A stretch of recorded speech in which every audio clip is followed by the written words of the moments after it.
the night. So cold rocket dreams, resilience in the fold. Hedge pressurizing, the charts are bold. Dated bands rapping, stories untold. Riding with rockets through your AI. Up we go, reaching for the sky.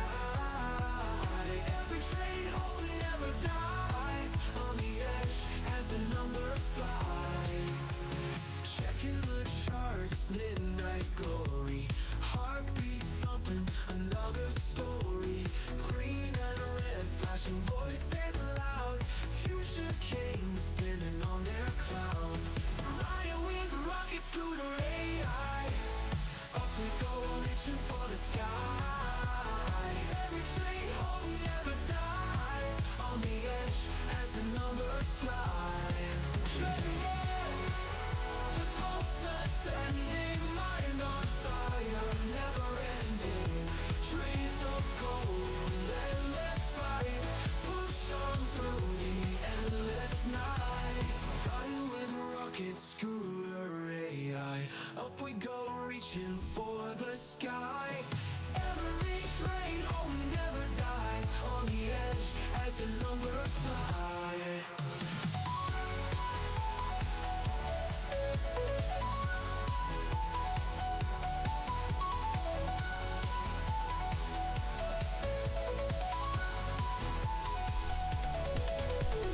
Checking the charts, midnight glory. Heartbeat thumping, another story. Green and red, flashing voices loud.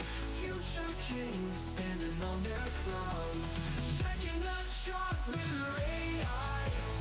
Up we go, reaching for the sky. Every train home never dies.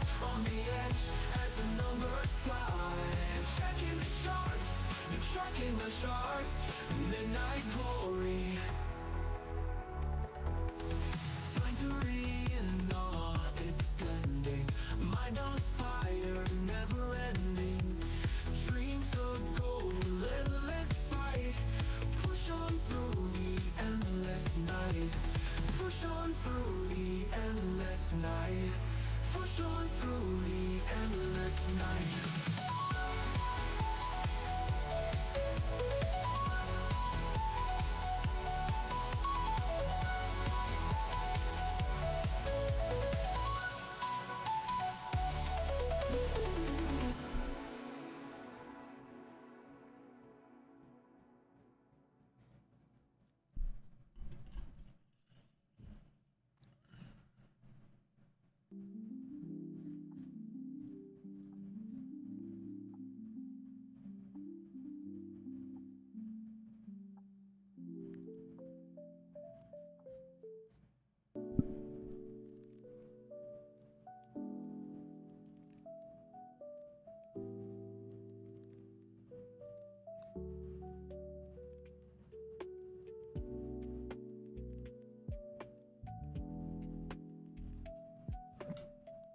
What's up, everybody?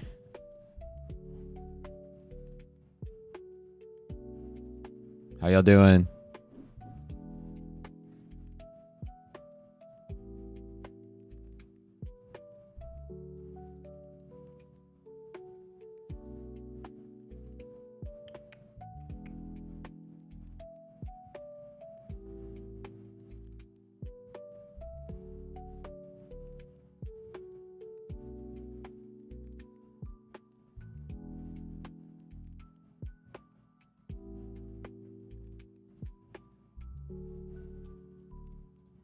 Check, check. Can you hear me?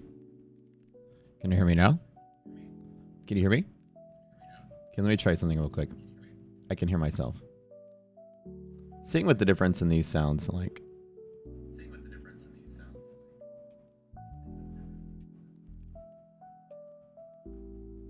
Small difference.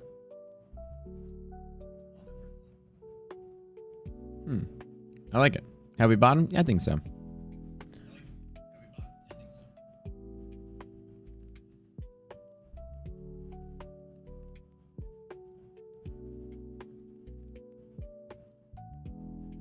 May the force be with us today.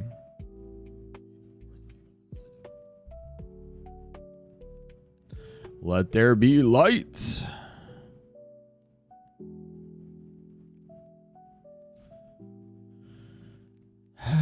All right.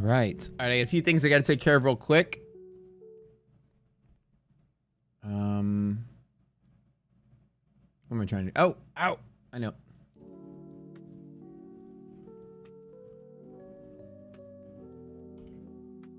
This is what I'm trying to do.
I'm excited to see this market gapping up. You can't lie about that.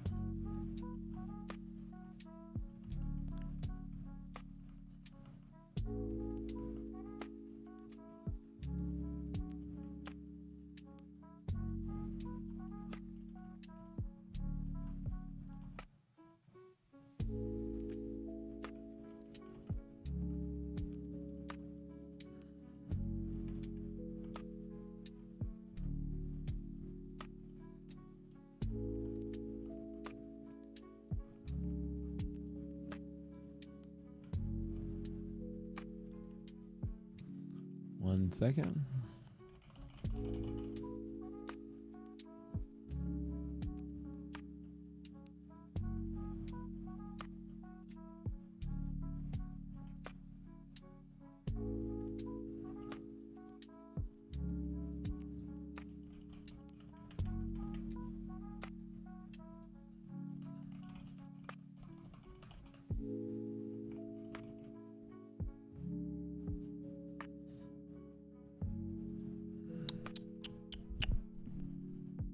Good morning, team. What's up? Victor, Simon, Dominic, Ransom, JTR, Mark, Lee Media, Visualizer, Mark again, Aaron, Hydra, Francisco, Lynn, Frank Underwood, St. M's, Option Degen, J Hicks, Jason, Michael, Land Zero, Swole, Paprika, Eric Harper, Lucas, Vips and Ticks, Aaron, Nick, Foxhole, Elite Trader, Simon Dean, Chris M, Full Tilt, Julian, Henry, Josh, Garrett, Blue Space Tiger, Elite Trader, Kinjal Trader, what's up? Blue Space Tiger, Goober, Guy, Rich Trader, hi, what's up? Roll call's done. Let's go. Futures gapping up, market's looking great. And now equity's going to gap up. We survived that gap. Trump's speaking twice today, I believe. 2 times today. Once at like 11, once at like 3. Missed the weekend moves. It happens.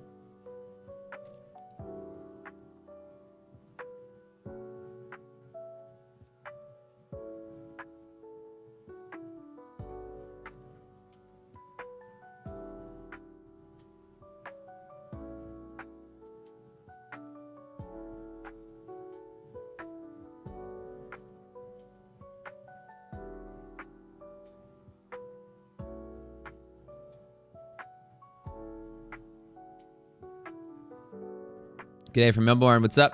Don't forget to that like button, guys. Smash it. Oh yeah, we do contests today. Take profit again. Actually, no, we're back to Tradeify.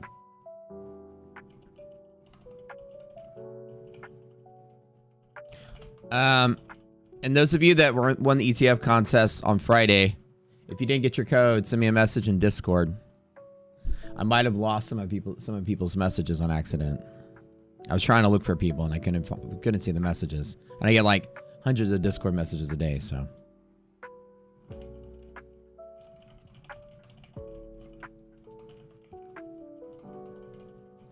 And 300 likes.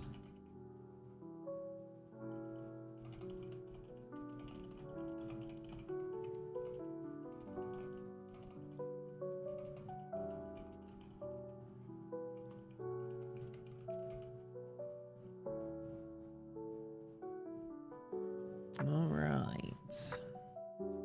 While we're chilling, take a look. We got our codes today. This guy's a reminder.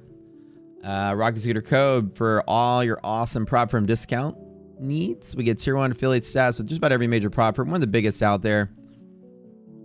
So we get all the best deals, you know, and all your code use Rocket Scooter where you go 30%. Some places take profit, Tradeify 30%, ETF 80%, Apex 80 to 90%, depends on what's going on with them. But yeah, the best, and the proceeds go to support the company here. You guys use your prop firms. Of course, you enter the prop firm with our code. Every 1,000 you spent enters you into a drawing for stuff from here. We're doing lifetime Rocket Scooter giveaway, computer stuff giveaway, expensive stuff giveaway. So using our code, enter using drawing once a month, that will do something awesome for the community. All right. 28 people now message me saying that they won, LOL. Probably so. All right. What's going on here?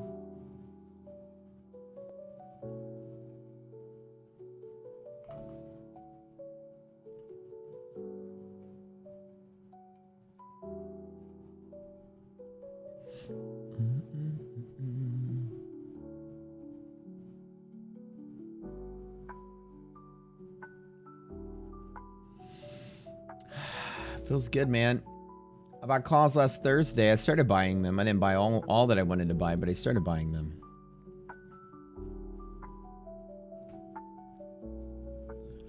So we had a tweet on Trump, right? Or not tweet, but like, you know, truth. I don't know what they call it. We got truthed by Trump.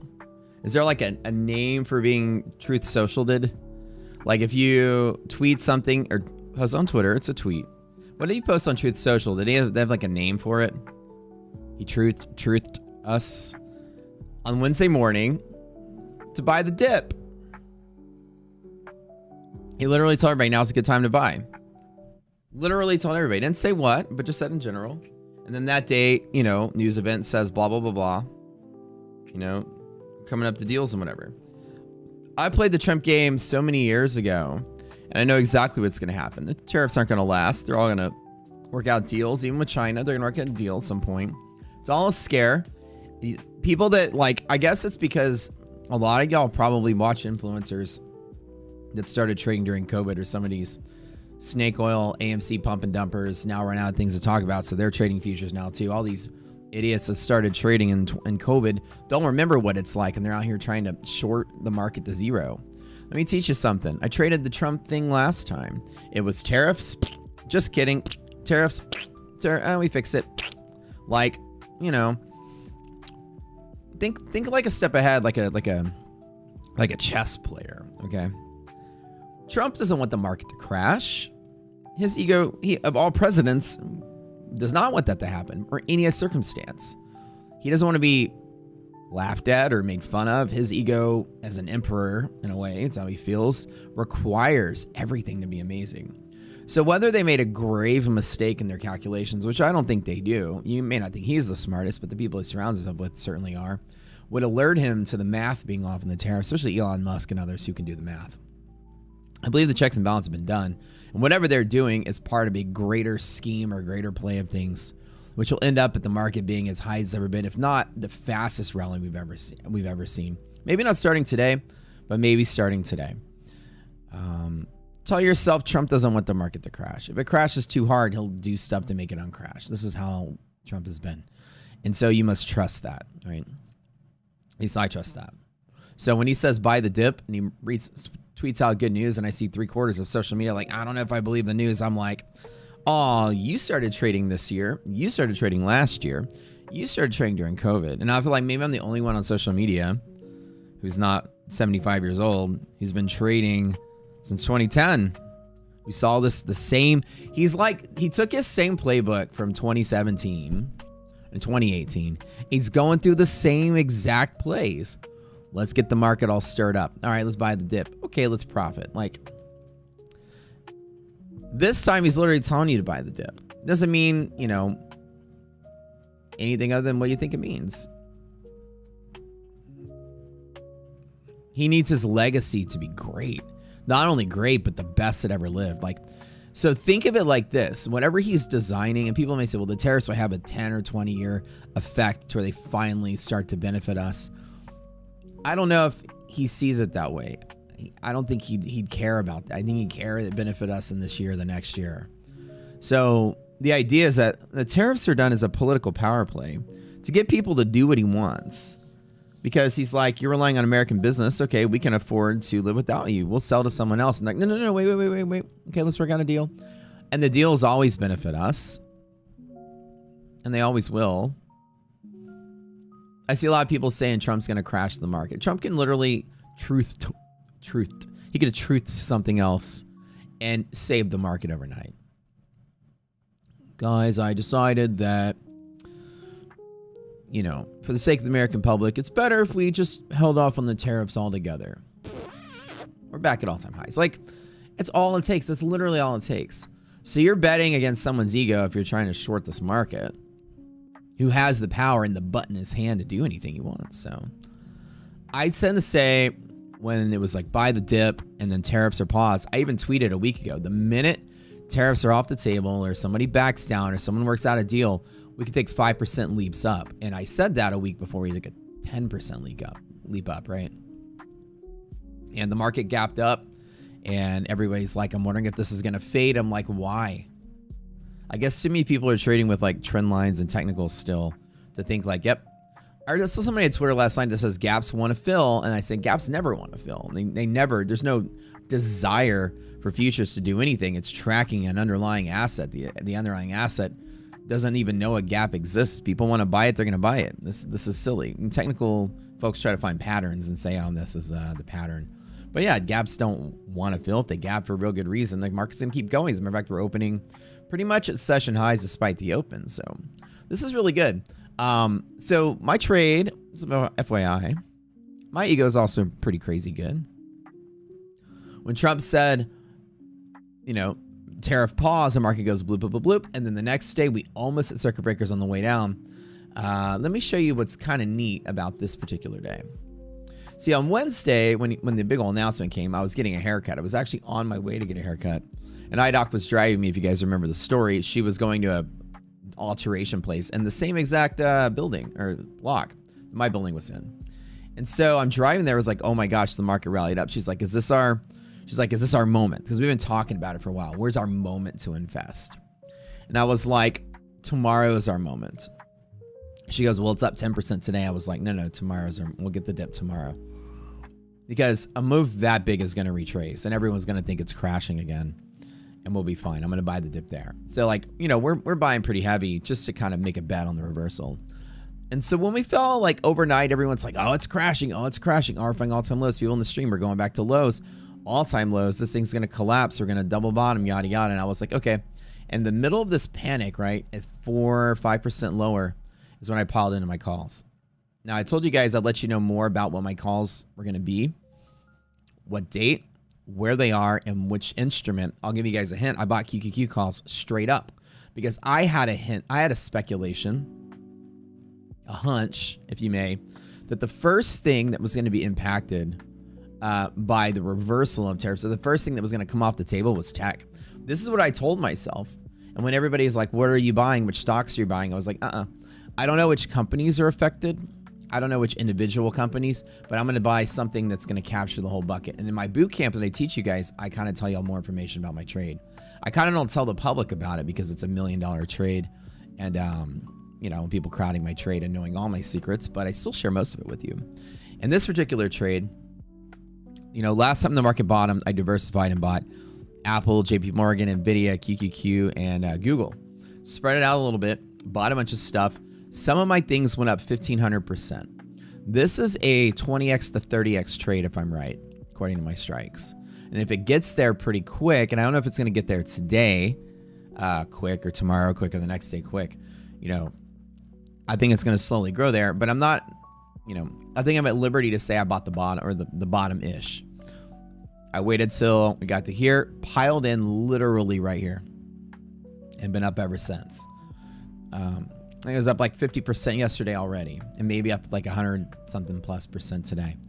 If it keeps going, it's fine. I'm swinging them for a certain distance out, and I'll tell you the time. In one more week, I'll tell you the time. But that's it. The reason I'm betting this way is that Trump doesn't want the market to crash. How easily 75 whatever countries all decided to play ball. That was a weekend phone call. And we're just kind of with China right now with this back and forth. We've been there before, and the back and forth with China never crashed the economy before. It made crashy days, yeah, like a down day and then an up day and a down day. Market would plunge 2% down, 1% up another day. But that's it. It didn't plunge the market 20% lower. And tariffs to China is, you know, if you think it's going to do that, then I'll also tell you, you know, I remember my first year trading as well. Like, magnitude speaking, a trade war with China is not a 20% correction. It's not a stock market crash. It's not inflation we can't handle. It's tolerable. At most, back in the day, the market would fall like 2%. And just on the talks and the rumors. It's significant, but with the balance of other people doing secure trade deals with us, that benefits us could offset any downside with China. And I think Wall Street's starting to slowly price that in once they realize the volatility is going away, which is why I had the other chart up. I was going to show you guys the volatility. So far, we want to see the VIX in decay. We have clean, you know, levels of VIX. What I do, and again, I'll tell you one of my secrets, and I tell you guys, I'll tell you my secrets after I get into the trade, because, you know, some things are best kept to yourself if you're trying to make $1 million bucks. Not that I don't love you guys, but, you know, that is true. When you look out there and you see some gurus selling you all their secrets to the market, ask yourself why. It's very true. Even me, as somebody that has a course and a platform and all that, I promise you, I wouldn't sell my secrets. I don't. I'm keeping it. You're like, what's your trade, Matt? I'm like, no. Very true. If anybody has an edge, they wouldn't share it. Now, I teach you guys how to do trade plans. I teach you guys how to have like statistical edge and how rocket scooter edge and all that stuff. Yes. But as far as like this one options trade I have and the things I look for, if it works, I'm a millionaire. If you guys crowd it, I'm a millionaire. Make $1 million. If it doesn't work, then I mean, if you guys crowd it, then it doesn't work and I don't make any money. It's $1 million trade, if I'm right. So at the end, I tell people this is what I did. They go, oh, okay, so here's the trick. Here's one of the tricks. Risk interval VIX. We know that as the automatic sit-out rule, you guys. Okay? Anytime the VIX pops more than one risk interval, automatic sit-out rule. You know what I mean, right? Automatic start your swings there. At maximum panic, it's a very simple philosophy that I utilize. When the market has maximum panic, you have maximum greed. It's very Warren Buffett of me.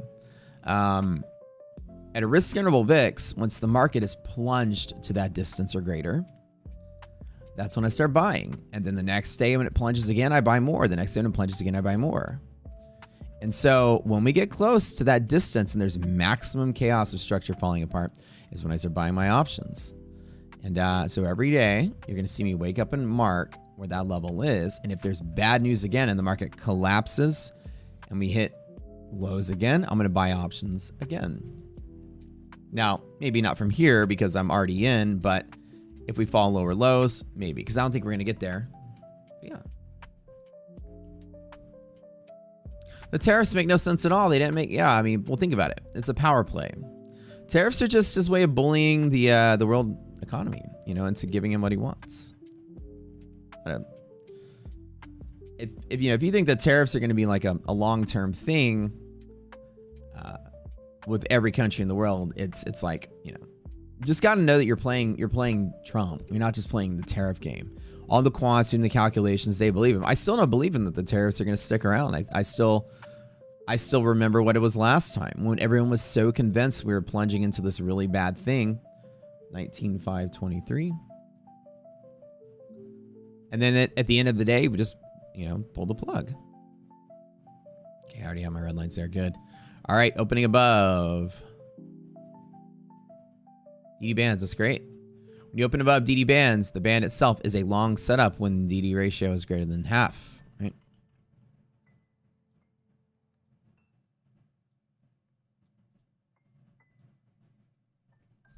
That's good, that's good, that's good. 4% of days close above.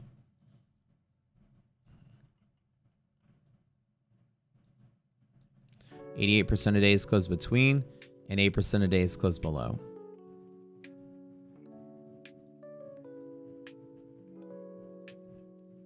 So my swing is over a month out on the expiration. Just giving you guys a hint there. It's got plenty of time to decide to be in this trade or not. Am I fully sized in? And that's the thing, I'm not. I was trying to be fully sized in this week in the massive chaos. I didn't expect the random tweet on Wednesday. My strategy was going to be a long on Friday no matter what. Thinking that, Monday and Tuesday and Wednesday and Thursday, I was waiting for a low, and then that Wednesday surprise came out of nowhere. I missed my entry by 2 days. Now, the way that I do this is that I divide my position up. And when I think I'm hitting a low and maximum pandemonium, I pick a spot, okay? I'll give you a hint. The max risk interval break on VIX is usually towards the end of the move. And then the market lands there. And then I look at it and I go, okay. I put in 20% and the market falls 3%. I put in 20%. So at 100K, I do 20K and the market falls 3 more percent, 20K, 3 more percent, 20K. The market hits a risk interval VIX, another 20K. Under those conditions, every 3% market falls, I add more. Near where I can identify the bottom. And you guys know, if y'all been in the boot camp, how I identify the bottom using monthly maps. We fall to a liquidity pocket, or we rally into a liquidity pocket. Then I just chase if I'm already not in, which is what I did. But usually when it's bottom-ish, every 20%. I mean, every 3%, I put in 20. The market's not going to fall 50% on tariffs. Falling 20%, give or take. Okay, this is about the time to start entering. Then every 3%, I just average in lower and lower and lower and lower. So I'm not fully in. Most are waiting until Buffett buys. Well, that's the thing. When trading, don't wait until someone else buys. Bet that they're going to buy and be in before they buy. The trick is, in any kind of trading or swing trading, is to be the first to do it. One can wait for confirmation, which is fine. But if you're trying to do what I'm doing, the real reward is coming from being first. And they're saying the fundamentals. And not just waiting for things to be good, but betting things are going to be good. With the circumstances and history that you have with the market. So it doesn't matter what's going on. I'm betting things are going to be good. And anytime I make a bet, I'm like, yeah, I'm betting on the market reversal. Yeah, but aren't you scared about the tariffs? I'm like, no, you're only thinking level 1. You're playing checkers. I'm playing chess. Yes, I'm scared about the tariffs.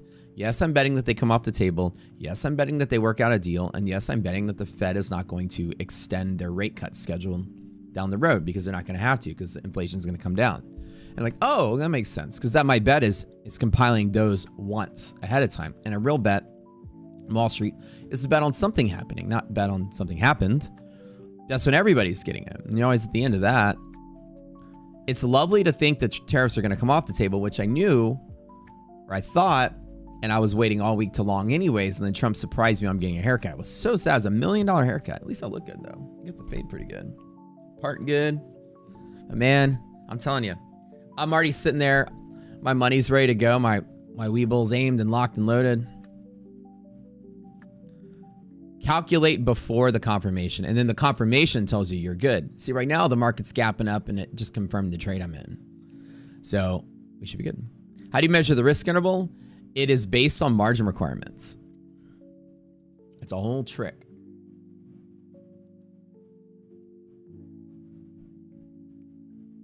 Super good trick. So it's guys, don't forget to hit that like button today. We'll be doing a giveaway. Fingers crossed that some of the changes we made over the weekend makes our data come in faster. I'll be excited if that happens.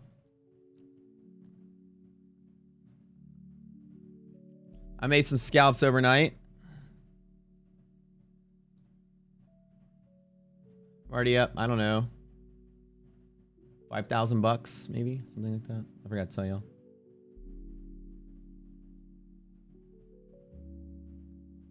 We'll advance play on this one. I assume that the DD ratio is going to be greater than half. No reason not to. And then I bought the DD band on the top side. One of our traditional playbook setups.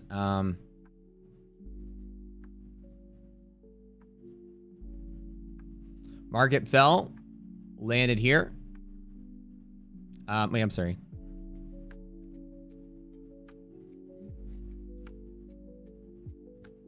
Here.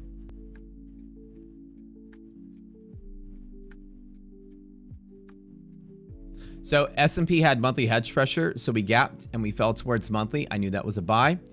And then Nasdaq had fallen and landed right inside of here. Same thing. I jumped in on the buy. So when S&P was close to monthly hedge, Nasdaq, I started buying like right here, and then I was going to add more right there and close right there. Basically, it's scalped right up there. I just ended 3 accounts.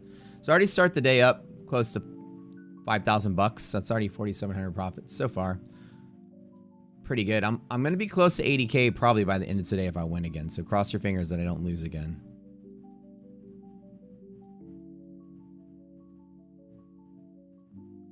Which is good.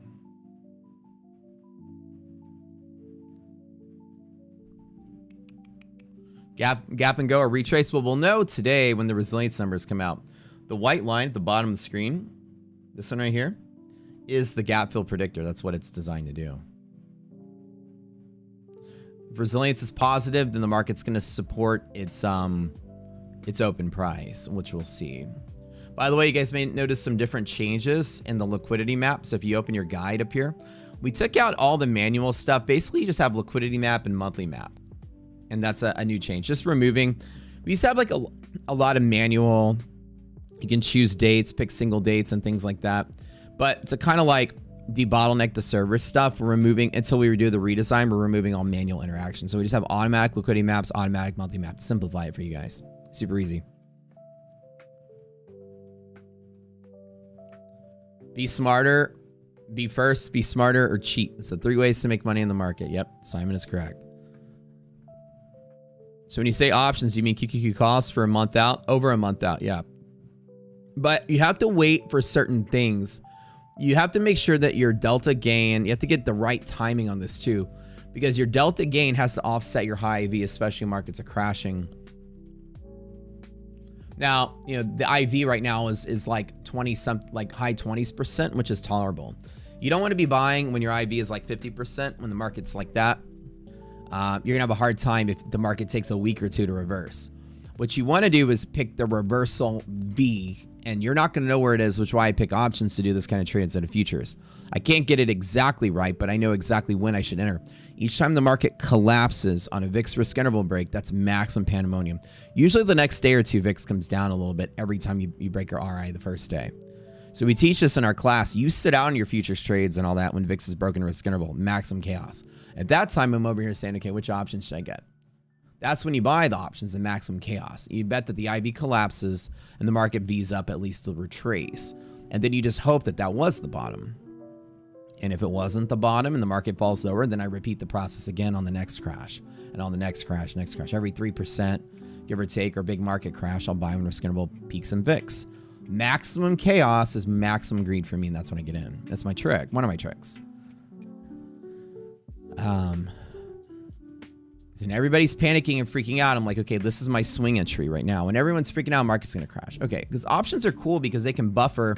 Out of the money options can buffer delta change very well. So if the market falls another 5 or 10% at delta 20, which are the options are pretty much, let me see, right now, these options are delta, well, I can't tell you the delta, but let's just say that again, that they're delta 20 is an example. 0.20. Market could crash and I'll lose very little. The expiration and theta will be what killed me because they'll never get to my target.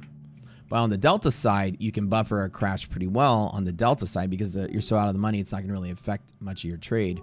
I think, up and down on the theta effect, at most I was down like 5% or 10% by the end of the day.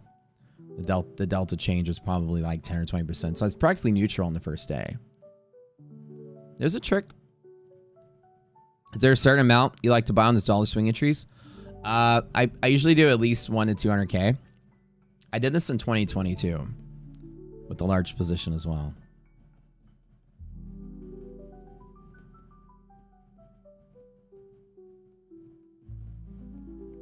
Somebody says you dropped the rock scooter name in the Trade Brigade weekend update. Someone was complaining all they do is lose and you want to know what they tell them to come over here and point them in our direction. Oh, awesome. I like Trade Brigade. Matt's good peeps. He's another Matt guy. Cool. How do monthly maps look on Friday? Oh, perfect, Chad. Everything was stable again. Earnings on techs are coming out soon as well. Might help push Qs higher. Yeah, so I need to get in a low before earnings. I know they might be impacted by tariffs, which is fine. But we'll see. When does the redesign be released? We're working on it right now. And we're going to come out with the backtesting module, the probabilities on the charts, all of this stuff. Super excited about it.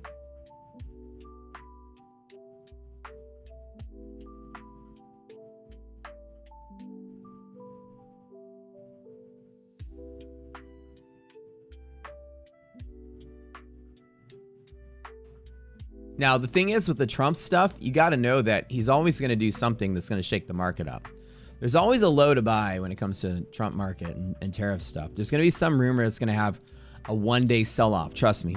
On the way up, which I believe we are going up, the market's found liquidity. It's found its buyers. There's going to be a day where something happens and the market's going to crash for a day. Just wait for it. It'll happen. Trust me. It's that volatile. It's been this way before. It wasn't a clean V-shaped reversal where everything's fine and dandy. There's still some looming stuff. The market's going to be bullish now for maybe, trajectory 1-2% a day, maybe every day. But somebody will say something and drop you 3% again or 4% again. Pull back then pump? No, it's straight pump today. My thought today is we just keep going. Market's going to drop and then keep going. I mean, barely drop. Market's probably going to keep going. We gapped. We didn't fill the gap. We're back at the opening highs. The market's very happy here, I think. And we'll have to see what the liquidity maps say. But you guys know my rule. I always long off the band itself when the ratio is greater than half, which it should be. S&P futures, key targets, 54.55. Upper red line, 56.29. We're way up there. And I think that's a gap fill in futures, 55.84. Make sure I mark that correctly. Yeah, right here. So yeah, at least fill the gap today in futures, I think. Should be good.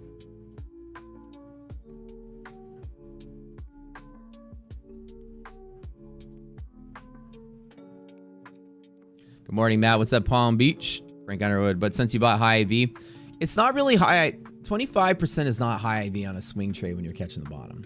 It's expected to be higher, but it's not that bad because when you go that far out of the money, your delta change can offset your IV change very quickly.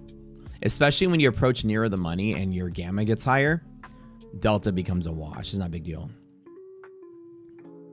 So the minute that I'm buying, I'm expecting, I'm looking for the maximum volatility, and right when it's bouncing there, I grab it.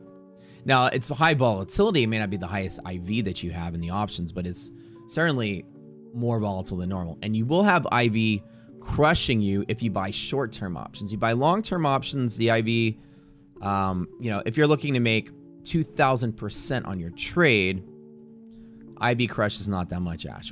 I mean, Frank, that's what I'm telling you, right? Does that make sense? You're 100% right. And so the trick to offset that is by further out in time.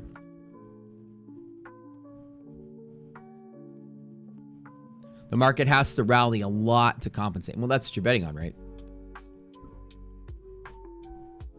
And I only put in 20% of my total pool into this trade. So I barely even put in a fifth of what I was going to do. Yeah.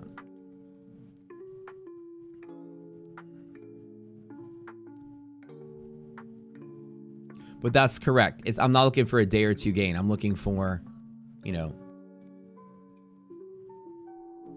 a significant move up. Like significant. I'm talking like really big move up. Like thousands of percent up. Which, right. You can buy the options when the market is safer, like today. But then you miss on, you know,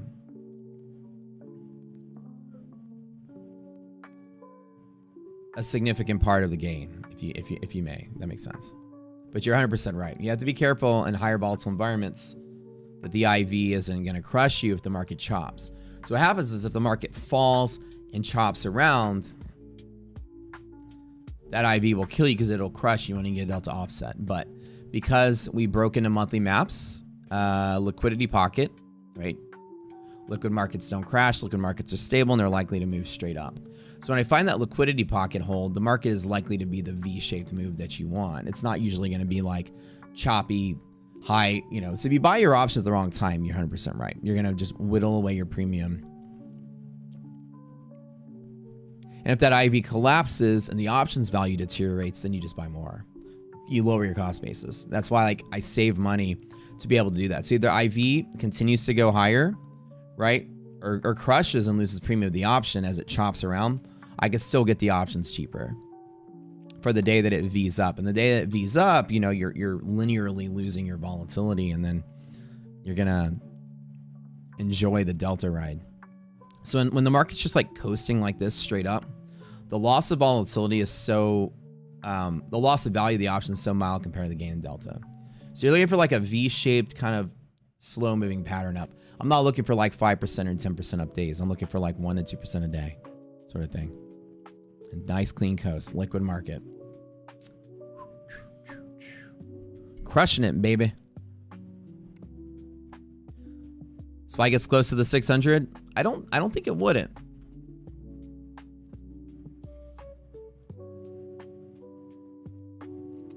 Excited to see how the market opens up in a little bit.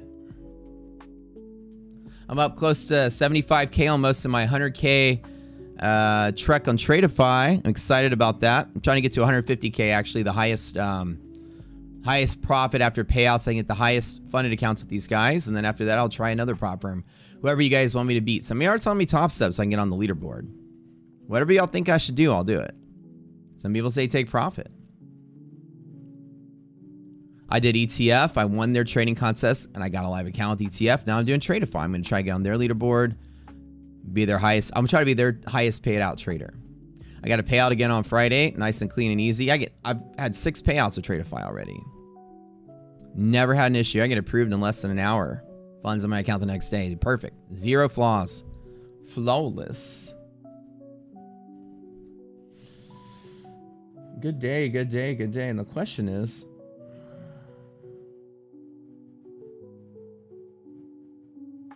hyper targets here.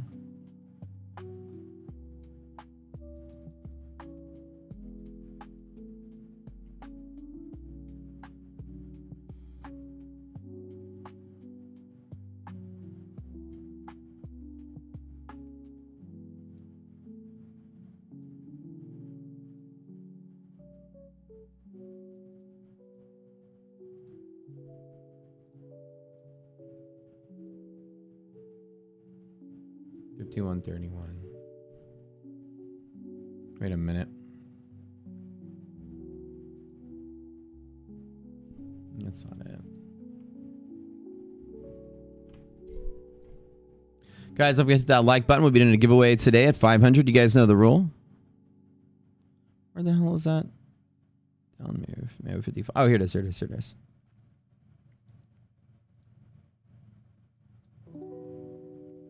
I really need to be, let's just do a full run length on that.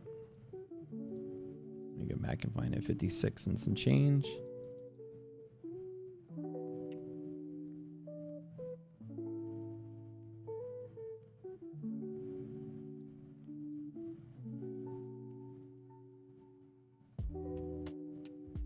No idea where it is. It's just guessing 56.77.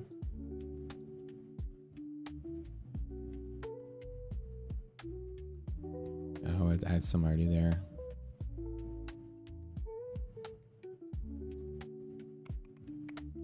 88% of days will close inside these green lines. 4% of days will rally and move up off of the top green line. 8% of days will close below.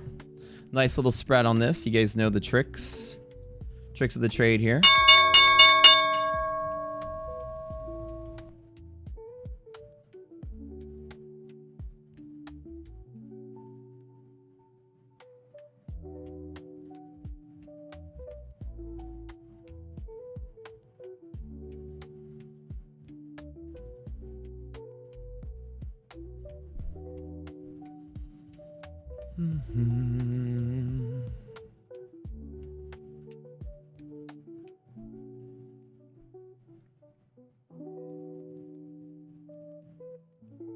Resiliences are opening positive. That's good. Supporting the gap and go. I like it.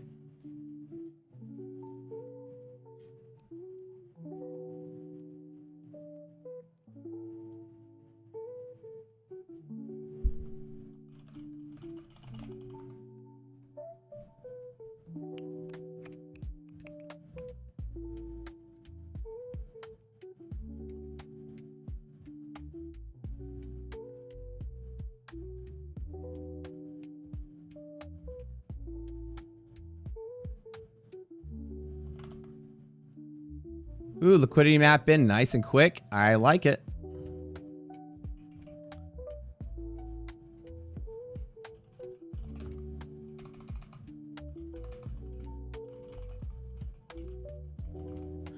Oh yeah, I like it. I like it. I like it. Good. Perfect. Bull long up, MHP. All right, easy day today if I get it nice and clean. Here, trade setup MHP, which is roughly going to be 20 points lower. S&P right at the band. I like it. Okay. All right, buying off DD band right off the tap. So that's QQQ. Spy around the edge here. Ooh.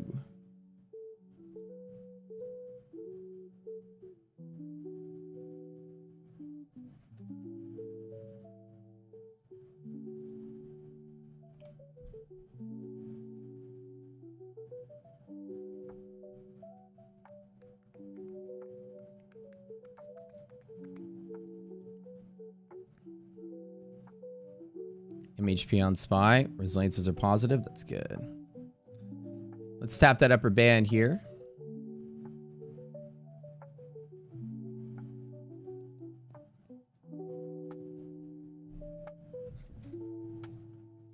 Touch around the open. S&P. Watch out for MHP break today on the S&P. See QQQ, NASDAQ. Where's QQQ bouncing at?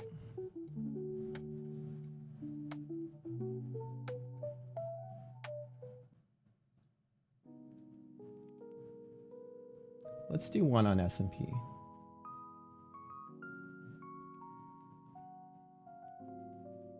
Just on MHP bounce.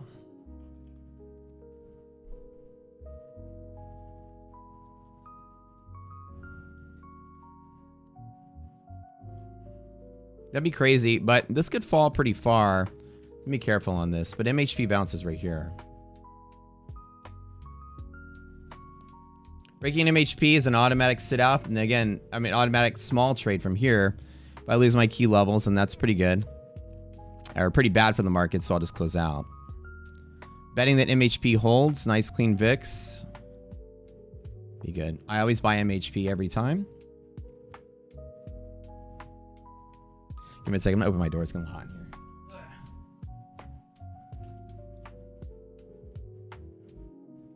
Actually, let me open a window. Trying something new here. It gets like really hot in this room.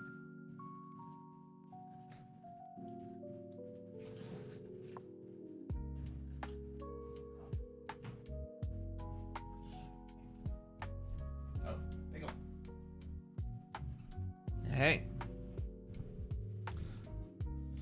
I'm gonna open a window and see if that helps out. No, I already opened it.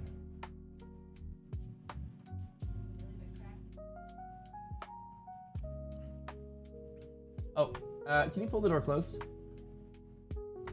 Thank you.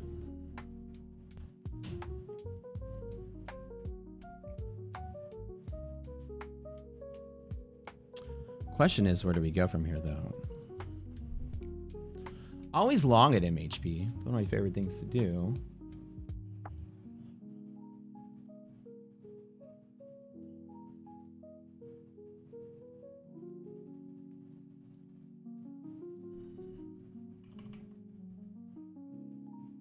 QQQ is really close.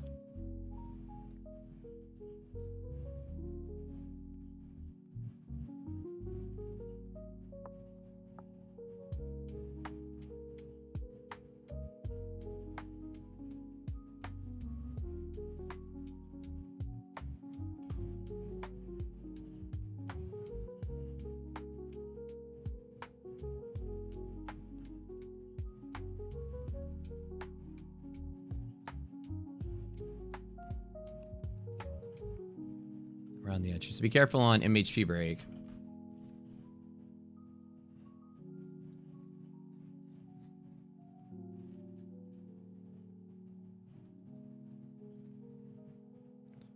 My SPY is not updating.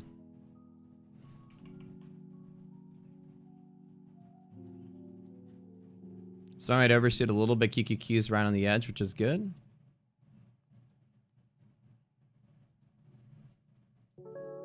I hear Pickle trying to like claw his way in.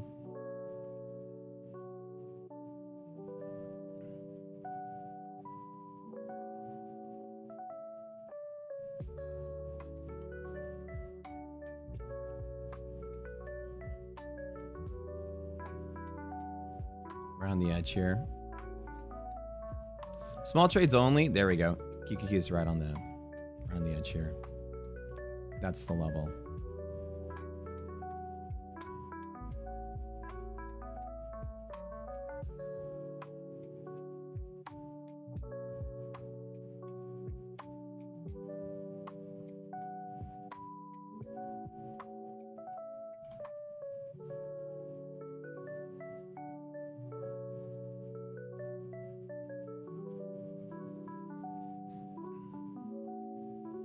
Don't really expect us to break that too hard, but that'd be crazy if we did. Big sell-off day if we lose this. But MHP is a really strong setup.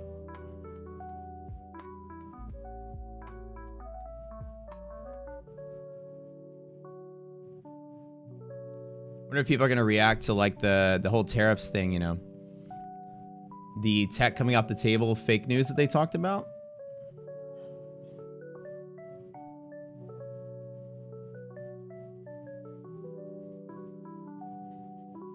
I just got one ES right here on the edge.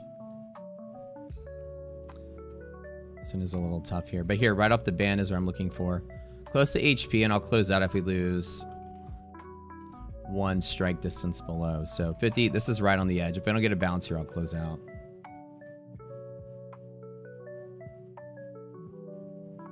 Should get a move at least.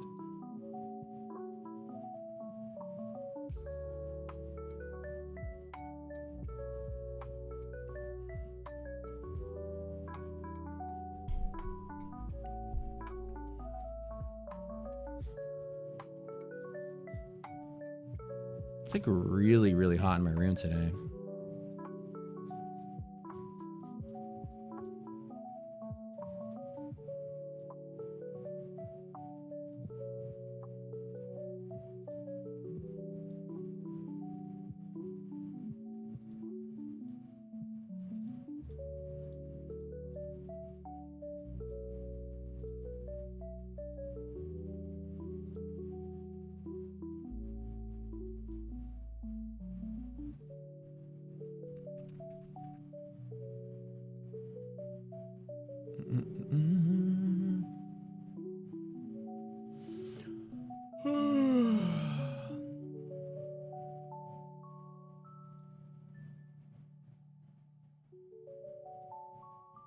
There's the bounce. Hopefully we get it.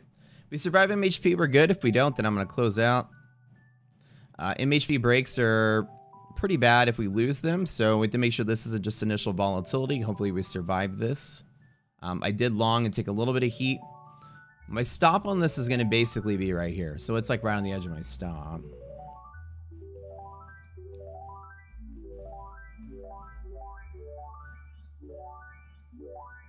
There's a lot of selling pressure today.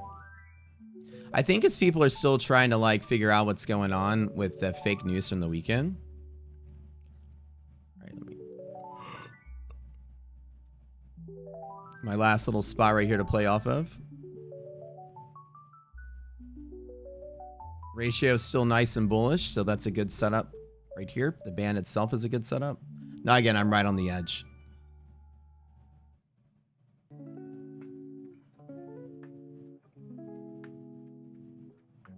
Unusual to break MHP, unusual to keep falling. I'm literally about to pull the plug on this. This is my last bounce point.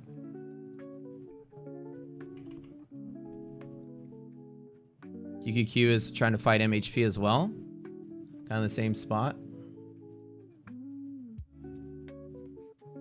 Where's all my tools at?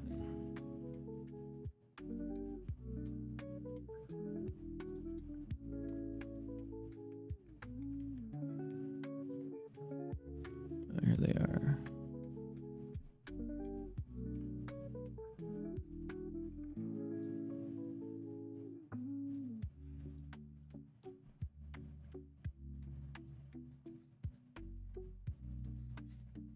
Where the heck did it go? There it is.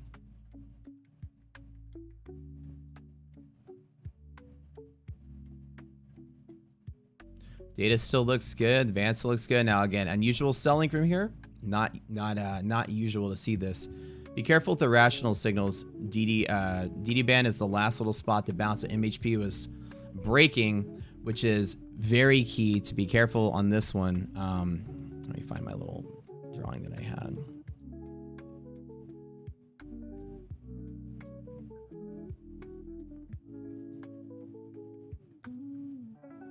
This is your MHP QQQ right here. It should be holding, which kind of sucks. We'll see if we get the bounce. Last spot here is the bounce. If not, pulling the plug.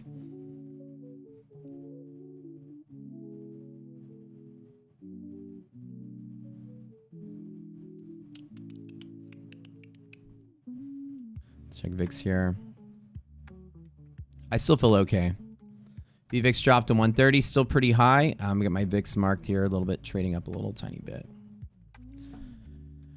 Traditionally, this DD band bounce is usually common with the ratio greater than half. So here, at least to retrace and test MHP. And again, if it keeps falling from here, I'll be very confused. Normally, you'll at least test it from your key pivot. So here to here is a key pivot, 141 at least on that push.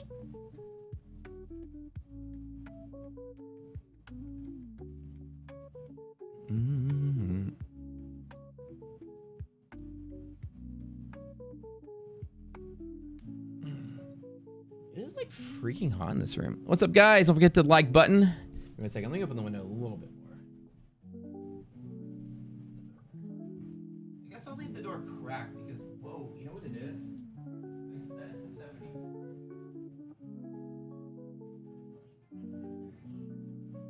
What you got? Oh, the guy? Is that his keys?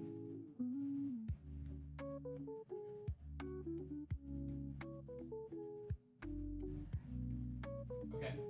Okay.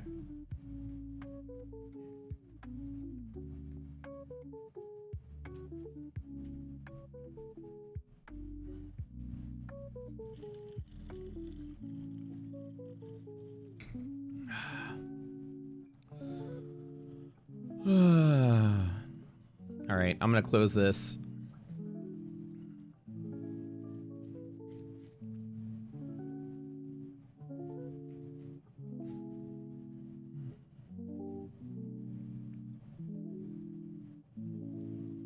Too rich for my blood on this one.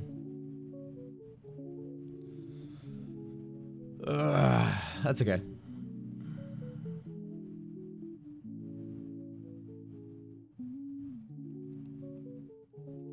That was unusual.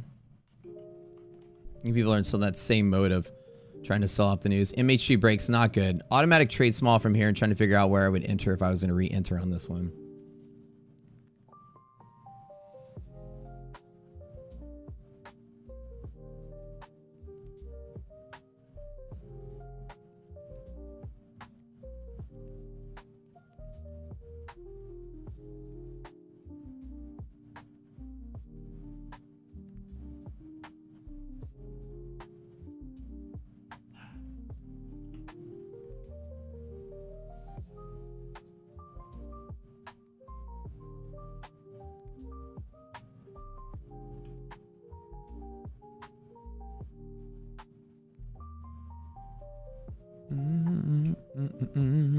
Watch me take the L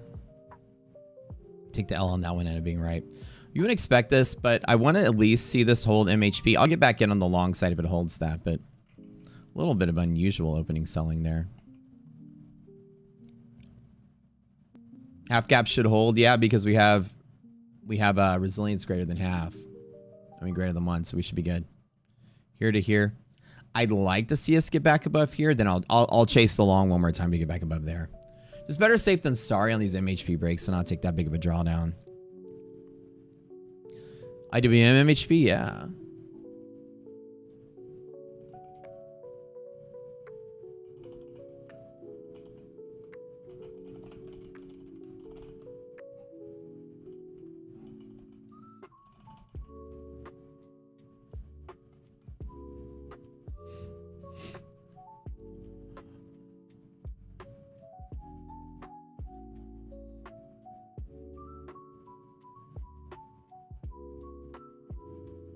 IWM is a no setup below blue in this particular setup. So below hedge pressure, there is nothing. Usually it's a very bearish setup until you get the hedge pressure break. Then that's worth something. But for now, chilling this. Big gap up like this. The market's still trying to figure out what it wants to do with it. SPY can hold its gap with resilience greater than 0. That's usually a good sign that SPY would like to hold its gap. But if we do break MHP, I'm back in on the long side for the run up. Now, again, usually really gapping up like this, you know, Wall Street is lately trying to sell off big gaps up. So we'll see what happens with this.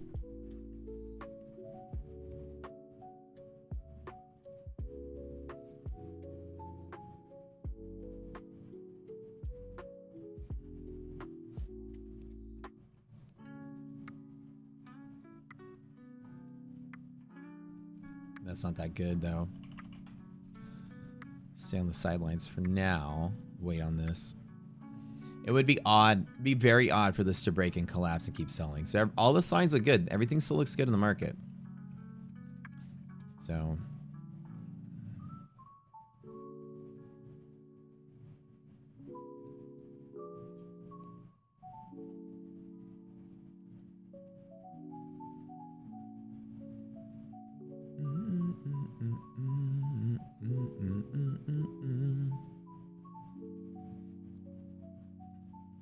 Normally one could take a long on DD.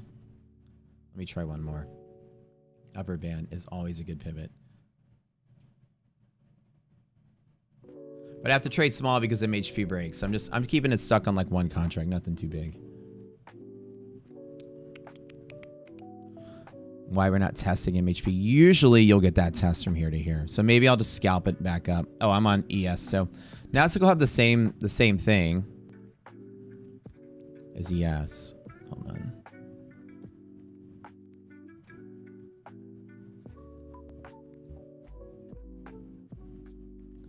And Nasdaq is roughly going to be 100 points higher from here. Yeah, about from there. Okay. S&P is going to be...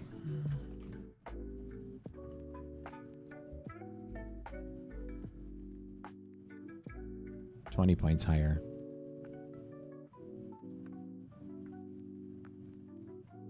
Right about 78.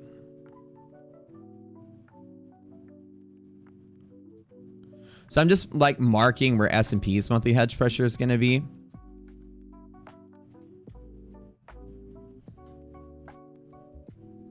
I'll be right back.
My bad.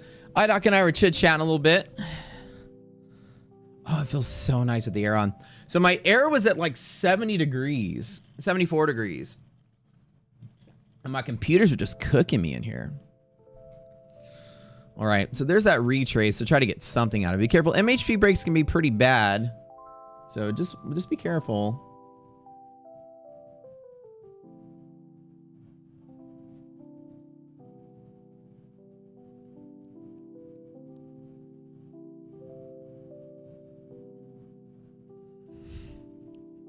Getting in the trade and walking away.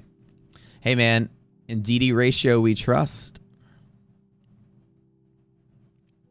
We'll see if it holds up in here, though. And MHP breaks are just not the best. And so,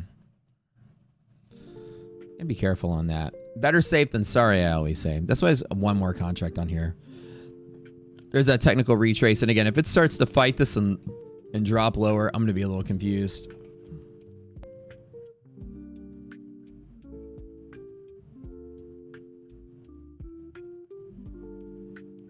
Watch today be like the nasty fucking day.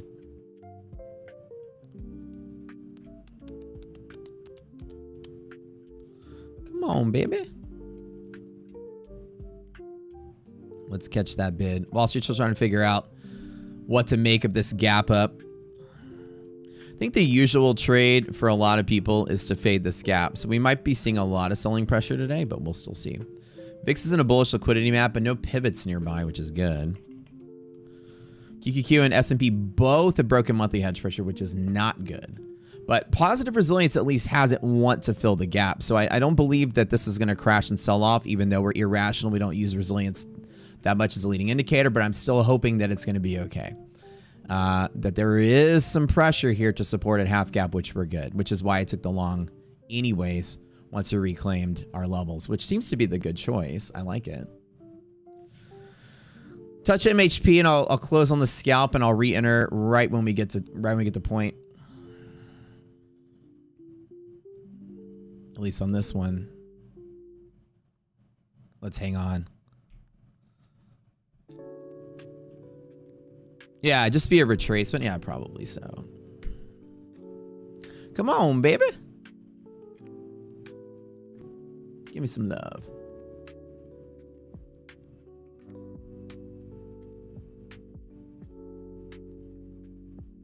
You guys having a good day today? So far, y'all having fun? Y'all have a good weekend? Boy, this is just stupid. Come on, market. Gap and go. I'm betting on the gap and go. And usually the gap and go tries to sell, but they were warding off a lot of that volatility, so we should be all right. AC will be here at 10:30 in the morning. Cool. Hopefully that's his keys. We found, did any of you guys leave your keys at my house?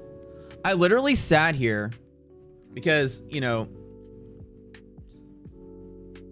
iDoc's family has a Toyota, and there's some keys sitting on my desk, and there was a Toyota key on it, and a bunch of other keys, and I just was like, oh, there's keys here. Then all of a sudden I was like, hey, did you leave the Toyota keys here? Because you know they have a family car when the parents come in from out of the country. We have a car that they drive, and we're like, she's like, no, those aren't my keys. And I looked, and there's a Toyota.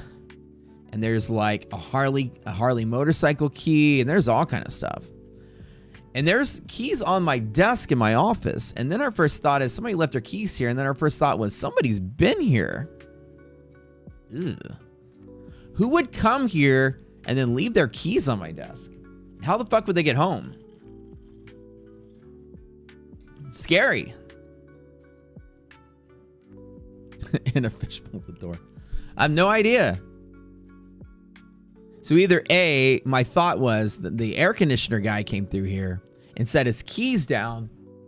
But I'm like, why would they be here and not there? Because maybe he's like, oh, I need to get this out of my pocket. So he just set them down. And then he was driving the company car. So he left his personal keys here. Like he's sitting at home stewing like, shit, I can't drive my Harley. I can't get into my house. Can't drive my Toyota. But we called the air conditioner people and nobody's called back and said, oh yeah, those are our keys, right?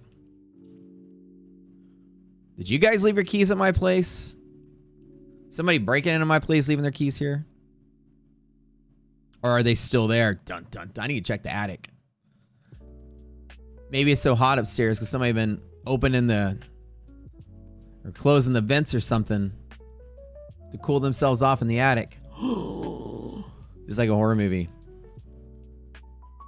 I don't like this price action, you guys. My gut instinct tells me to hold on, but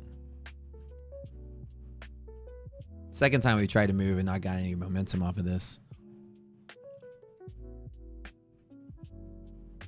I've got no other long entry if we lose this. The ratio is greater than half, so I don't expect the market to sell off from here. And if it does, I'll just be absolutely confused. It should hold this green line more than anything, and it's trying to, but the selling pressure is pushing it down. So the last point of entry on any of these trades is here. If it doesn't hold here, then market's going to sell off pretty hard today. So hopefully from today, this is the hold spot. We're good. Ratio greater than half. I always long off the band. I tried to long off an MHP and then we lost it, which was weird. That is causing the unusual volume here. Nasdaq in the same boat. You know, right at the band, which is looking okay. Jeepers creepers. I know.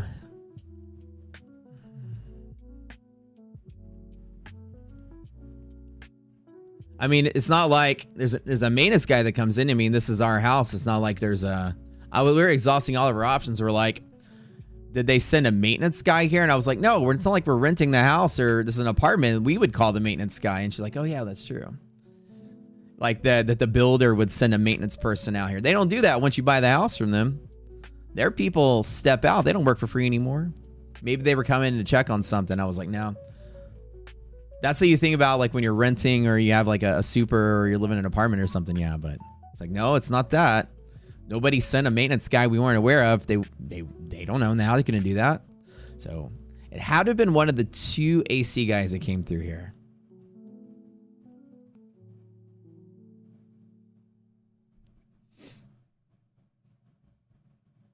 The old-fashioned reverse robbery. They broke in and gave you a motorcycle and a Supra.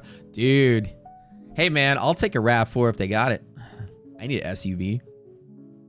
For the RAV4. I'll take a Supra. I'll take whatever they got.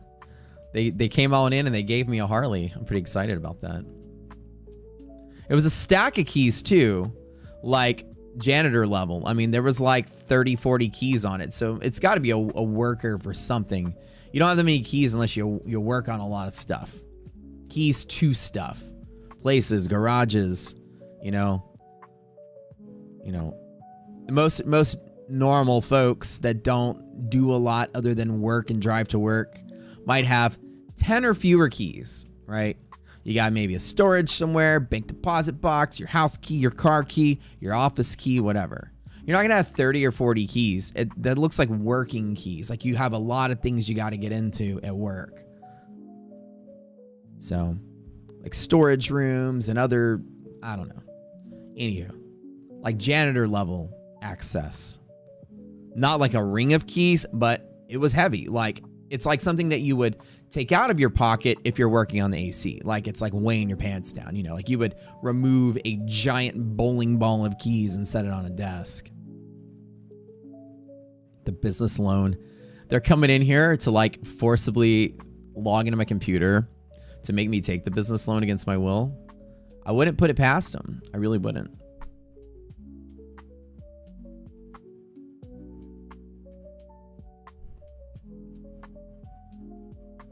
It's Saved by the Bell. They always dress up as maintenance people to break in somewhere. They left their keys as part of the costume. Yeah, that's what it was. The prop firms are stealing my algo. Oh no. I don't like the selling pressure, guys. As much as I'm trying to hold on to this, I'm probably gonna wuss out. I don't like the way that it feels. Now again, I have to take the technical trade. It's made like 5 attempts to rally, and I've gone up and gone down and gone up and gone down and gone up and gone down. Resilience is still fine. It should hold. But for whatever reason, some stock or something is selling off. Let's double check Nvidia. Yeah, that would be it.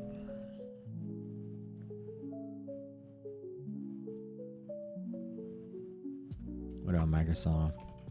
Not really that big of a deal for Microsoft, but I would say that like Apple. Check the stocks that were like reverse tariff news. I always got reverse tariff news because We had good news, fake news, bad news. By the way, how'd the data work for everybody? Data come in nice and clean for everyone today? 15 seconds, we were live. We figured out what the problem was. And I'm going to tell you, because you might be watching the stream. Somebody was slamming our servers with automated requests before the market opened. Like a ridiculous amount. Like somebody that's hijacking our data and automating some kind of thing. And so once we shut off all of that ability to send custom requests to our server, everything cleared up. Business loan hijack. So somebody inside of our group was overloading our server with an abnormal, unusual amount of requests pre-market. Like congesting everything, and they were manual requests, which forces the... So we've removed all the manual requests, by the way. You can't customize the manual anymore. You might see your liquidity map has changed. So what happened, and again, we don't have any kind of throttling of users. We might design that at some point. No, someone didn't get fired. They figured out the problem. Somebody got blocked, though, with whatever they're doing. They can't do it anymore, but...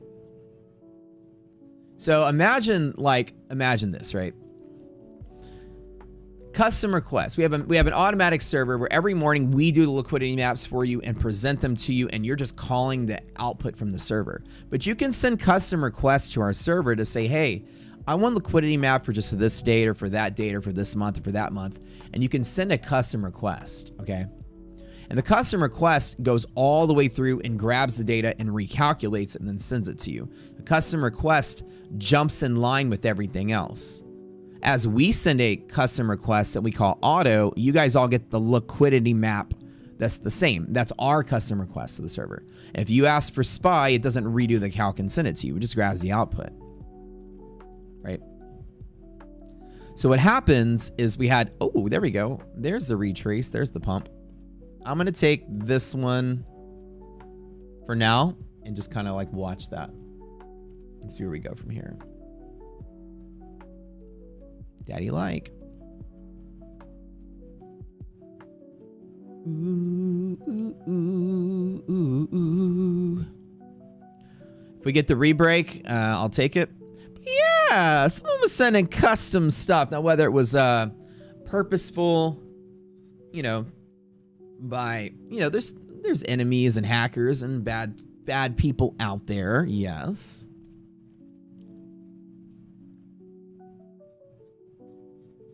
Yes.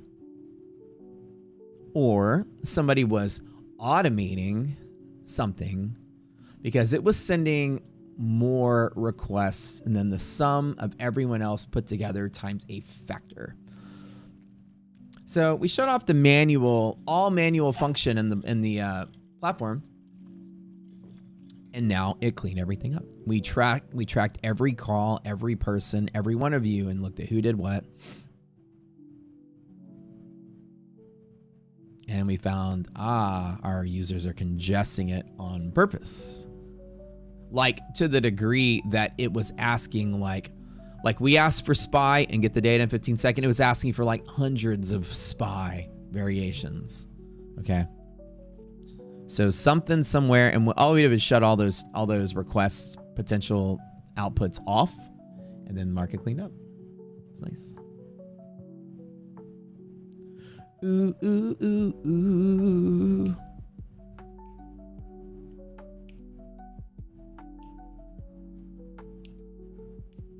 I ended up netting $500 on this trade. Now we're back above MHP. I want to see if we get on this tester. I'd love to jump in on it again.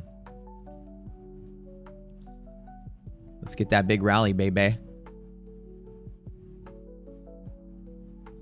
Ooh, ooh. All right, let's get the retest. I can try one more time. Any bull recovery? Let me get the retest and I'll long off of it. That's good. There's that. Does that move here? Is this market crashing today? Or are we rallying? Looking good. I told you guys, everything looks good from here. What did you guys trade today? You guys long in this? You short in this? What are your thoughts? Somebody said bear flag. I don't understand what that word means. I didn't see anything bearish. Bear flag. But could be selling off, but that broke to the upside. Should I? For like funsies? Just with one? If I get squeezed again, I'm just going to cry. We need to hold MHP, keep going. 90% of days close on the same side they open on. 10% of days fail and go. You have to be careful with the technical analysis patterns. A lot of times it's, you know, curve fitting after the fact, but very rarely do I see like the patterns will make predictive.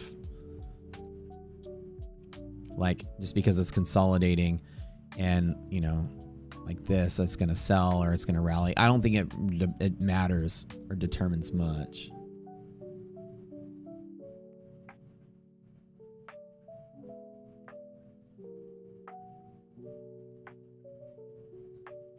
Let's break those highs, baby.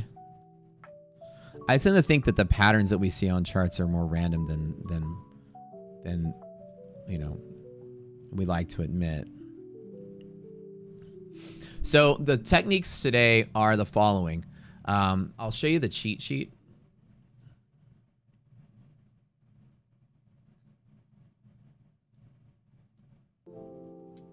You guys, we're crushing it today. Cheat sheet. Come on, hold that MHP. Don't fail it a second time.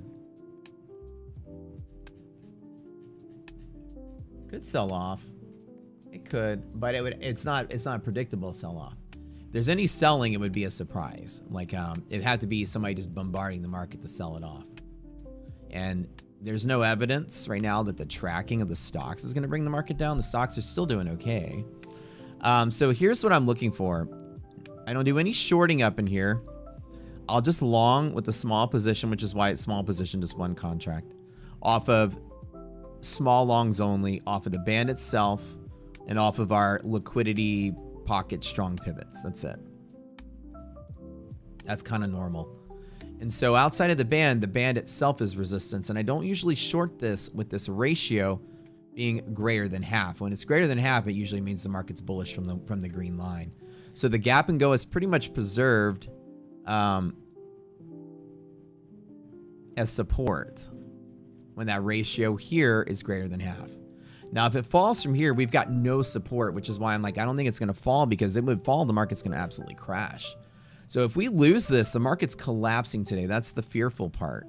So it's almost like the gap and go needs to survive for the market to hang, because there's no support or momentum underneath it, or for any momentum underneath this. It'll pick up to the downside.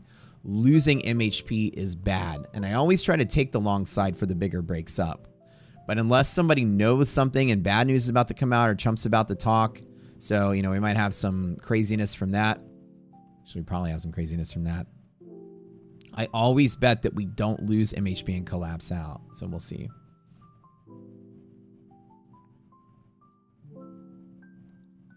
One more time on this. Let me clean up my chart here.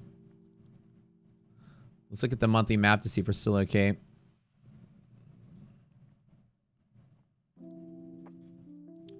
Still bull setup. Man, there's that MHP rejection again. Really strong. Hang in there, baby.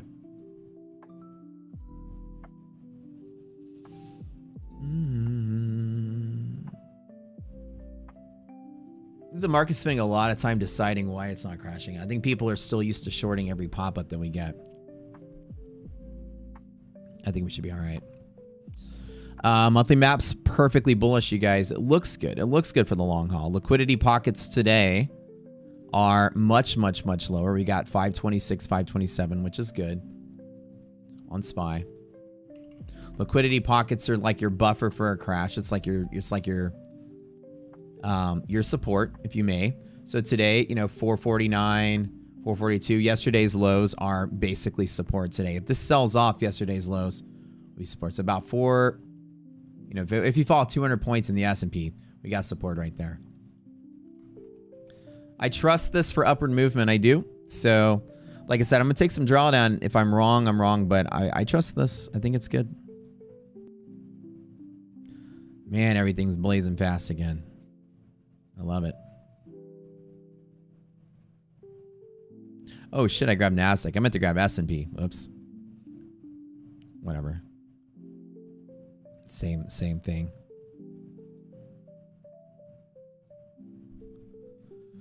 Uh, 78, 68. This is my last attempt at this, though.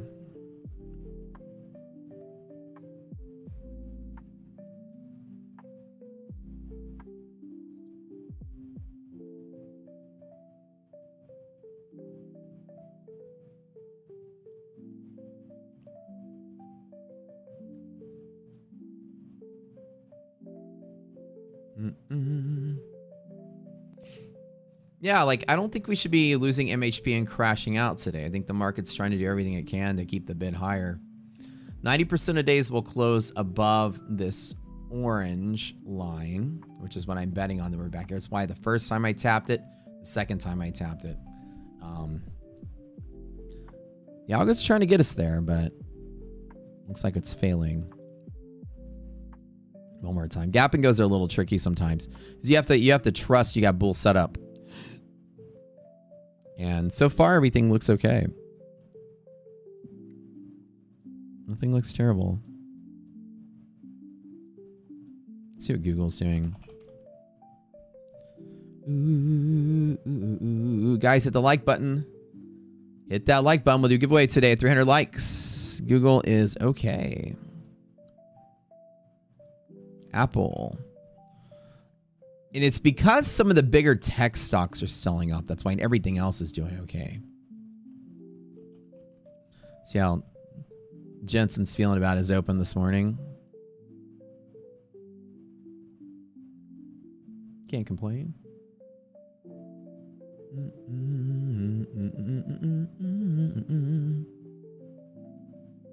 Come on, man.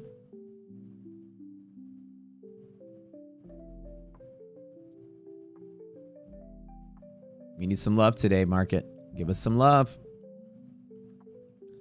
Give us that love.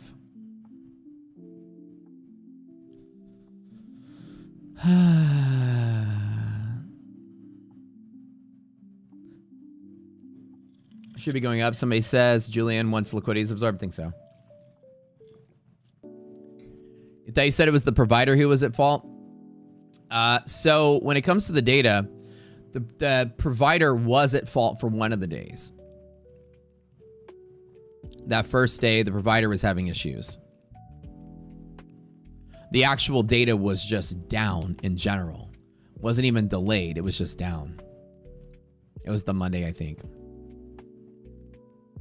So the data provider had an outage on the first day, but then once everything was back up, the second day and third day, we were getting our data like 10 and 20 minutes late. Somebody was overrunning our data with requests, and we didn't know who it was. The communication was just like a traffic jam, and we couldn't figure out where the abnormal, obscene amount of requests were coming from. But it wouldn't have been, so that like days 2 and 3, our API guys are pointing at us. We were pointing at them. We're like, you guys are timing out. They're like, you're sending us the usual requests. We're like, no, we're not. And then we're like, we had to meet up. And then what we did was we traced everything. When we had that meeting the other day, we traced everything and figured it out. No. No good. Hold. Don't hold. No, don't die. I'm gonna close this out.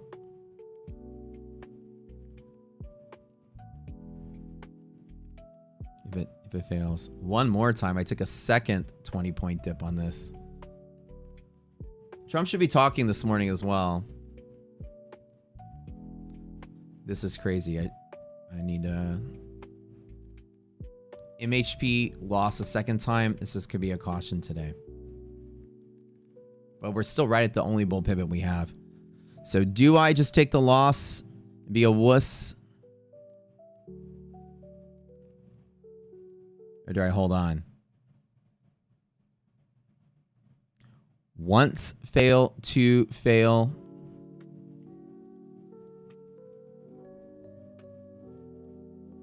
What do y'all think?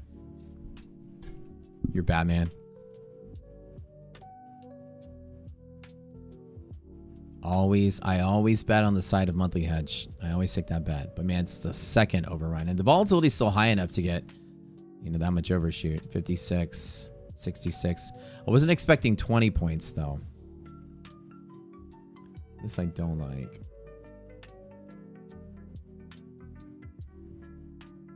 As much as it's trying to move. Yeah, big tech is kind of like losing some steam here. Apple plunging. Apple has a bearish setup too today.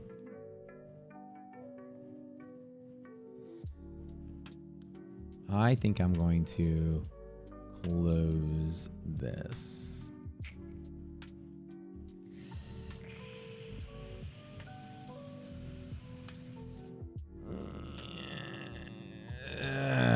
I'm going to close it on MHP break. All right, I'll take the loss on that.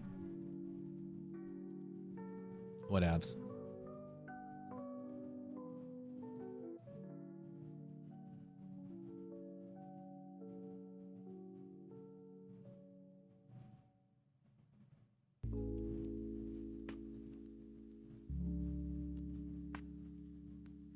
But the problem is there's no support under here except for like 50 more points lower on the S&P.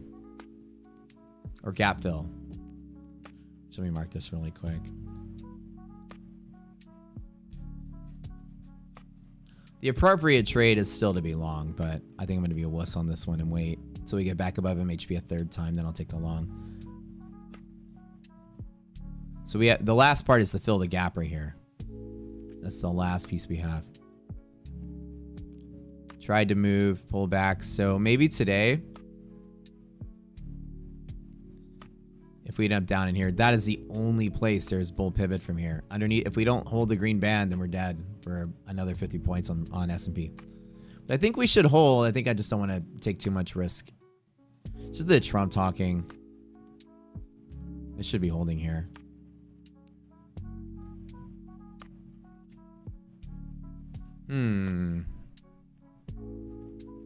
No, it's not a bear. No, I'm probably just a pussy. No, the market's probably going to rally from here.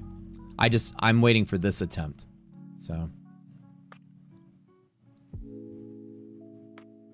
And plus, though, if you think if a market falls and you're like, whatever a bear flag is, it doesn't make any sense that the market does this and then does that and then does this. That's just random.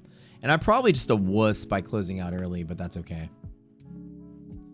I need to hold MHP as confirmation. So I'll try one more time. Usually days like this, I should buy and I should buy again, but it's the volatility is unusually larger. It's like I said, the data still says it should go up. So we'll see how that works out.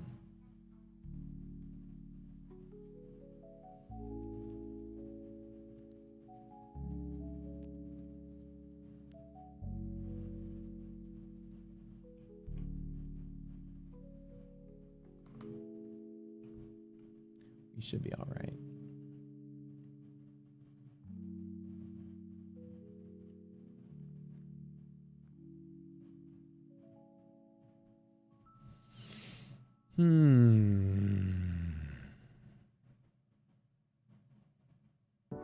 Yeah, we should be supporting green band. It shouldn't be crashing below it or else the market's collapsing today with that gap fill. So it's up to you to decide what you think is going to happen. One more attempt at MHP and I'll take a long on it.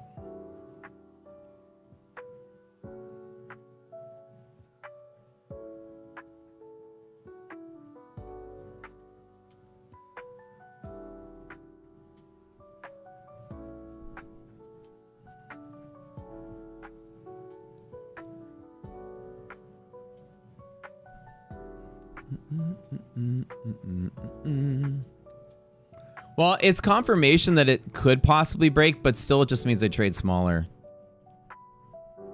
Yeah. There's enough market cap below it, but I still use it to trade small. If it doesn't agree, I still trade small. It's kind of the rule I have.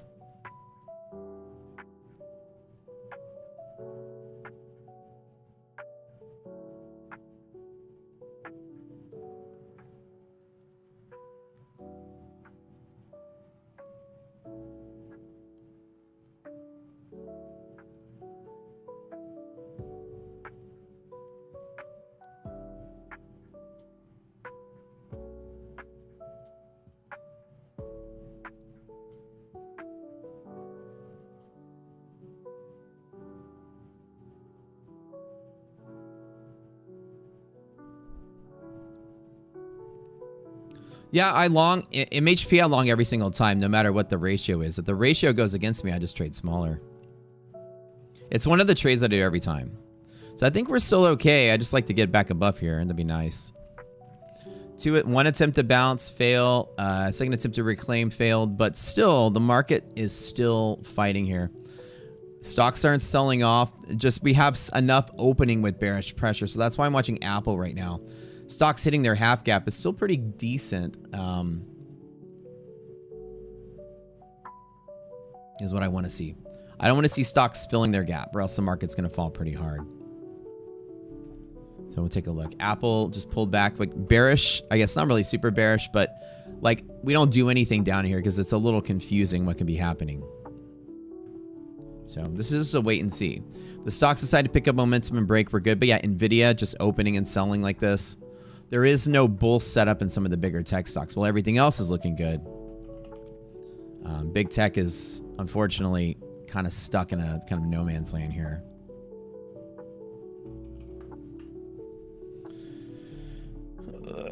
Yeah. So I still take the attempt on the percentages, you know, every time.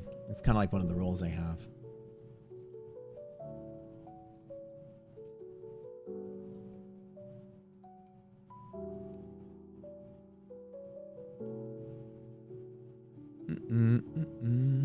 We're gonna wait and see. If we reclaim it one more time, I'll be glad to take the long on it.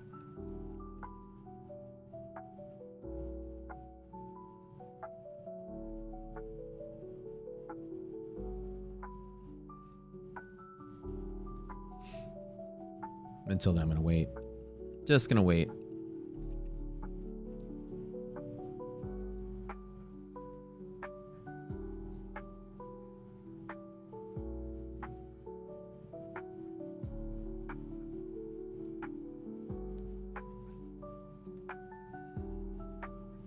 I think it still looks okay.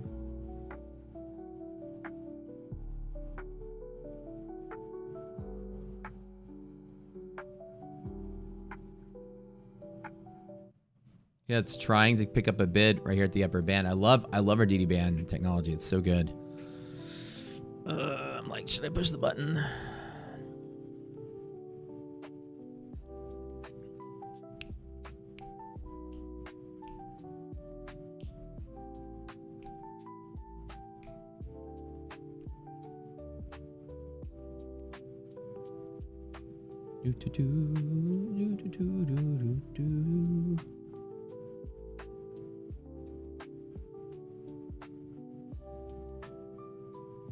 Give us that love, baby.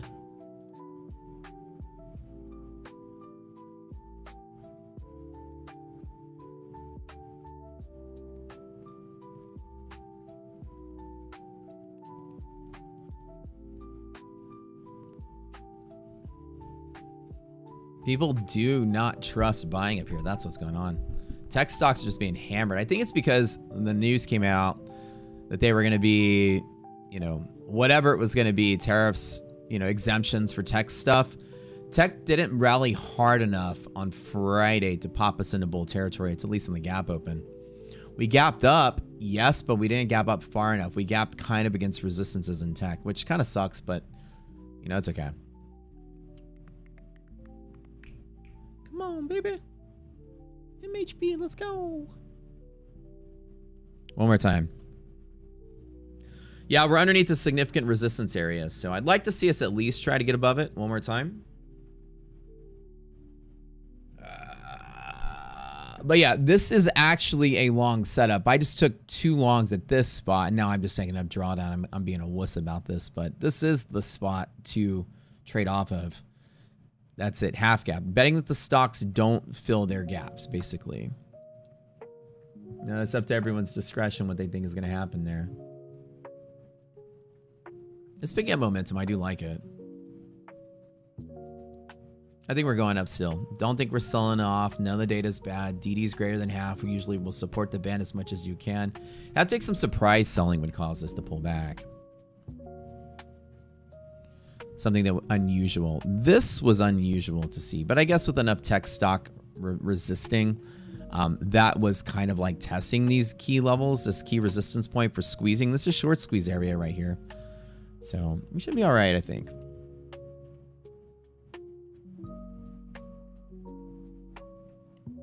Not worried about this at all.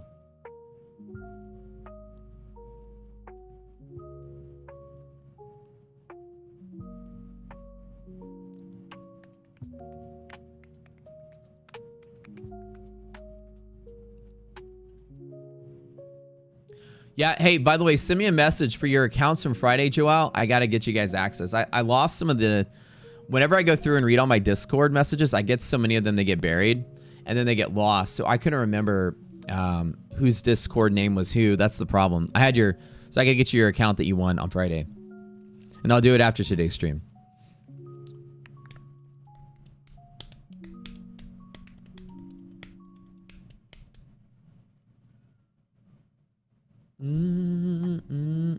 Let's rally, baby.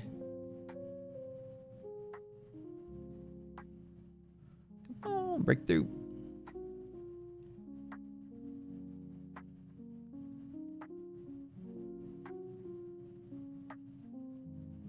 Come on, let's go.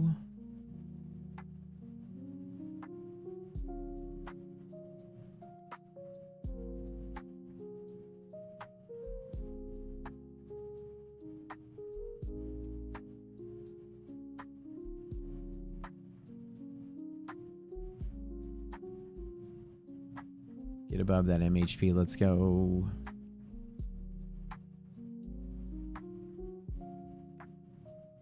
Double check NASDAQ is around the level. Ooh, okay. Do I just want to take one on the long?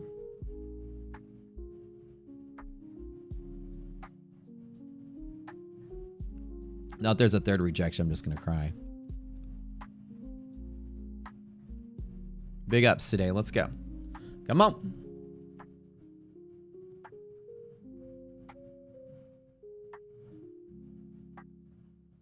I'm going to cry if there's a third rejection here. Betting that we stay above it.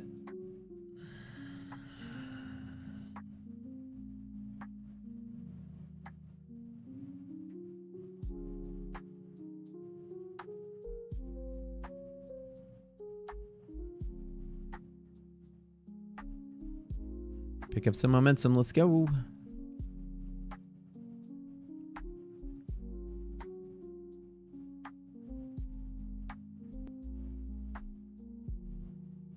And we're not forming any impact lines either. DD ratio is still good. Resilience is still good. MHP res is just not that great. And it's just the tech stocks holding flat, picking up like no momentum here. A little big breakout green candle. Come on. Big and green, baby. Let's go. Pop and go.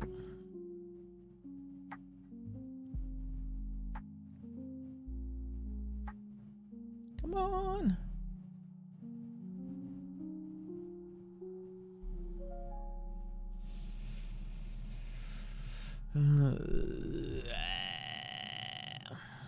That's my disgruntled groan sound.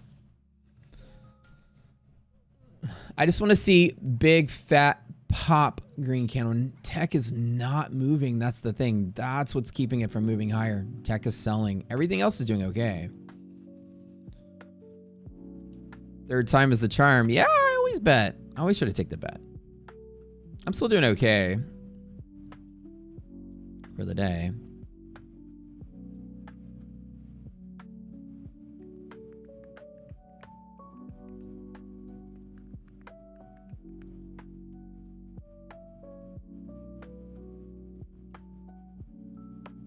Come on.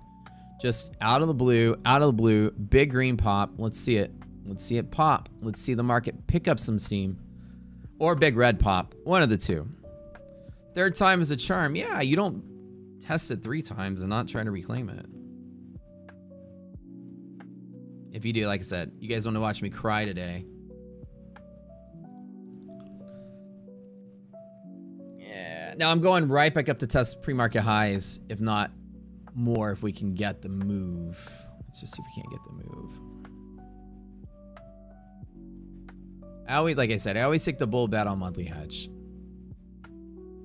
I believe that the bigger market is rallying. I do, so I don't think we'll have a crash day today with no news. That's the bet I'm taking.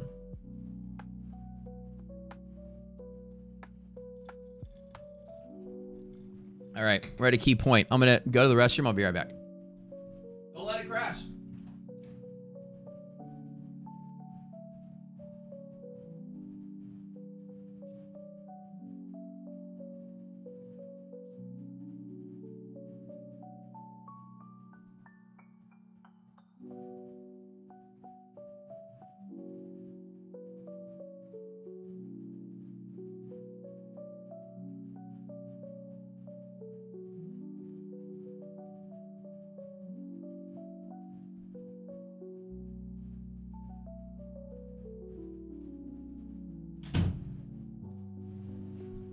Told you guys, don't let it crash. Stop letting it crash. Not allowed. Not allowed. Apple's bouncing. We'll hopefully get a bounce on Apple. Let's see any kind of bounce on tech and we're good. Any bounce on tech and we're good. Come on.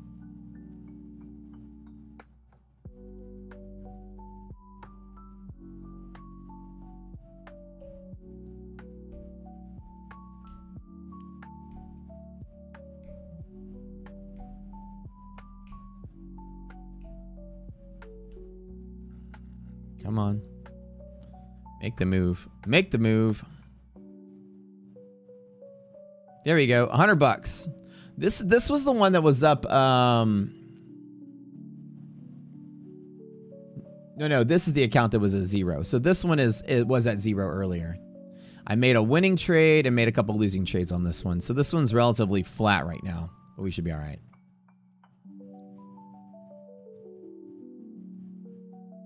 To be all right.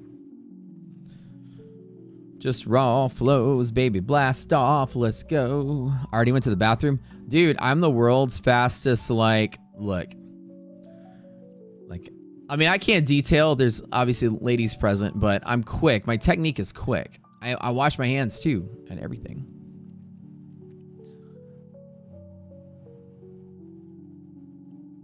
I'm already walking to the pot aiming. I don't get to the pot, then get ready to aim. I'm like walking with it all hanging out. I'm aiming at the toilet from like 20 feet away, hitting it square in the middle as I'm walking towards it. Yeah, I mean, I should play basketball. I'm so good at aiming. Can I teach you this technique? Oh yeah. We can't use it in public though, because you're kind of walking up to the stall with your, with your water hose in your hand. People are gonna look at you weird, especially if they got kids with them, Don't do that. No, I'm just kidding. Shooting for the distance. I'm just aiming for the toilet the minute I walk to the bathroom. I can hit it from 20 feet away. Third time's not a charm. Try to break. Let's go. Break, baby. Make a course of this technique. You guys, all right. But it takes a lot of practice and there's a lot of cleanup while you're practicing. It gets a little messy. So, buy a bucket of paint. You might have to repaint your walls at some point. The paint starts chipping off from all the liquid everywhere. Oh, this is getting gross. Some of you are probably eating breakfast right now. He's shooting for the distance. Yeah, that's exactly right. I'm washing it. My hands are playing. Yeah, I've got like one hand in the sink washing, one hand, putting out the fire, if you may. Yeah, I have a floor train outside the door. I basically just pee on the floor. Yeah, so it's kind of exactly what I do. It's a $5 add-on to your Rocket Scooter membership. Go to Andrew. Yeah, you're gonna have to listen. I'm gonna tell you all my secrets are free. I'm a guru at peeing. It's gonna cost you. Okay, nothing's free in this world. Come on, baby, rip roar. Hold it. Hold it. Hold it for highs. Shit, hold it for 15, 19, 5, 23. Let's see if the market does. Again, we're not picking up any steam because the stocks aren't bullish today. It's kind of sucky. But let's look at Apple monthly map just to see in general, right? Apple and everything else was thrust in a bull zone. Everything's comfortable here, with the exception of today's liquidity map. It's like selling in a longer, stronger bull market.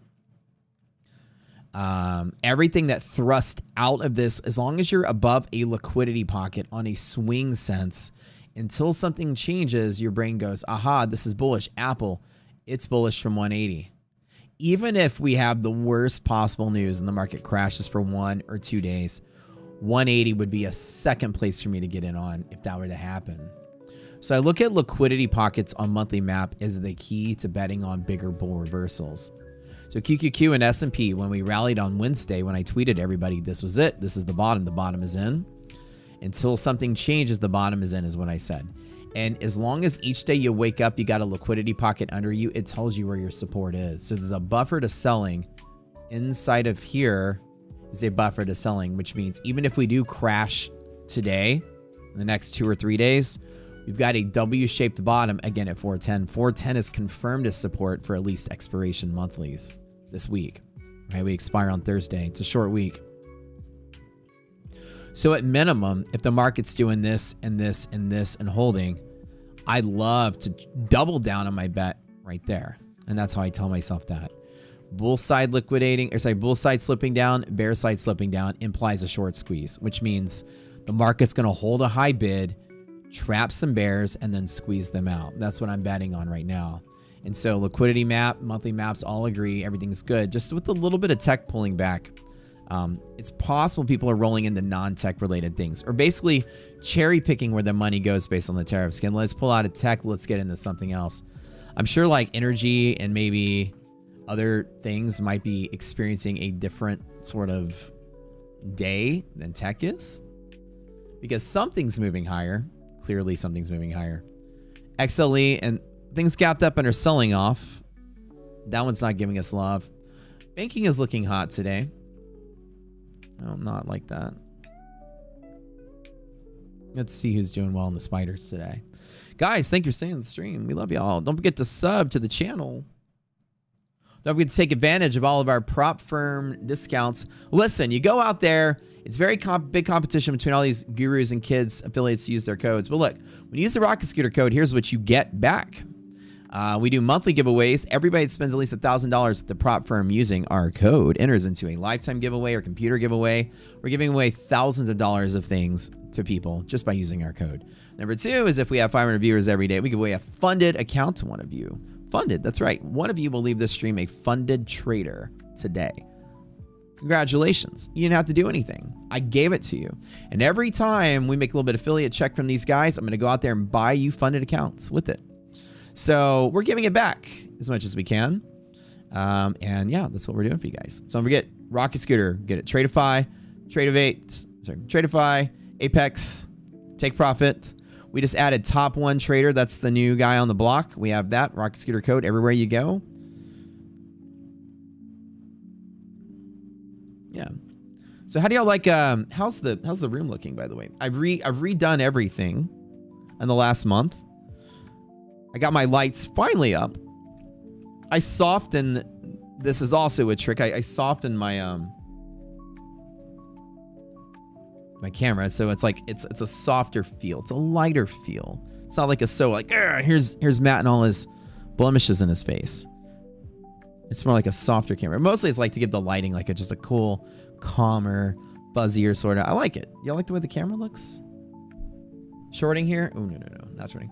Right here, do you like, I mean, is it cool, right? Like this, you see my fingers are, there's a little bit of like that's not super sharp. I changed the exposure to be a little different with the low lighting so that it's like more fluid and chiller. It has a cooler vibe. Okay, let me see you guys like that. You don't like methodical climbs. What do you mean, Dustin, by methodical climb? Explain, sir.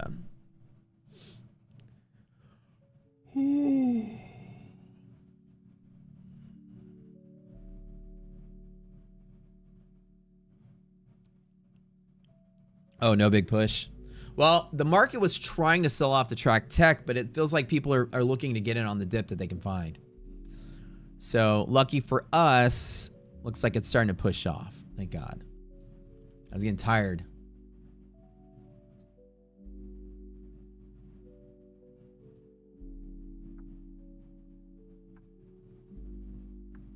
I was getting tired fighting at MHP. What's your target for NASDAQ? Oh, well, Depends on where we go from here. Trump is talking, so it's really hard to say, at least at minimum, to retap pre-market highs. That's pretty common on moves like this.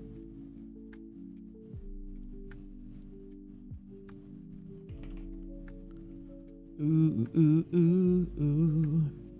At least on Nasdaq right now, would be very close to filling the gap. Positive res is a gap fill from here to here with resilience greater than 0, which it never lost sight of that. MHP support would be good to fill the gap. And then from there, I don't know what I would do. At least on the day trade. The technical trade is to fill the gap. And I took 2 waves of like overshooting and losing my trade to finally be like, damn. But I still, looks like I'm drawing tits on the screen. Or a lopsided butt. Let me draw this a little PG here. Normally you look for 1 strike distance of overshoot, and the volatility was not there for 2 strike distances. So I closed out and waited, took another stab, closed out, took another stab, and now we're good. So we'll see. I get lucky on this. But at minimum, to fill the gap, resiliences are positive, so I'm looking for that. Hopefully. 19040. Oh, Dustin like to drop down. Yeah. It would be nice if the universe handed us the DD band one more time. It'd be kind of nice. But I think without any really big momentum from tech, we're not going to get much movement from here because people are just rolling out of tech into other things, which is why the market's not selling off. And it's not like people are like selling off really hard in tech. It's just that the as everything is gapped up, we're just not getting a lot of momentum from the things that could really push this market.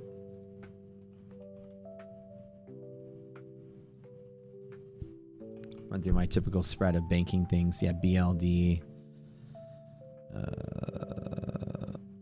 Wells Fargo. Goldman Sachs. Yeah, banking's doing okay. But illiquidity pockets as well. So the market is going to have a really hard time moving from here to the upside. It's still fighting because the stocks themselves are in bearish liquidity maps. Not really so bullish. Google's great. Google's looking good in an IP. Google can go all the way to 165 today. Actually, much higher. Google is unbounded to the upside. I like seeing that. Meta, I don't think is a major player in the decision making. Meta doesn't seem to be like the hot stock right now. Soxel. How's the semiconductors doing today? Oh, we don't have a...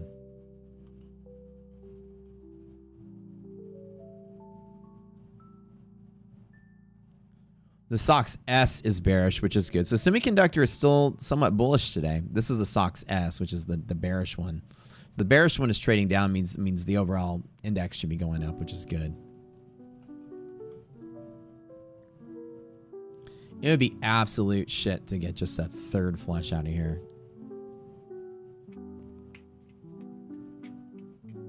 Nasdaq does exactly what it does. It's Nvidia in a different instrument. So let's keep Nvidia front and center because I do want to see what's going on here. Nvidia in a BLD is hedge pressure support back up to orange, which is very possible from here. Nice R&R on this trade too. Basically like a 2-to-1 setup on Nvidia. So all right, all bets are in. Is Nvidia rallying or not? When is Trump talking? Should be at 11, right? Like in 15 minutes.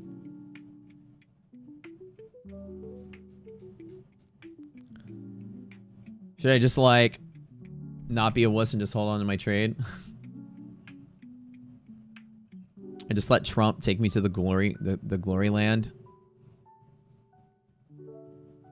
He's going to say stuff that's going to give you the pivot you want, I bet. Whatever you guys want to do. Shorting, I wouldn't, like, personally, I'm going to be shorting from here. If I'm going to short this market, I've got no evidence that it's selling off. That's the thing. I have nowhere to short from. Now, again, I'd be betting that Trump says something to tank the market. Below MHP is the short setup, but you do have long from here, so it's kind of like stuck in this situation.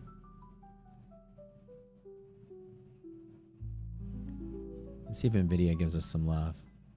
So place your bet, right? If you're longing or shorting, this is the blast point. This exact level I've taken 3 attempts at today.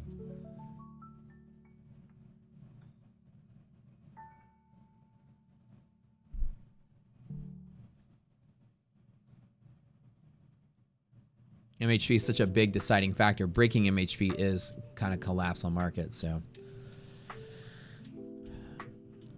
I think Trump should be talking. He thinks Trump should stop talking. Yeah, that is actually something as well he should do. I think we're still good for the bull side. Like I said, I believe the market's bottomed out. Liquidity pockets monthly maps. Today's just, it gapped up too far on what was perceived as fake news. But I don't know why, if it was perceived or said as fake news, why they would still gap the market so high. I don't know. Other than it's actually real news. People wouldn't be buying so heavily at the open if they didn't know something. That's what I'm trying to tell you guys. It came out and Trump goes, that's not really what's happening. But it doesn't matter because everybody's slamming the market, pre-market to order to kick the price up at the open. People are longing off of something. You wouldn't gap up like this on fake news. The stock market wouldn't have held it. Futures market would have sold off. You know what I'm saying? So I don't know. Still bullish. I ain't moving. Now I'll close the trade if I start to get more signs that I'm wrong. But this is your blast point. At least to test the highs, I'm pretty okay with. I'd like to see this happen.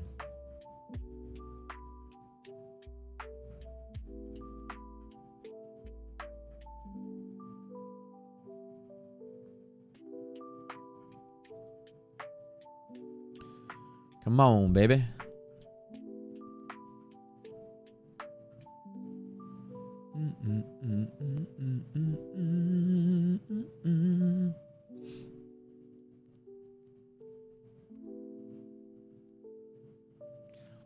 I like seeing it go up to 300 and then come down and then go up and then come down and then go up and come down.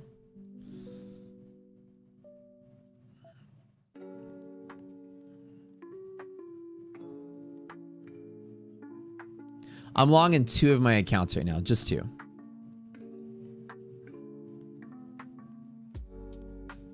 One of them I grabbed long here, another one I've grabbed long here. This is the one I keep taking the breakout attempt at here.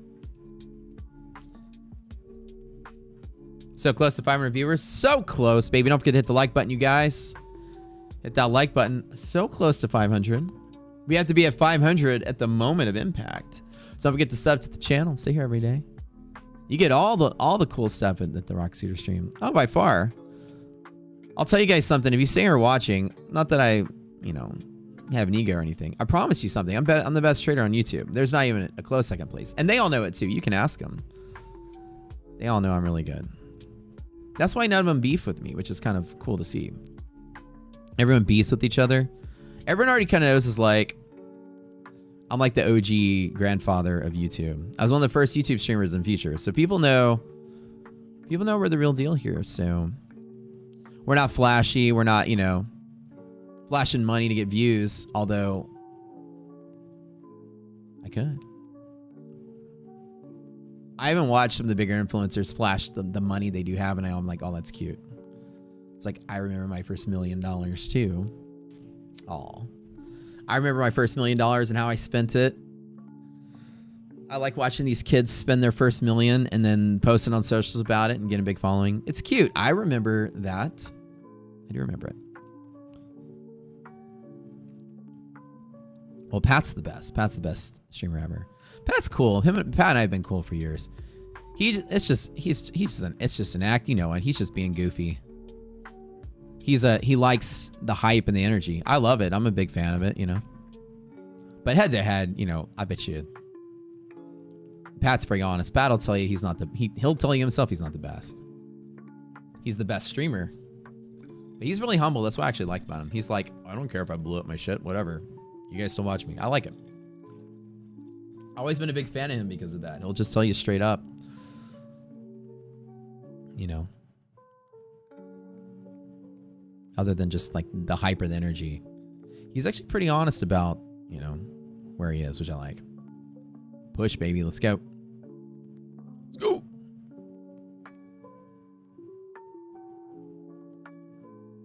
Let's go.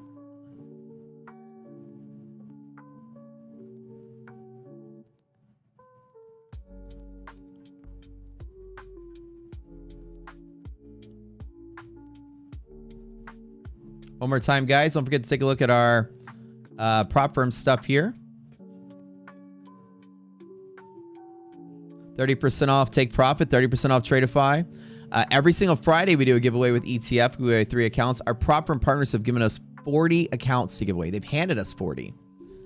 So not only do we have 40 to give away, I buy more every other day too. And I buy them to give them out to you guys. So I have a deal with Tradeify that actually use the commissions we make from the sale so I can buy accounts for you guys for the giveaways. Find an account every day at 500 viewers at 11.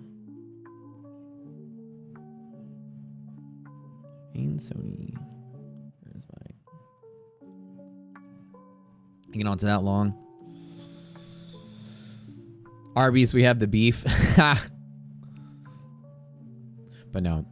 Pat would never call anyone the best. Although he has tossed props at us a couple times, I've heard.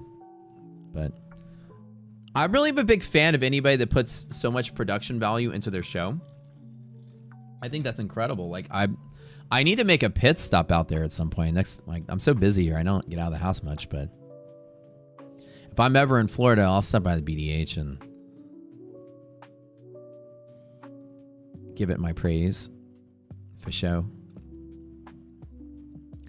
Did I flash almost buying a Lambo scooter? All right, James, you caught me. I was flashing buying a Lamborghini scooter. I'm so embarrassed. I eat my words. Actually, Costco has a Bugatti. Is it a Bugatti scooter? Bugatti, man. Trump just posted about Nvidia. What do you say? What old Trumper say about Nvidia?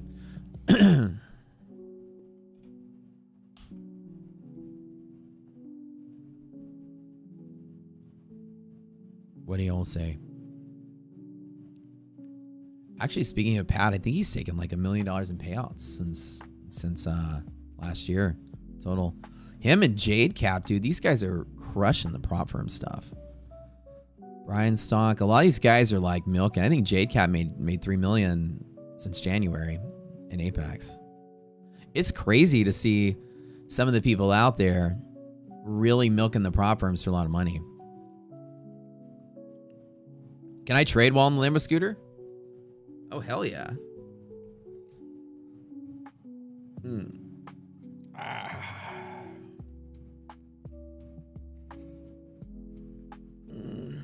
A lot of my fellow YouTubers made a lot of money. I mean, Matt has trading platform money. That's a whole different level of rich. That's where all my money went. I'm Poe now. I used to be rich. You know how much money it takes to build a trading platform?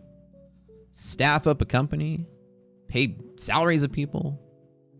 Trazomat out there is doing that. Build this whole. I went to Trazomat's facility for Tradester. He invited me out there. I went out to Austin, hung out with him for a day, just looked at the dude. It's like a legit thing. And he's like, dude, check out the poker table I put in here for us to play poker, just for the hell of it when we're not working. Custom Nasdaq Cowboy poker table, huge thing. I was just like, man, this will be like the place to work. If I was a coder and I lived in Austin, I'd be begging Matt for a job.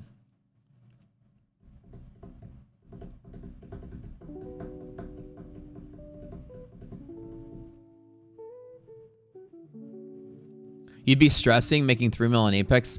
Right, yeah. It's not real money until it hits your bank account. Now, of course, somebody as big and in the public eye as that, it would be absolute prop firm suicide to deny their payment in front of everybody. They deny a lot of payouts of a lot of people just for whatever reasons. Yes. But for them to deny a $3 million payout to somebody would be death to their firm. We would kill it overnight. Every influencer in town out there would probably be like using it for content. Apex and Ice pays out deny payouts. Like their sales would die overnight. So they would be so dumb not to be out there borrowing money right now if they couldn't pay it out. You could never save face from that. Well, fuck you, Trade. Why you do me like that, bro? One more time. Is there a promo code for subscribing to the platform? It's already built into the website. If you just go to the Rocket Place, it's already there.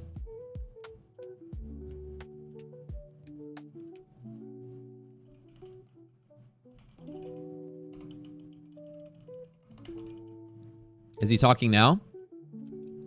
Is it 11? 11 Eastern, right? Which, y'all want to listen to it here? I'll let you guys vote. You want me to play the audio feed here?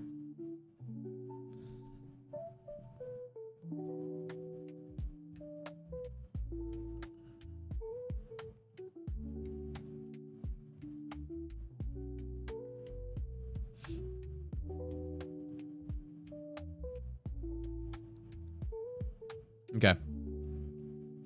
Starting in 2 minutes.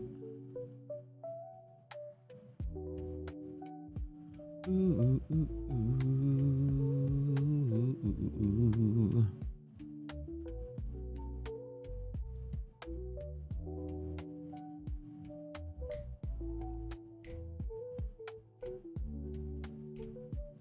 Spy MHP 1, 2, 3 times. Third attempt. I think this is just people are like freaking out because they think Trump is gonna say it was fake news, this and that. I don't think he can say anything that's bullish right now. That's why I'm like, maybe I should just kind of like get out of the way.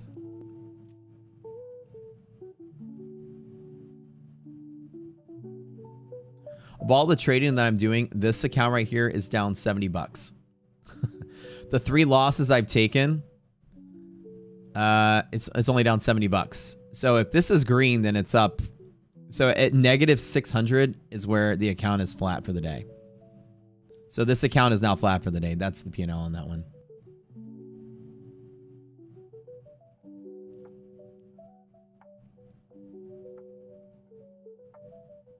I could just take whatever green I have on this.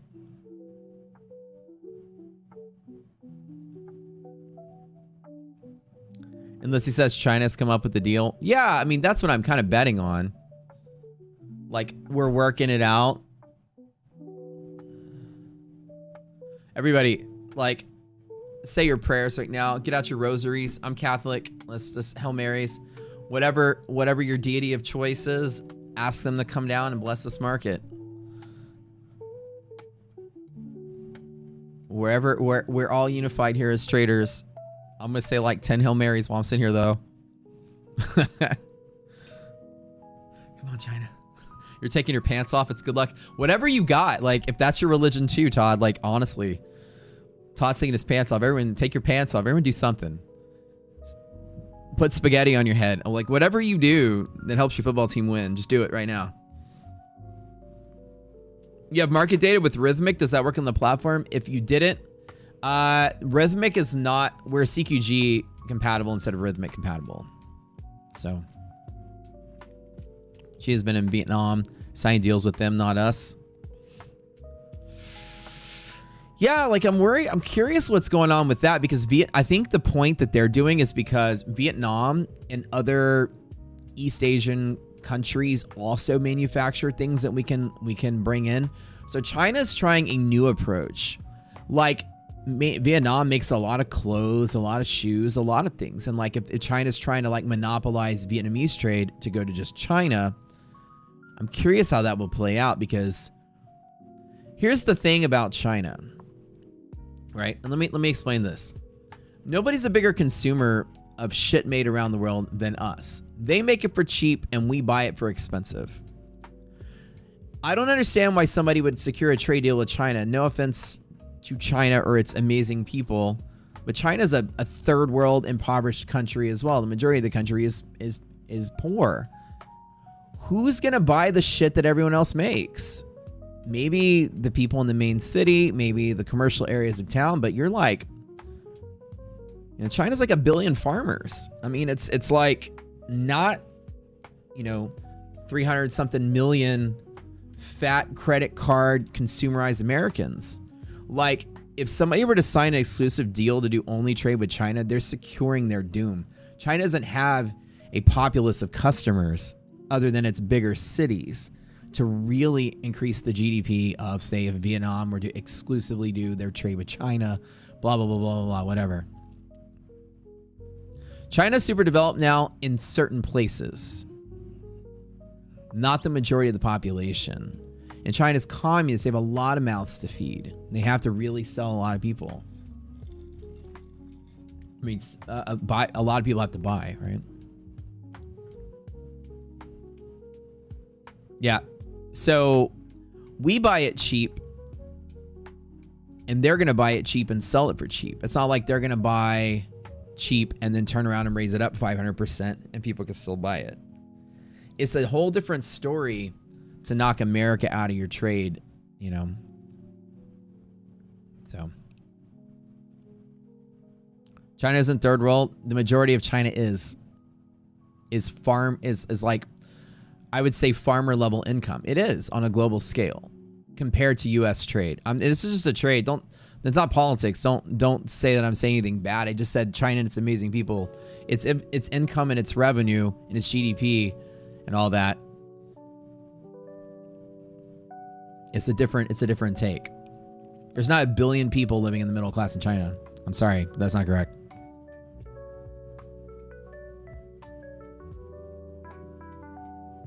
I already said they're highly developed and educated in the commercial areas in the major cities. Yeah, just like pretty much every Asian country. But the majority of the 1 billion people are not out of the lower middle class. They're not a consumerized country. They're a consumerized spots of cities, yes, but you got a lot of people there. It's different than here. So it's developing. So I'm just saying, if you're to secure like your only trade deal, like if we're trying to edge people out of China and they're trying to edge people out of us, Vietnam would be signing their own death warrant by not doing business with the United States. That's for sure.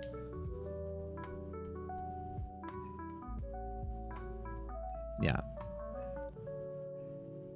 Some of the cities are very much like New York City level commerce, yes, but you know, let me see what the actual numbers are.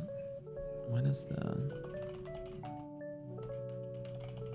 like I said, I love China. I love Chinese people. This is not a take against them, but no, let's say it's low IQ. It's the actual correct thing to say.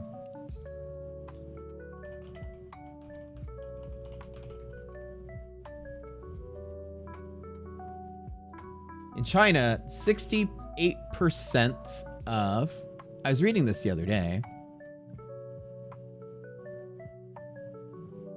Oh, let me see what it says. In China, 68%, and this is as of this year, of the population in the middle class is in the lower middle class income class. So 70% of China is in lower middle class. As far as income goes relative to GDP. So whoever said low IQ, you have low IQ. Go read the fucking internet. Google it. 70% of the country's still impoverished. And that's really kind of what I was saying. You have a lot of mouths to feed and not a lot of money to go around.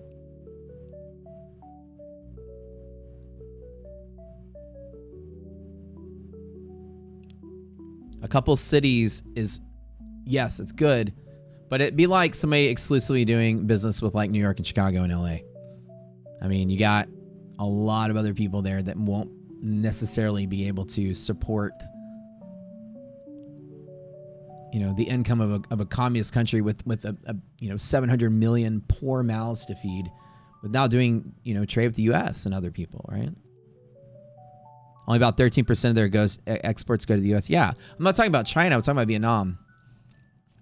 Chinese doing trade deals with Vietnam and other things like that. If we were to remove the United States from the picture of Vietnam, not with China. I wasn't saying China, I said Vietnam.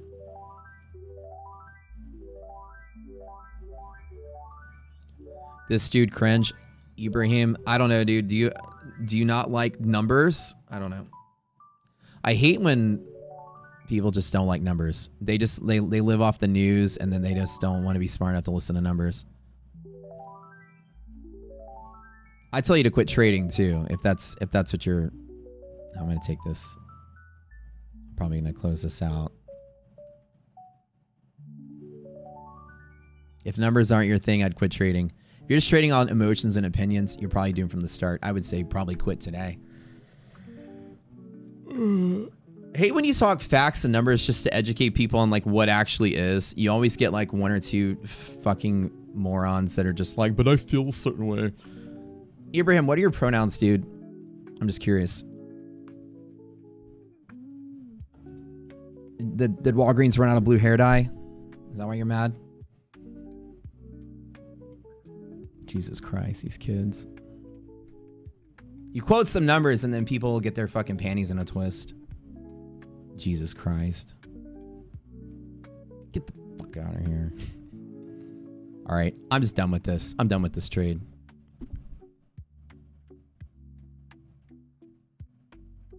Anyways, 68% of the population of China is in the lower middle income class. And three people watch too much CNN to not believe that, I guess. Anti-Trump people, I don't know. But yeah, that is the fact. And the whole point, as I'm saying, is that it's going to be hard for other countries to do exclusive business with China because other countries need our business. That's what the point I was trying to say. Their pronouns are is wrong. Oh my God. Yeah. Anyways, so the point is like, the question is, and I was playing chess with this. Trump's idea is to have exclusive trade deals with people and us together. Okay. To exclude China. And if China's playing the same game, like trying to do trade deals with Vietnam and other neighboring countries to do exclusive deals with them and still punish us, like they're trying to start a trade war by proxy, like a cold trade war. You guys remember the Cold War where big countries fought each other through proxies? This is what I'm trying to talk about. I'll explain that a little better.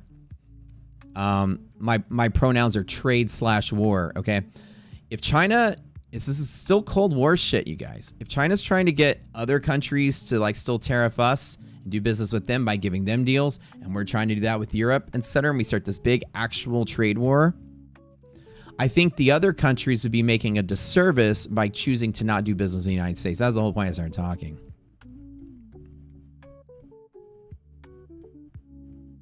Don't start a fight with the Iceman.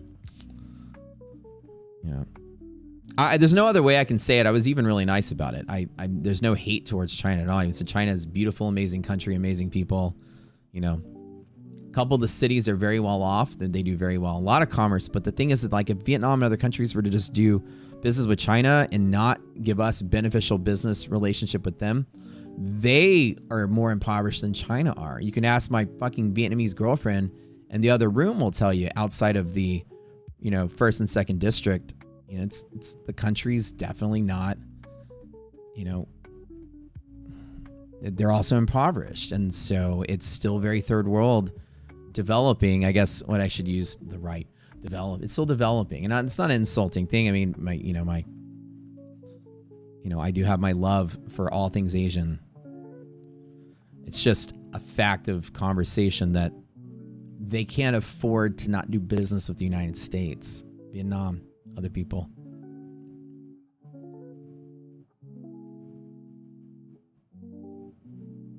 They wouldn't be doing themselves any benefit by siding with other countries that the majority of the population is also impoverished. You would just be creating like it's the communists sticking together is what it is. And again, this is a Cold War thing. You don't see like the majority of Europe rushing to make trade deals with China. The commies are sticking together. I get it. Am I in Vietnam? I'd love to be. I'm about to be adopted by a Vietnamese family, though. If all goes well. I'm tired of this trade today. This trade is pissing me off. I took 3 losses on this one. I'm only going to take it one more time. Pre-adopt map. So the question is where's the money going to go? That's all we care about. Do we think that they're going to work it out, have exclusive trade deals, and further deepen a trade war, or we think it's going to stop? So once the pronoun kids are out of the stream, you guys done? All right, so here's what I'm saying. Are we betting that the market goes up or down? I'm not protecting anybody's feelings. I'm a fucking trader. If you need this to be Sesame Street, you get your fucking ass out of Wall Street and go over there and find some puppets to stick your hand up their ass and play around and talk about numbers and shapes and fucking whatever. Wall Street, you got to be tough, man. It's all about the numbers and facts. I'm here to protect anybody's feelings. Don't give a shit. I'm here to put their money into my pocket. That's it. So we're going to have really stimulated conversations about what's important. Is there a global trade war or not? That's the question. I just don't see how anyone has a leg up in this game against the United States right now and its partners. Like, we're not going to emerge from this victorious. China has been expanding their trade into other regions the last couple of years. They have. They have been.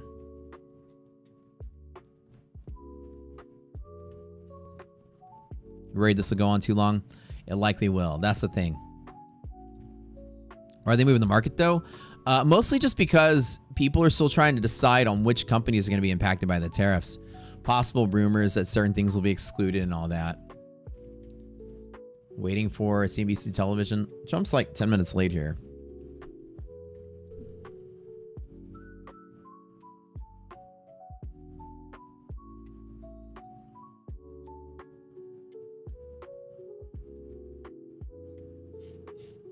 Yeah, like we want to make sure we have the facts and numbers whenever we make decisions, right?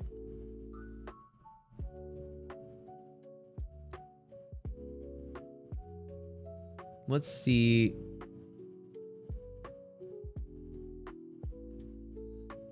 Let's find a more recent article about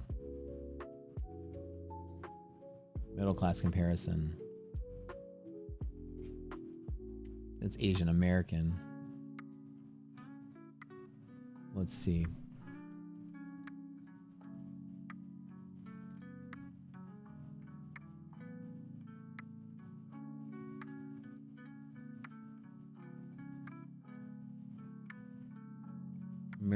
Per capita disposable income quintile distribution 2022. Spending power in China. Now, it's gone up in recent years for sure.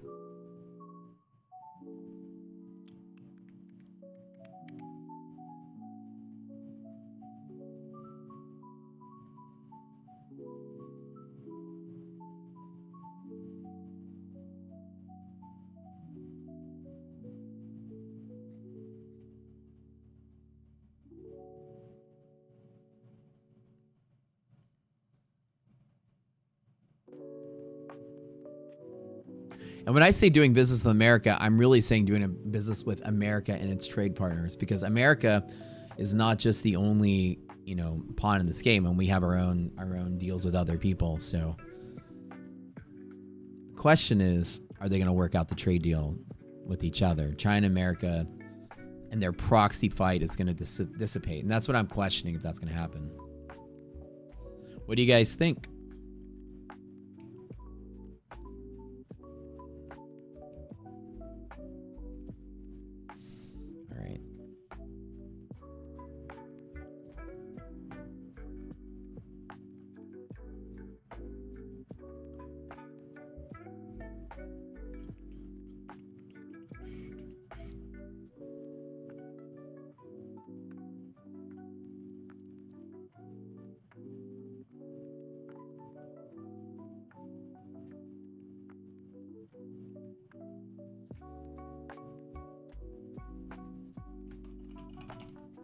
Let's ask ChatGTP then.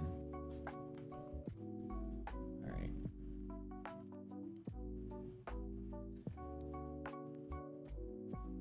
China has experienced tremendous economic growth, leading to a massive expansion of its middle class.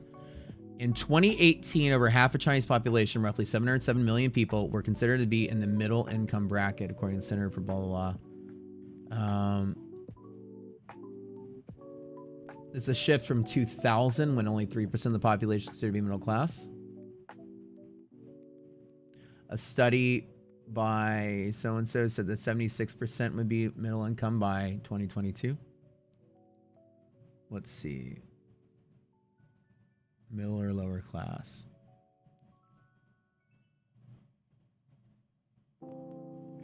We're looking at the spending power of each person that's producing something. That's really what we're looking for. We're not trying to make fun of people.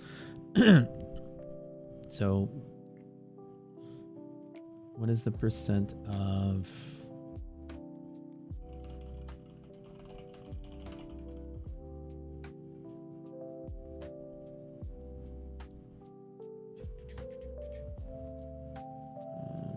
let me ask a different question. Because you really need a strong middle class to buy stuff.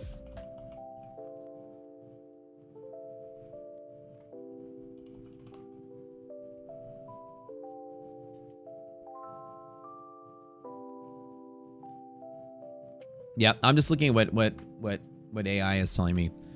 In China, approximately 68% of the middle class falls within the lower middle income category. This means while China is significant middle class, a large portion of it resides in the lower end of the middle income bracket. Oh, it was 68% of the middle class falls within the lower income category. Okay. So what's considered the middle class, 68% of the middle class is in the kind of impoverished portion of that. They're trying to assess the spending power of China is kind of what we're doing.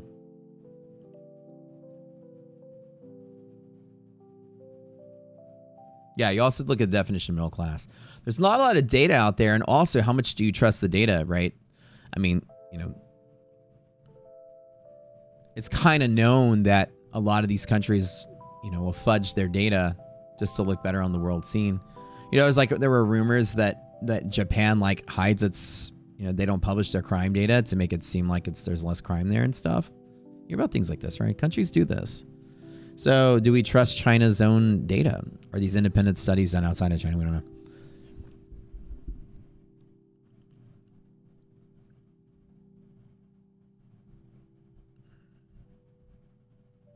The IMF judged the Chinese economy in PPP terms to be 23% larger than America.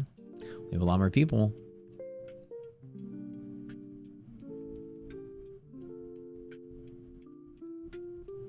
Is Gamma here today? Did he take the day off? Yeah, so I'm curious, like, what you guys really think, though. Like, is China going to amass a network of countries to no longer do secure deal? Like, essentially, is he going to secure, you know, its partners to tariff the shit out of us, right? And say, fuck America, we got your back, tariff them. Who cares, right? Is this where it's going to escalate? That's what we got to figure out. And you have to think from the point of view of them is, would they be well off without us? It's just like back in the communist revolution. Everyone was like, yeah, let's all become communists. It'll be great.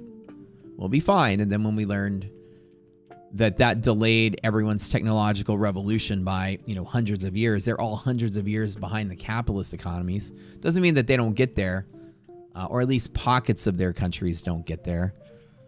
It's big cities don't get there, but in general, we learned that communism delays the advancement of a civilization. Like it just literally does not stimulate enough to grow as fast as everyone else. It's not.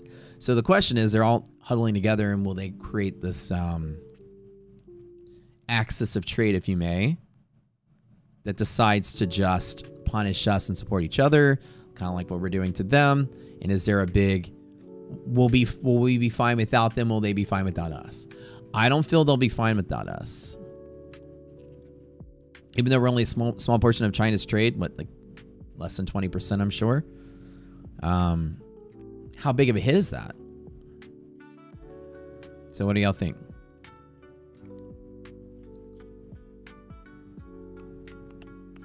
Gamma went out with Vega to search for Delta. Yeah. So what do we think is happening here today?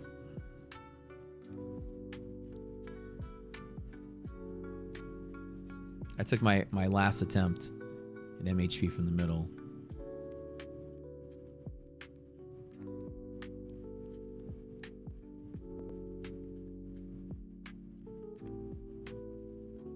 I'm still not talking yet.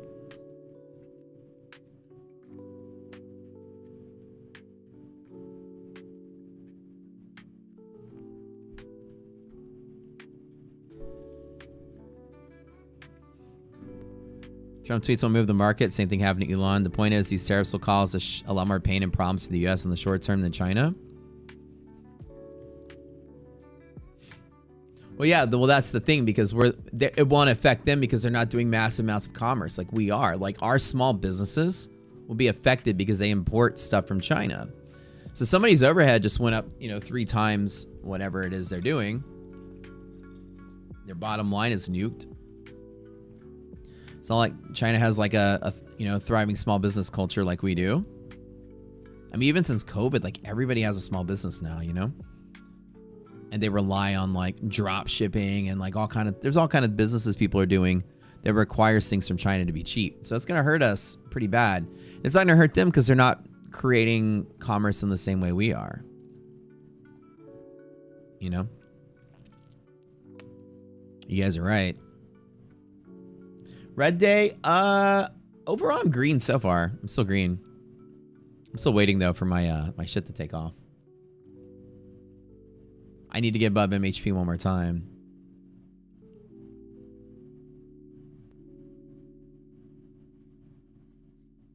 Just hanging in there. The El Salvador talk should move the market too much? Nah, I don't think so. Let's get Nvidia today. DD ban a second time? What do y'all think?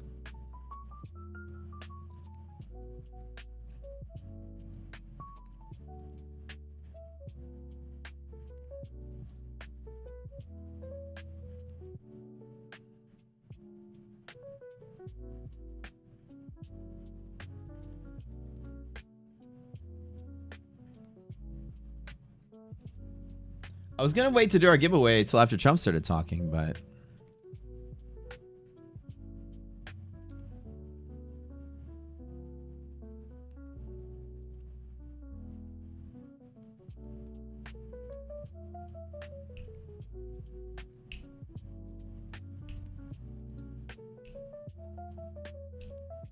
no monkey paw today? Nah, not today.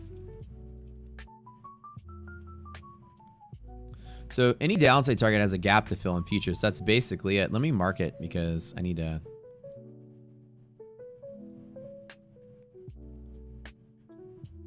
Where's my thinkorsome? What's the gap fill? Yeah, in the short term, tariffs will hurt our small businesses. Absolutely, for sure. That half gap is 54.24.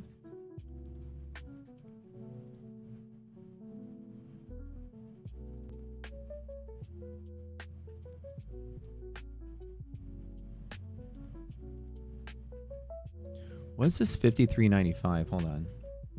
Oh, that's the gap fill. Okay, that is the gap fill. Okay. And Nasdaq is going to be 18,824. Make sure I mark them here.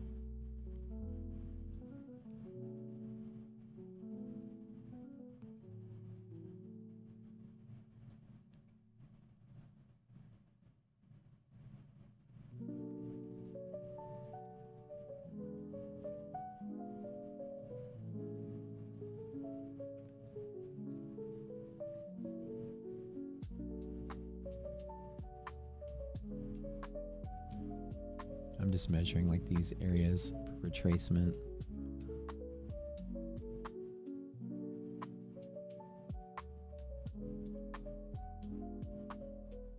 For red lines, okay.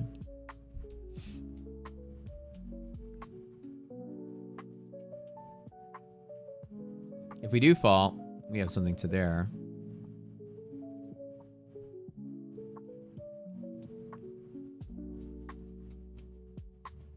It won't hurt our small businesses. Well, I'll just pass the cost to the consumer. Well, that's the only avenue a small business has is to pass their costs on because they don't have a they don't have an endless supply of cash like the bigger companies do. Rocket Scooter song? Oh yeah. We gotta do the giveaway.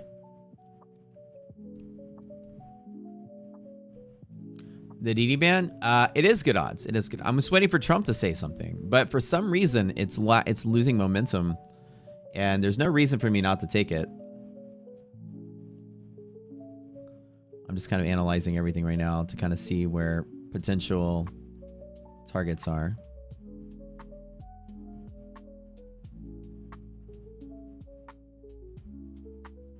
The AC guy is here.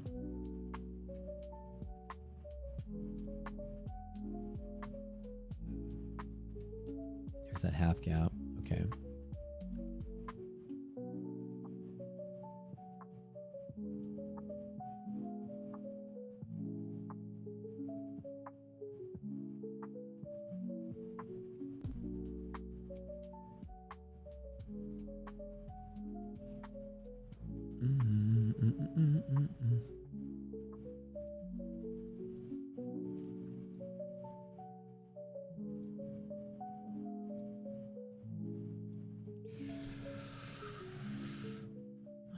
Dare I?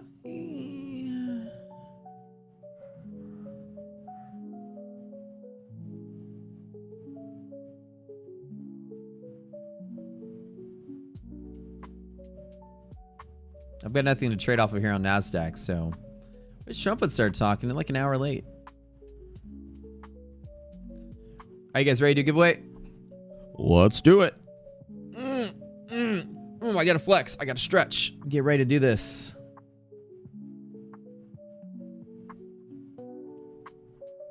All right.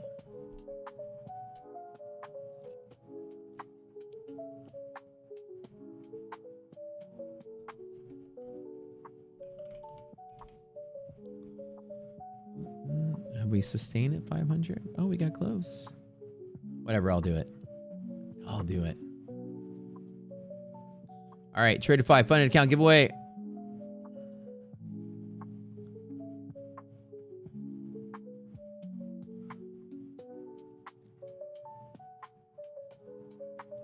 Type it in, type it in, type it in, type it in.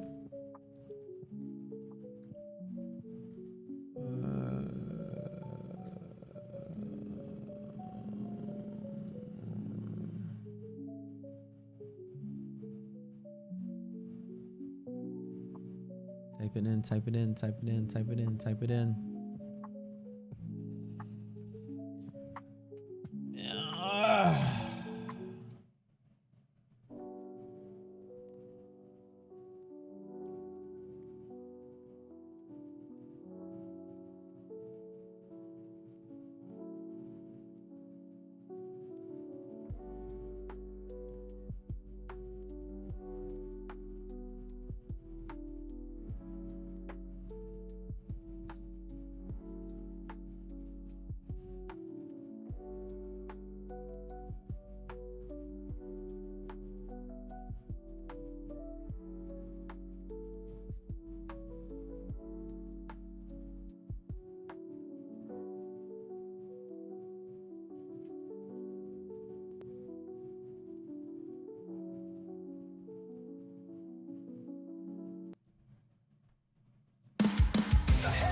Resilience, support in the bull zone, everything rocket scooter, all you need and all you own. The hedge pressure resilience, support in the bull zone, everything rocket scooter, all you need and all you own. Rocket scooter, rocket scooter's the best.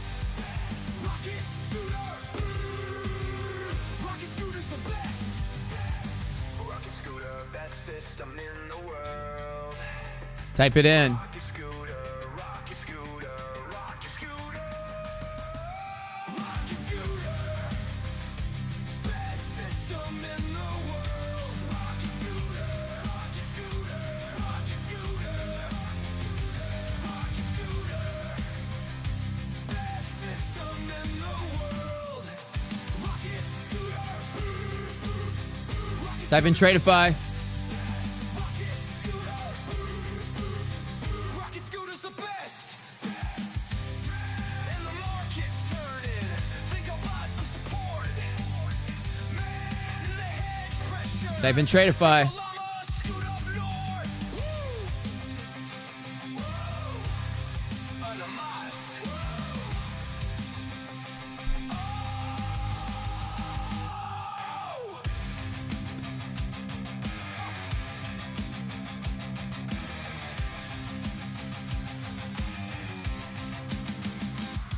I can't even see with these glasses on.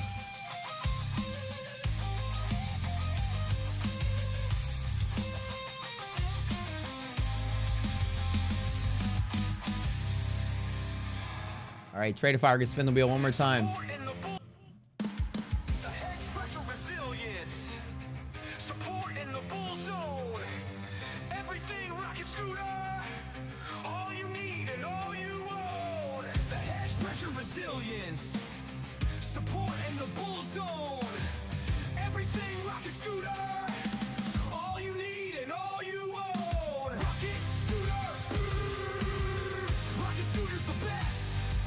Oh wait, hold on. You guys. Oh wait, I can't even see the screen. Hold on. My bad. What's up? What do you have to take a? Oh, hold on.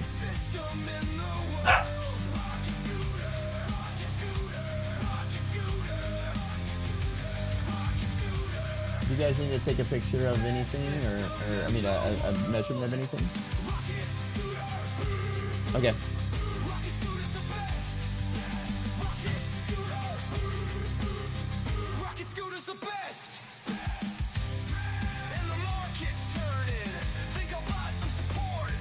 Tradify funded account.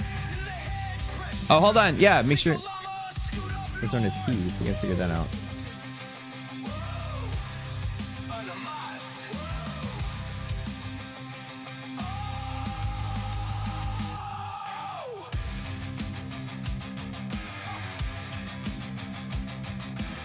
One of you is about to become a funded trader. Fasole? If I pronounce your name right. Gotta say something in chat. Congrats. You got like a minute to say something. He said, oh shit. We got a winner. Congrats, man. Hold on one second.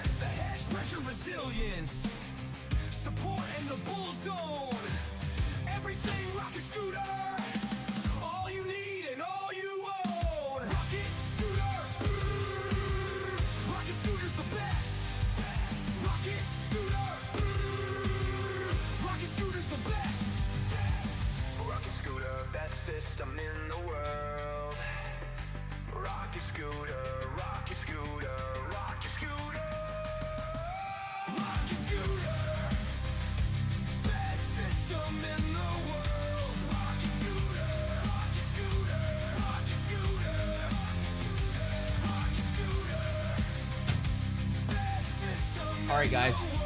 It wasn't his keys. It wasn't his keys. There was another AC guy that came.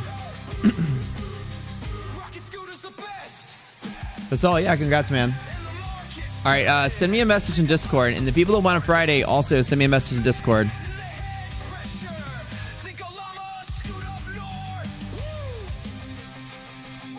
Congrats. There's a link.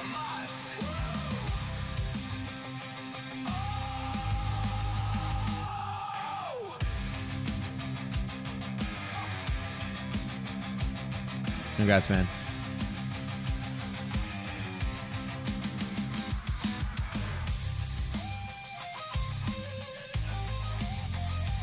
Good job, good job, good job. Okay, we might do another surprise giveaway today. So hang tight. Sometimes I do surprise giveaways. So hang tight. Good job.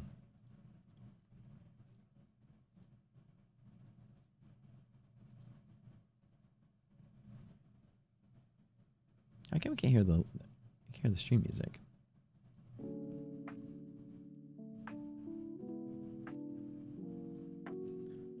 I'll get you down in here.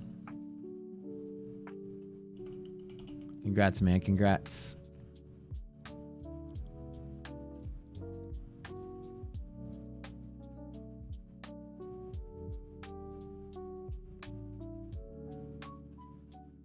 The link is set. Oh, wait. Sorry, my bad.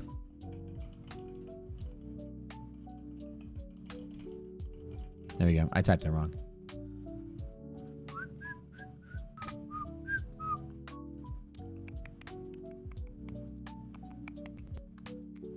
It's always hard outside of these bands to get good momentum without some kind of catalyst or event. Trump's still not talking yet in El Salvador.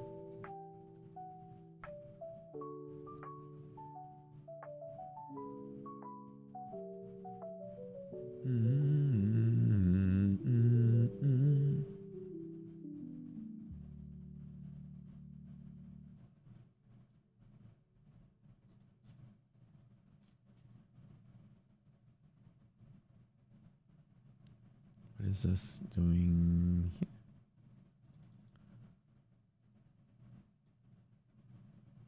So gap fill is the next possible target on this.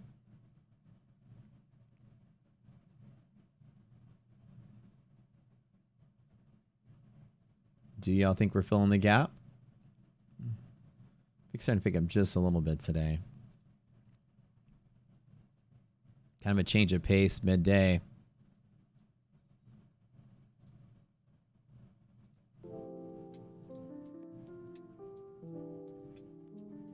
Gonna mark a new area of interest.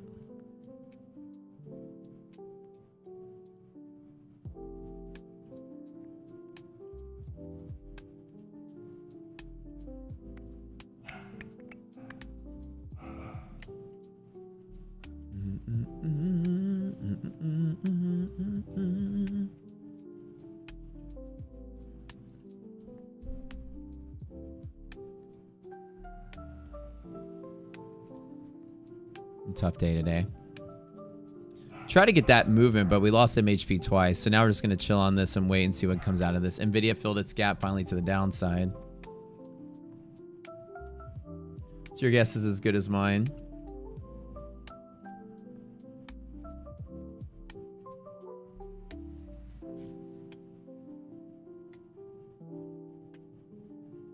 The market can dip a little bit. I can actually build up more into my options. Be nice.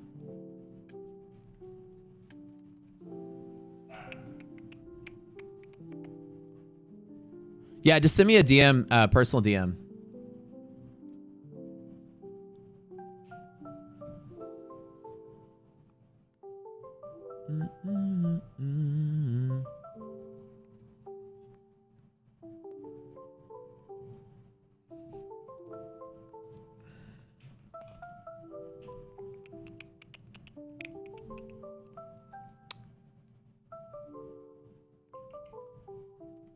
Have anything support on QQQ filling its gap here? Yep. QQQ gap fill coming up. It's roughly 80 points lower on Q, so about 18,820.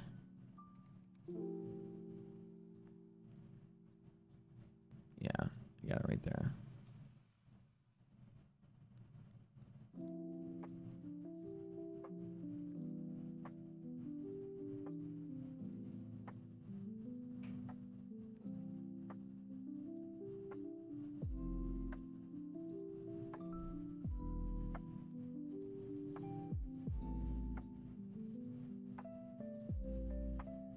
Let's see what the bigger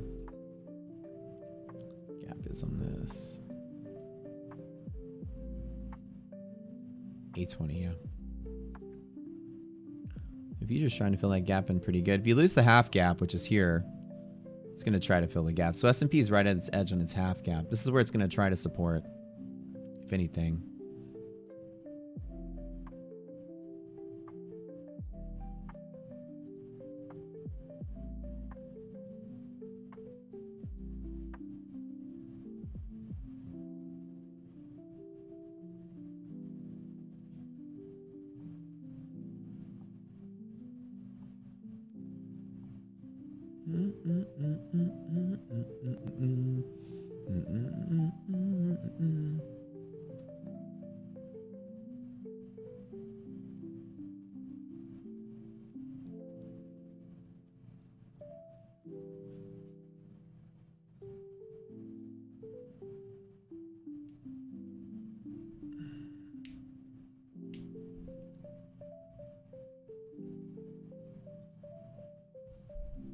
Russell just filled its gap.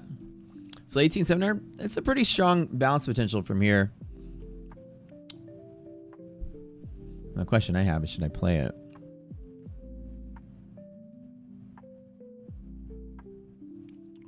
MHP is always a decent bounce.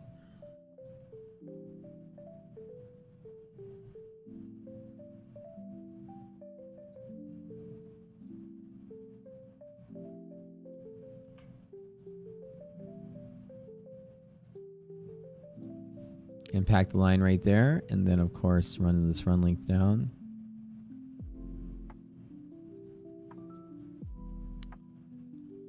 Trust me, today's action is a little unusual, so we will begin shortly. President Trump participates in bilateral meeting with President of El Salvador. Like, everybody is literally just on pins and needles waiting for Trump to say anything today. Is he talking yet? There we go. Criminals, in some cases violent criminals. We had 11,088 known murderers. Half of them murdered more than one person. This was allowed by a man who, what he did to our country is just unbelievable. So we're straightening it out. We're getting him out. But what they did and what that party did to our country, open borders, anybody could come in. As soon as I heard that, I said, every prison's going to be emptied out into our country. That's what happened. And we're straightening it out. And we just had numbers. We had the highest recruiting numbers in the history of our country going into police departments. And a year ago, we had the lowest numbers. You couldn't hire a biggest police. change. I don't know if he's going to say anything And the military now, regarding Marines, Chinese trade. Army, Air Force, Coast Guard. Every slot is, I mean, we have the best numbers. Long off a gap we've filled, ever positive had. res, yeah. Good recruitment numbers. And we've never had anything like it. We had records on at every single level.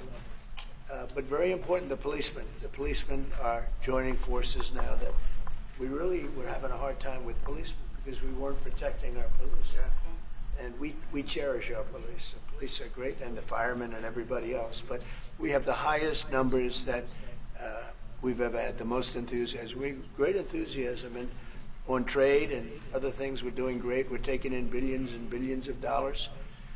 We made 2 weeks ago, I gave them a little bit of a pause because, you know, you have to show a little flexibility. But we go back to what we have to do. The markets have been very strong once they got used to it. But we were losing $2 billion a day.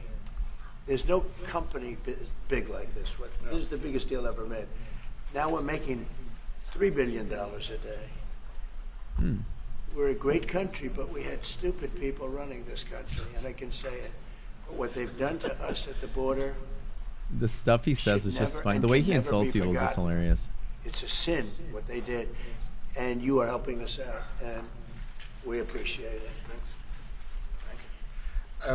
Actually, what you're doing with the border is remarkable. The way he insults people is just hilarious. 5%. It's incredible. He sounds tired. As of this morning, 99%, 99.1% to be exact. Why are those He just numbers sounds not in old. the media? We Well, they forget, get out like, with the we fake remember news, what you Trump know, was like like CNN from the over here 80s and doesn't then the wanna put 90s them and out then his because they last don't presidency. they He's don't an like old putting out man good now. numbers. They only like putting out He ain't got the good energy numbers. he They used to hate our have country, anymore. actually. But But He's starting to it's a slow shame, down. You're right. Isn't that a great question? Why doesn't the media? Why don't they put out numbers? And he also 99%, doesn't sleep I mean, much, yeah. It's crazy, right? We're doing great. He's almost 80. Christy, He doesn't can you look 80 at maybe, all. He doesn't say a act couple 80. of He words acts like about he's the probably border, how we're 60 or doing? 70, Yes, but it's been absolutely phenomenal what a great leader can do. Clear direction. Our laws matter.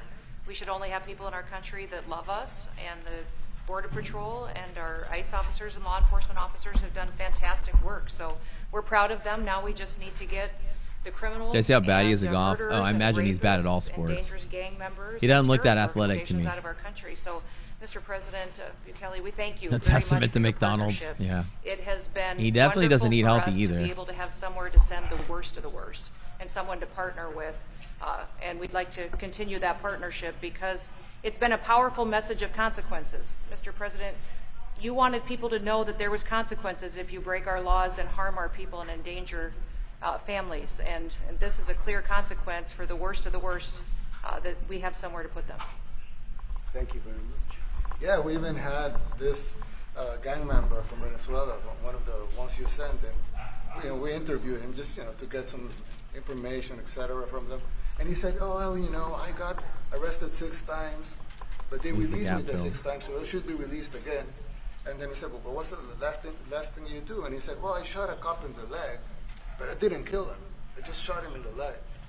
And we're like, this guy was arrested 6 times here in the United States, 6 times. He was released 6 times, and in the he was released 5 times, and the last time he was sent to El Salvador, right? So he's not getting released. But the last time he shot a cop, actually, and he shot him in the leg. So these are, Like you said, yeah, there's something broken. The liberal establishment. But they're not running things anymore in this country, and we're run by, and I don't say conservative, I don't say anything, we're run by people with great common sense. Yeah, common sense. Because it's all common sense. Yeah. It's not liberal conservative, it's common I'll take the sense. gap fill as well. Like, do you allow men to play in women's sports? Do you allow men to box your women and box? Because I know you have a lot of boxing. That's violence. That's abuse of a violence woman. against women. It's abuse of a woman. Totally. But we have people that fight to the death because they think men should be able to play in women's sports. And some of those sports, it wouldn't matter much. He really hates the But it Democrats. still matters. But some of them are very dangerous for women. Some years ago, I would say a decade ago or so, women rights movements were pressuring so that we enacted specific laws to avoid men abusing women. And I think those laws were great because there were a lot of men abusing women. But now I'll take the some of gap fill on positive same res. people are trying So to backtrack on that and actually trying to make new laws allowing men to abuse women in sports. So actually, that doesn't do make it in sense. sports. It doesn't make sense. It's crazy. You know, they have weightlifting records, right? Yeah. A woman gets up, lifts weights, she's incredible. A guy gets up and beats her by 100 pounds. What are you going to do? A record that hadn't been broken in 18 years. You know, they put on an ounce and an ounce, quarter of an ounce, eighth of an ounce Done. for 18 years. Now they have a guy come up. Clicked the wrong one here. The whole thing is crazy. But Yeah? they continue to fight. And I don't like talking about it because I want to save it I for don't know just where they before are. the They're next downstairs. election. I said, my people, don't even talk about it. No, because the because window's it'll open. change. And but I watched this morning. There was a congressman fighting to the death for men to play So they against step women in here. sports. And you say to yourself, why? What are they doing? Right? What are they doing? But your country's not too big in that. No, of course not. We're big in protecting women. Good. That's right. It's a very important form of protection too. And as you can see, most of my cabinet are women. So That's impressive. yeah. That's why you And run. they're not DEI hires or anything. They're just great at what they do. Right? That's right. This is very impressive. Yeah, This is a first. We've had women, but we've never had three of them right here. That's 4 and 3 And men. look what we have. You guys feel a little bit mistreated? That's good. I like it. We've been advanced. I've been very advanced in that regard too. We have Pam, who's been so Yes, I know. fantastic. And Christy, and the most powerful woman they say I anywhere in the know, world. exactly. She's rated. They're all afraid of her. Susie Wells, they say, oh, she's tough. Most powerful woman in the world, according to magazines. What do I know? Yes. But I think she probably is. Yeah, She probably is. congratulations. And you know, Stephen, who's done such a great job. We have great people. Positive res, gap We fill, love take a working long. with him. He really lets them have it. Right? Yeah, exactly. Trying to get a There's shot no at it. games. No. It's very good. He knows. Do you have any questions, please? Very unusual No, slang. let's That was a not really start with nasty, CNN really gnarly because candle here. They're just so wrong. Yeah, please. Yeah, thank you, Mr. President. You repeatedly mentioned last night that Russia's attack on Ukraine was a mistake. What is the exact mistake? And have you given Putin a deadline to actually move toward a ceasefire? The mistake was letting the war happen. If Biden were competent, and if Zelensky were competent, and I don't know that he is. We had a rough session with this guy over here. He just kept asking for more and more. That war should have never been allowed to happen. That war, I went 4 years and Putin wouldn't even bring it up. And as soon as the election was rigged and I wasn't here, that war started. There was no way that war should have been allowed to happen. And Biden should have stopped it. And you take a look at Putin. I'm not saying anybody's an angel. But I will tell you, I went 4 Did years and S&P it fill his wasn't gap? even Yeah, a hold on. question. He would never, and I told him, don't do it. You're not going to do it. He goes, let me And it was close the my eye. apple of his eye, but there was no way that he would have done it. All you had to do is lower oil prices. If you lowered oil prices, Biden kept the prices so high because he made it impossible to get it. AC guy here. If you lowered oil prices, you would have never had the war. But you wouldn't have had it with me anyway. That war would have never happened. And I think it's a great abuse. So now what do? You get a country where 25% of its land is gone and the best locations, where millions of people are killed. You know, you haven't reported accurately the death.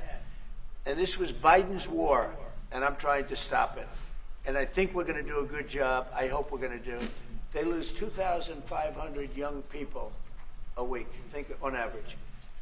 Now they're Russians and they're Ukrainians, but it's 2,000. We don't care. It's like whatever it is. They're not from your country. They're not from mine. But I want to stop it. 2,500. It's a killing field. It's like the Civil War. You take a look. I look at the satellite pictures. This should not be happening in our time. Of course, our time can be pretty violent, as we know. But that's a war that should have never been allowed to start. And Biden could have stopped it, and Zelensky could have stopped it, and Putin should have never started it. Everybody's to blame. Have you spoken to President Zelensky, sir, about his offer to purchase more Patriot missile batteries? Oh, I don't know. He's always looking to purchase missiles. You know, he's against. Listen, when you start a war, you got to know that you can win the war, right? You don't start a war against somebody that's 20 times your size, and then hope that people give you some. Nasdaq just filled its gap on futures. We didn't give them what we gave. Remember, I gave them javelins. I took the long That's how with they one won their contract first big here on the battle. gap fill. With the tanks that got stuck in the mud, and they took them out with javelins. They have an expression that Obama at the time, Obama gave them sheets and Trump gave them javelins. But just something that should have never happened. It's a really shame.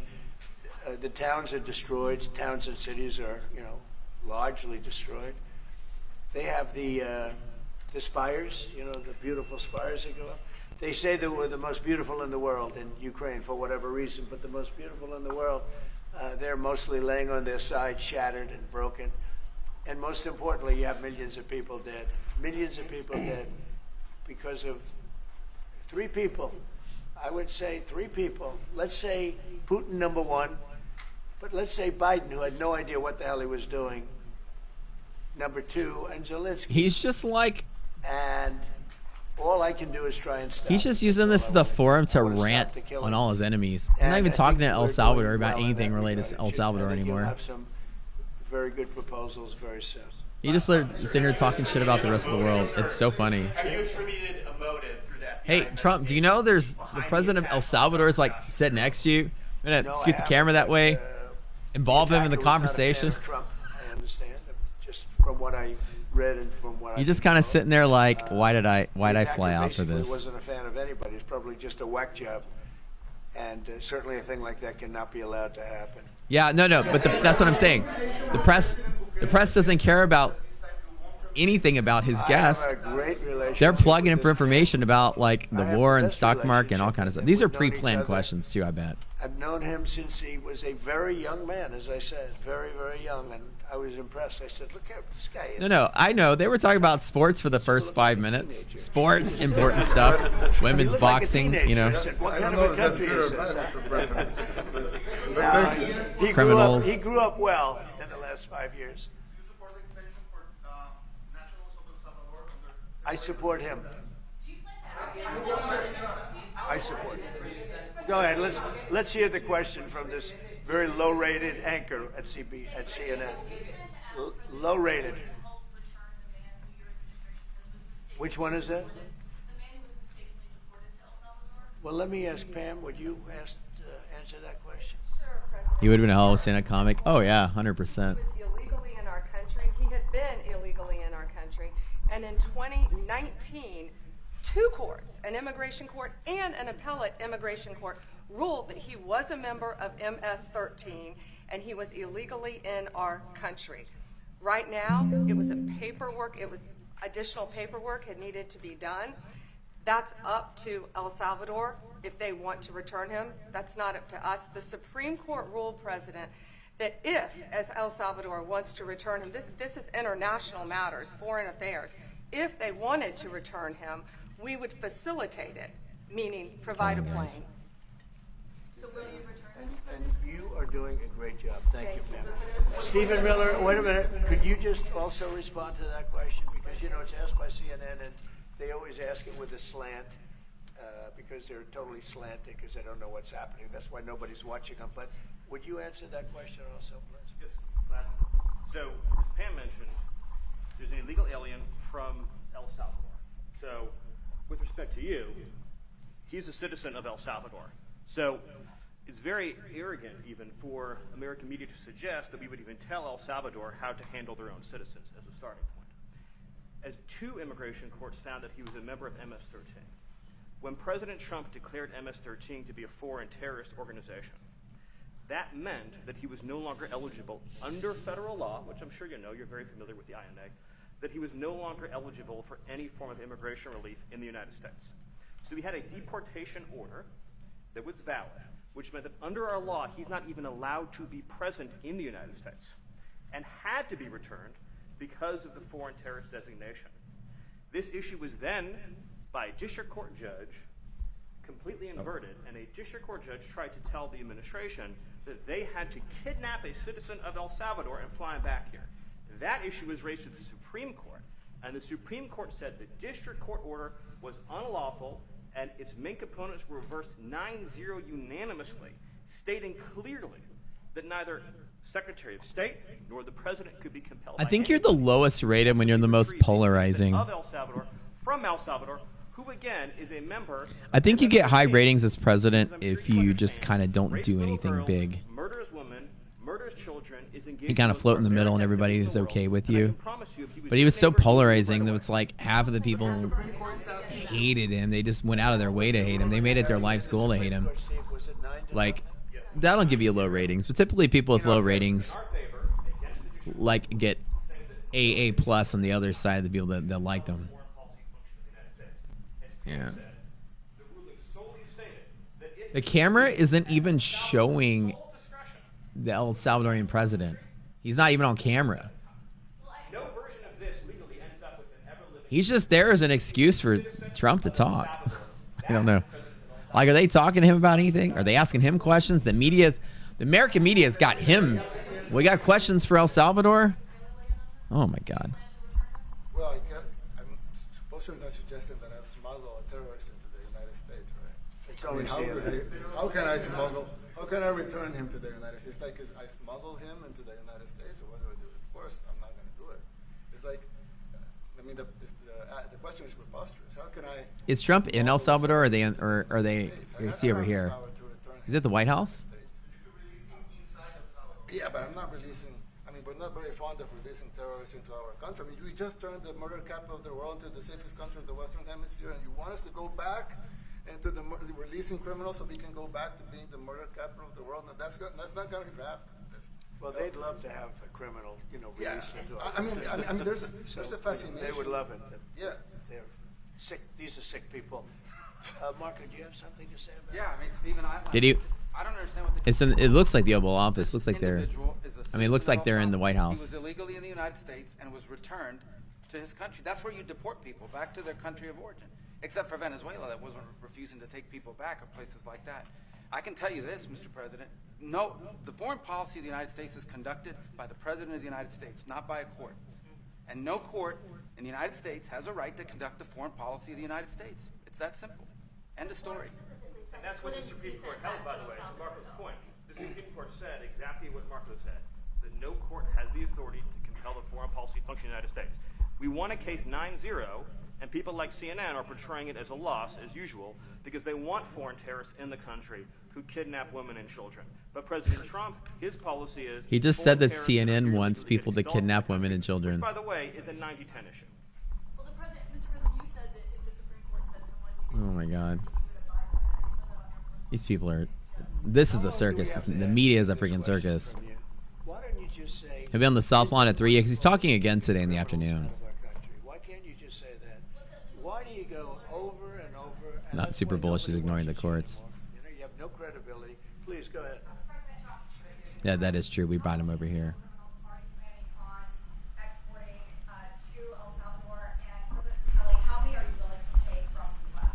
As many as possible. And I just asked the president, it's this massive complex that he built, jail complex. I said, can you build some more of them, please? As many as we can get out of our Hold that country gap fill, were baby. allowed in here by incompetent Joe Biden through open borders. Open borders. You probably hear open borders and you can't even understand it because nobody can understand it. Nobody smart or with common sense can understand it. So We have millions of people that should not be He's in so this great at country gaslighting people. that are dangerous, not just people, because we have people, Oh my God. but we have millions of people that are murderers, drug dealers. They've been allowed to come into our country by other countries that were very smart. When they heard that this Oh my goodness. very low IQ president, and by the way, I took my cognitive exam as part of my physical exam, and I got the highest. Oh yeah, he got his mark, physical and one of today, the didn't he? doctors said, "Sir, I've never seen anybody get that kind of. That was the highest mark." I hope you're happy with that. Although they haven't been bugging me too much to take a cognitive, but I did do my physical and it was released. I hope you're all happy with it. I notice there's no question, so probably you are. But the cognitive, they said to me, "Sir, would you like to take a cognitive test?" I said, "Did Biden take one?" "No." "Did anybody take one?" "No, not too many people took them." I said, what about Obama? Did he take one?" "No, he didn't take one either." I said, "Let me be the only one to take one." But I've actually taken them 3 times already. I like taking them because they're sort of. What's the cognitive they're not too test? tough They give for him me like to a take. bucket with holes in it But and put the square we had a peg great in the physical exam, so I know you're square gonna hole understand. and the. And the doctors They're who are good, total Mr. Trump. professionals, Walter Reed Medical Center. What they're color great- is this? Great people. Blue. Very good, And I sir. visited a soldier that was. What's the minimum badly IQ to be wounded, president? What are they incredible testing for? soldier. Lost Math his leg. comprehension? And I was spent a lot of time with him. I mean, great with his mother, and it was really a very great thing. They do a phenomenal job. I just want to say, Walter Reed. I was there for 5-6 hours. You were there with me, but I took a full physical, and it came out perfecto. So that's good. That means you've got me for a little That's longer. good. His health is there. That's good. I'd do something. We'd help them out. Yeah, we help them out. They're great facilities, very strong facilities. His and own physical with the El Salvador president. They don't play games. I'd like to go a step further. I mean, I said it to Pam. I don't know what the laws are. We always have to obey the laws. That's but a nasty we red also have candle today. homegrown criminals that push people into subways, that hit elderly ladies on the back of the head with a baseball bat when they're not looking. That are Bush was president. Yeah, Bush was kind of a absolute dummy. monsters. I'd Like him to or hate him, include he them really in the wasn't group of the people most to bright get 'em guy out in of the world. country, He was your but drinking buddy in you'll have college to if be you looking knew at the him. laws on that, Steve. Okay. Apparently not much.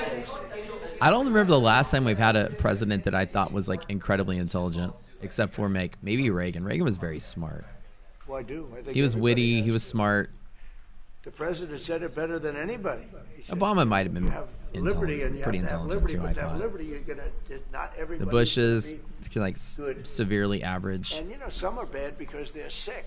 They're mentally deranged. Clinton. They're bad. Clinton And you was have to probably take them if you're gonna have a smart-ish. country. You're gonna have to take those people out. Reagan was so witty. Yeah, like he We've was been really doing funny. that, but Funny this people was are usually like an smart. That's what makes them unforced error, funny. they would call it, where we had He got the people highest score ever on color that they hate our recognition. country, or maybe they're just stupid people. I think they're probably stupid people more so. Yeah, like They- Elder A lot Bush, of people said they did it for the vote. smarter than Did younger better with Bush, I would say. Hispanic people than they did because they always use Hispanic. I did better. Trump is intelligent, I would say. I saw my poll numbers. If if somebody asked me if I thought he was smart, I think he's smart at what he's good at. Very smart at, actually. No, they. Some people think they do it for the vote. He's not like a math genius or anything, but he's They don't have to do definitely it for the vote. They cheat. gifted You in know, a lot of professional areas, cheaters. especially when it comes to It's like about the only business thing and they do money and well. policies and things. So, He has a knack we for just have had a great people, like relationship, and working deals it's with people become and bigger stuff. You know, because that's of a street skill. strange thing that happened. You know, I came back. We Honest had market ain't no moving, war man. in Ukraine. We had no war with. We had no October 7th Middle East problem. We had nothing. We had no inflation. We didn't have the Afghanistan most embarrassing moment in the history of our Spice still has a country, gap to fill after the Afghanistan. futures Not gap fill, withdrawing, too. Because I would have been out. You know, I had it all set to bring people out with dignity and pride. That was the worst, most embarrassing moment in the history of our country, Afghanistan. We didn't have any of that. You wouldn't have had the war with Russia, Ukraine. You wouldn't have had the Middle East problem because Iran was broke. They had no money because we had. His secondary casinos in sanctions bankrupt? on them. Yeah. Lots Well, I of mean, in other business, though, even smart And business now decisions, every you just get single caught up thing. in Got a problem bad with deals. Iran, Sometimes it happens. But I'll solve that problem. That's almost an easy one. We got to solve a war that should have never started, Ukraine and Russia, and we'll get that solved. And we have to solve problems, and we already solved inflation. You know, if you look at the numbers are incredible, actually. Stock market's up, and we're not letting other countries take advantage of this country like they have for the last Is he 40 closing years. the vents? Oh, okay. So thank you I very shut much. my my window too so that it would be a real temperature because my window was open. That's why it was cooler in here.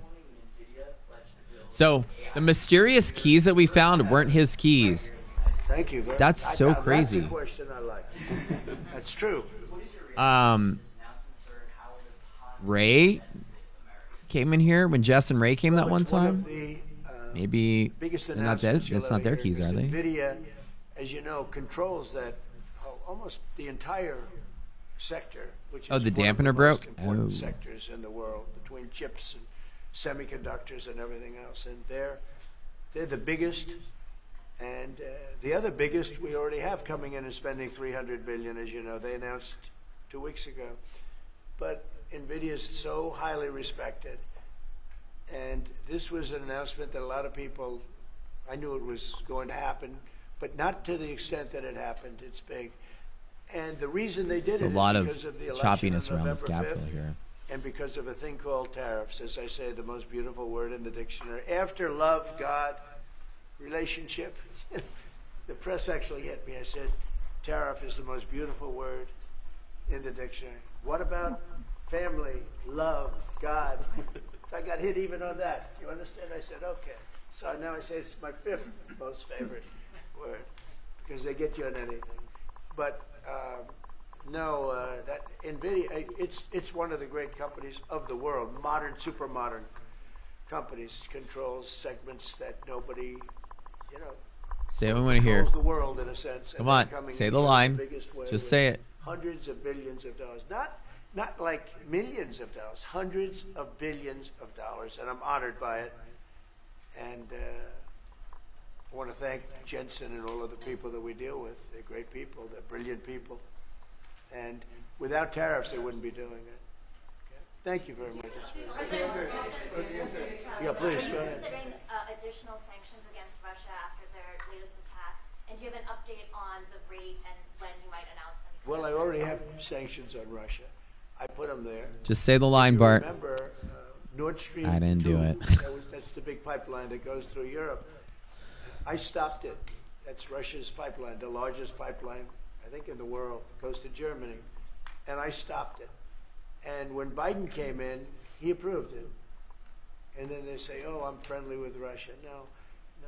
Putin said, you know, if Your you're my 401k friend, is I'd down hate to see you 50%? when you're my Yeah, most enemy. people's I are, I'd stopped say. the biggest economic job they ever had, I stopped it cold, right? It was dead. You know that, right? And Biden came in and he immediately approved it. What was that all about? And it's a pipeline that takes care of a lot of the needs. Now, you know, it was a very controversial thing, but I stopped it and Biden approved it. Question? No, not you. Not you. Go ahead. Go ahead. What? Just say the line, Trump. Pharmaceuticals, we're going to Talk about pausing tariffs. Say something. We don't make our own drugs, our own pharmaceuticals. We don't make our own drugs anymore. The drug companies are in Maybe there's some Ireland, guy hiding in the attic living here. I know. places, China. Why you would like leave his keys on my All I desk of have all to do is places? impose a tariff. The more, the faster they move in. The higher the tariff, it's very serious. It's inversely proportional. The higher the tariff, the faster they come. And yeah, we're going to be doing that. That's going to be like we have on cars. We have, as you know, a 25% tariff on cars. We have a 25% tariff on steel and aluminum. And that's what that category fits right now. Do you have a percentage in mind and a timeline? I have a timeline, yeah, not too distant future. And we're doing it because we want to make our own drugs. We're doing it because we want to make our own steel and aluminum, lumber, other things. And they're all coming in. We have record numbers, $7 trillion. Since I announced Jeez, okay. like a month and a half ago, Right, since I screw came in, this. basically, since I came in, we have over $7 trillion being invested in the country. We didn't have $1 trillion. We didn't have $500 billion with some of these guys. I didn't know what the hell they were doing. So we have the largest investment that we've ever heard of, and we're only 2 months in. Yeah, like 7 to 10 years That'll on the road, continue 100%. at levels Yeah. that you've never seen before. That's what's going to happen. And even the stock market's up today. It's we also had, you know, we a lot of people didn't say it the way it was. We had the largest gain in the stock market in history on every single category last week. That was a nice game because we get a little hit because people didn't understand the power of our economic, our country economically, if you use it right. Do you have something to say on that, JD? Yes, sir. I mean, look, for 40 years we have lost manufacturing capacity. Workers have seen their wages stagnate, and some of the most critical things that we need, from the pharmaceuticals, the drugs that we give to our children, the antibiotics that we give to our kids, to the weapons that we actually need to fight a war, if God forbid we had to fight a war, we don't make enough of that stuff. And so President Trump ran explicitly on changing that. Yes, as the president mentioned, it caused a little bit of disruption in the market, but I actually think over the long term, workers are going to benefit, stocks are going to go up, American businesses are going to benefit as we reinvest and reindustrialize our country. And the auto workers and the Teamsters and all of the unions, you know, not traditionally Republican, but I'm winning those unions by, we're up 40, 50 points on the Democrats. They're losing everything. They're losing everything because they just have policies that are not believable. They fight for policies that are 5% popular, and nobody knows who the 5% are. I mean, nobody can find the 5%. But if you go back to Ohio, and by the way, we have the great championship team from Ohio coming in today, right? Very big day. And that's going to be a little bit later. And that'll be, if you want to stick around, I'll introduce you to some nice people. You'll see some very large people, right? You'll see some people that even you have not seen, people like this. These are big, these are 6'7", 380 pounds with no fat. Okay, that's pretty good, right? But the team, the national championship team, is being honored today at the White House, so that'll be exciting. Be around. You want to stay around? I'll have you up there. You can tell them all about your prison, how you have to behave when you go to that prison. Okay. Who else is there? Yeah, please. Go ahead, please. Behind you. You said yesterday that you're making a decision on Iran very quickly. Yeah. What do you mean by that? Well, they have to solve their problem very quickly. Iran wants to deal with us, but they don't know how. They really don't know how. We had a meeting with them on Saturday. We have another meeting scheduled next Saturday. I said, that's a long time. You know, that's a long time. So I think they might be tapping us along. But Iran has to get rid of the concept of a nuclear weapon. They cannot have a nuclear weapon. He can't have a nuclear weapon. They keep checking the air around here. They said one of the dampeners is broken. You can't have nuclear weapons. And I think they're tapping us along because we're so used to dealing with stupid people in this country. And I had Iran perfect. You had no attacks. You would have never had October 7th in Israel, the attack by Hamas, because Iran was broke. They were stone cold broke when I was president. And I don't want to do it. I want them to be a rich, great nation. The only thing is, one thing, simple. It's really simple. They can't have a nuclear weapon. And they got to go fast because they're fairly close to having one. And they're not going to have one. And if we have to do something very harsh, we'll do it. And I'm not doing it for us, I'm doing it for the world. And these are radicalized people, and they cannot have a nuclear weapon. Does that include a potential strike on Iranian nuclear facility? Of course it does. Just a follow-up question, a clarification. You mentioned that you're open to deporting individuals that aren't foreign aliens, but criminals to El Salvador. Love it. Does that include potentially U.S. citizens fully naturalized Americans? If they're criminals and if they hit people, It's like inside the AC, there's like this thing that damper.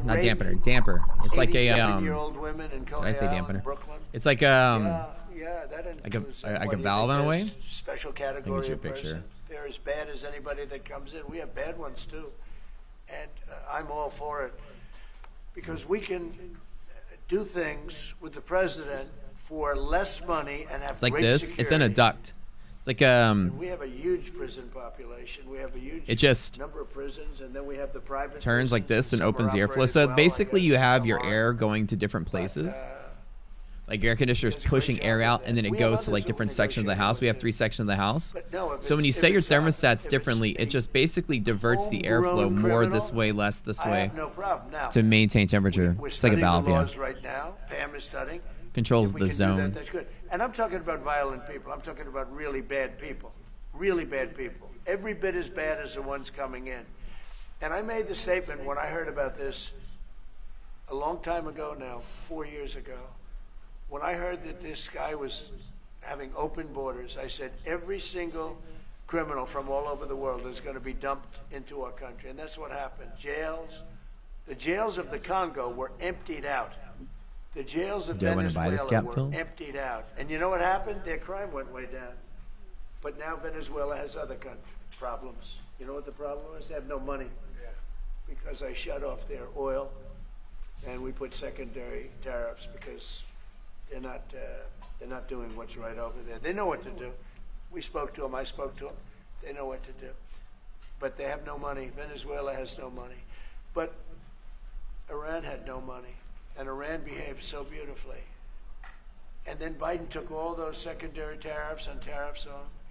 I told China, you can't buy oil. If you buy oil from Iran, China, I told it to President Xi, then we no longer want you to do business with the United States of America. And those ships disappeared from that harbor so quickly. China. Get along great with China. Are the talks with Iran productive? Do you want to continue that? What? The talks with Iran, do you believe those are productive? Do you want to continue that? I think Iran could be a great country as long as it doesn't have nuclear weapons. If they have nuclear weapons, they'll never get a chance to be a great country. They will never get a chance. It won't even come close. Sir, on tariffs? Yeah. Dang, ruthless. Yesterday you mentioned short-lived product exemptions. Which specific products are you considering and how long is short-lived? Oh, here we go. I'm looking at something to help some of the car companies where they're switching to parts that were made in Canada, Mexico, and other places. And they need a little bit of time because they're going to make them here. But they need a little bit of time. So I'm talking about things like that. What about any Apple products, other cell phones? Look, I'm a very flexible person. I don't change my mind, but I'm flexible. And you have to be. You just can't have a wall and you'll only go. No, sometimes you have to go around it, under it, or above it. There'll be maybe things coming up. I speak to Tim Cook. I helped Tim Cook recently, and that whole business. You know, I don't want to hurt anybody. But the end result is we're going to get to the position of greatness for our country. Come on. We're the greatest Say the thing. power Say the line, Bart. in the world. I didn't do it. If we're not Get her smart, from The Simpsons, right? we're going to hurt our country very badly. We lost with China over the Biden years trillions of dollars on trade. Trillions of dollars. And he let them Say the line. us. Come on. And we Say can't the do line. that anymore. And you know what? I don't Say blame it. China at all. I don't blame President Xi. I like him. He likes me. I mean, you know, who knows? Who the hell cares? Do you have any updates on But you know He what? didn't deny it. What? Do you have any updates with talks with China? No, let me just tell you this. I don't blame China. I don't blame Vietnam. I see their meeting today. Is that wonderful? That's a lovely meeting. They're meeting God, the like trying to volatility is figure getting out, crazy here. How do we screw the United States of America? Don't forget, the European Union was formed to do just that. The European Union was formed to hurt the United States and on trade. And they get us on NATO because they don't pay their bills. But now, since I got involved, they have been paying their bills. I took in over $600 billion for NATO. Nobody took in anything. I mean, they were all delinquent. They had 8 nations out of 28 paid their bills. Lovely The rest meeting. of Yeah, them- wait all day to hear him say something about the damn And they said, tariffs. if you don't pay your bills, we're not going to protect you anymore. And the money poured in over 600. The Secretary General last week made that statement. He said, I've never seen anything like it. We couldn't get anybody to pay because the United States was footing the bill for NATO. Well, we got hurt there, and we got I had hurt one on contract trade. be in my workhorse likewise, today. European Union. And they've got to come to the table. And they're trying to. They're trying to. Come on, baby. But the European Union is taking terrible advantage. They don't take our food products. They don't take our cars. We have millions of their cars, BMW, Volkswagen, Mercedes-Benz, many others. They come in by the millions. They don't Angelo's take- right. there I are mean, no the tariffs Chevrolets infrastructure in takes Munich, I can at tell least you that. 5 to 10 years. You're absolutely I said to right. Angela Merkel when she was there, as she was letting millions of people infiltrate Germany, which was not so good from, we would call them illegal immigrants, but she made them legal. But I said to her, and I get along with her very well, I said, how many Chevrolets do we have in Munich? or Frankfurt. Why? None, Donald, none. I said, you're right. And yet we take in millions and millions of cars. No, those days are over. Okay, thank you very much, everybody. Thank you, press. Thank you, press. Headed out the door. Thanks, guys.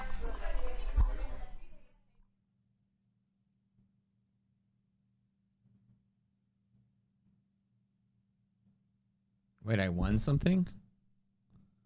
Oh, shit. Post your trading desk. 3 people will win a credit for, what is the futures desk? What the heck is that? Oh, it's a prop firm?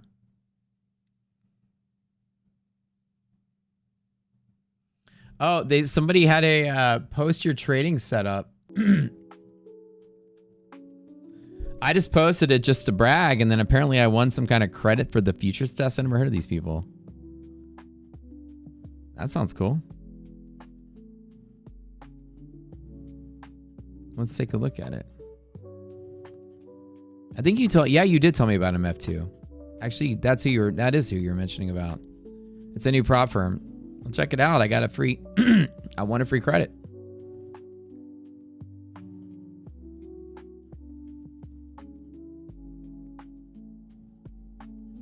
It kind of was like confusing to me because they were like, post a picture of your trading desk, and the company's called the Futures Desk.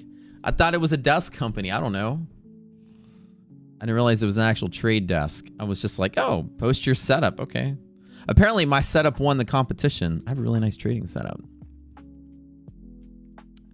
Not gonna lie. I just bought the dip. I'll close flat if I don't make anything. I just bought the dip just to buy the dip on the gap fill. Res is greater than 0. Hopefully we go back up and fill the gap on the latter part of the day. So we'll see.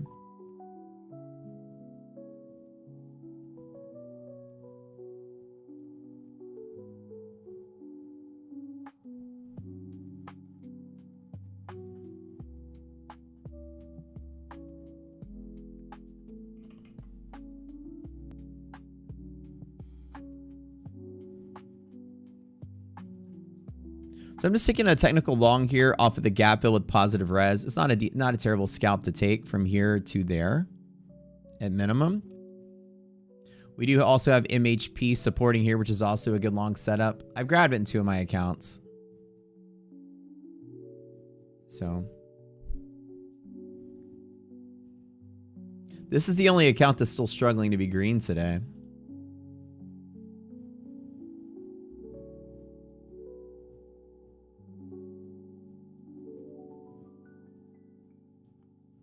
Here's the tally today.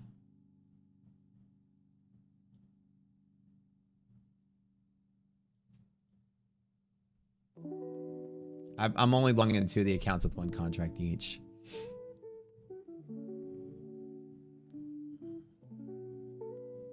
That was tough. This gap fill paid out pretty well. That's where I got most of this scalping profit from. But we'll see. Just 1 contract here to here. It's a pretty sizable move if I get it. 54 to 59 is 5. Times about 200-point move in NASDAQ.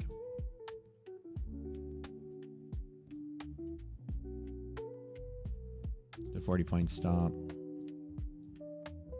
Will I buy more options today? Yeah, at the end of the day.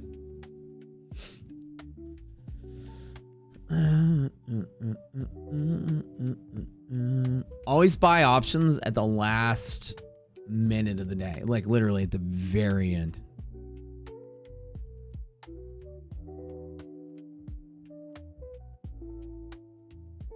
Wait, gives a discount and no affiliate pay for that code? Wait, why is that? Why do they have a code with no affiliate pay? What's the point of it? Oh, to be a non-paying... Oh, okay, that makes sense. They made that code to give out, so it's like an affiliate-free code. That makes sense. That's kind of cool. Well, I'll make an introduction with them and see if I can't reach out and get to know these guys. Check them out.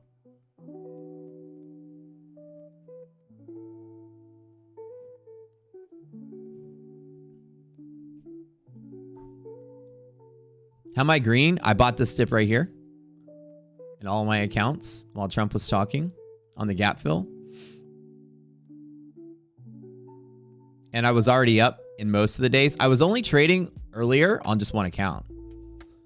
I was up about 5,000 pre-market, and then on stream I was just trading one account. And then a couple of times I did 2 accounts, and then when we ran to the gap fill, I longed in all 5 of them. So that brought me back up to green across the board.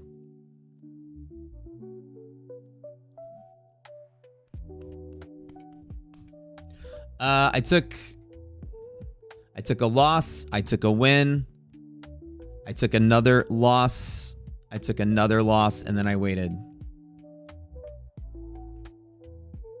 And they're just one contract long, so. And then right when we got down to here and filled the gap, I just took a long. And then when Trump was talking, right when it dipped here, I piled in right back at the MHP and just scalped into it. Like right now, I just got one contract sitting on this one to try zero and go, this is the account that's red. So I have 5 accounts I'm doing. I basically spread my risk out and trade each one of them.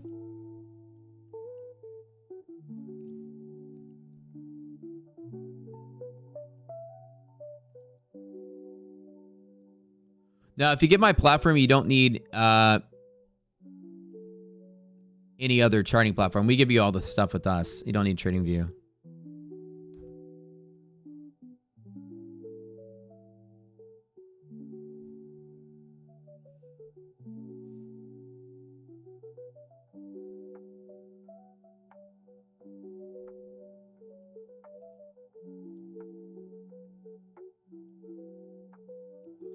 Jesus Christ, dude, I'm watching my Twitter feed. There's another YouTube streamer has more fucking blow-ups than the Macy's Thanksgiving Day parade. I swear to God, this guy is like the blow-up king. Blow up like 8 times all 20 Apex accounts this month. Why just give up futures, you know? It's like some people are just, I don't know. Poor guy. Well, I'm not going to name names, but another big streamer. Blow up, blow up, blow up, blow up, blow up. These people, man, I'll tell you.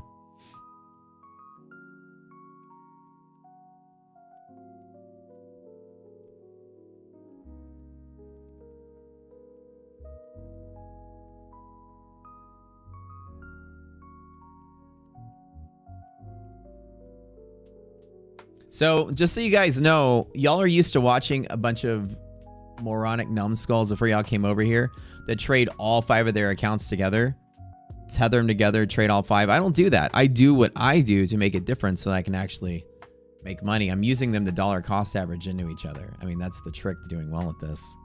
You get 5 accounts, don't trade them all like they're one account, like this idiot that I was talking about. Feel oh, in full tilt and blew up all my accounts. If I go full tilt, I'll blow up 1. Like that's it.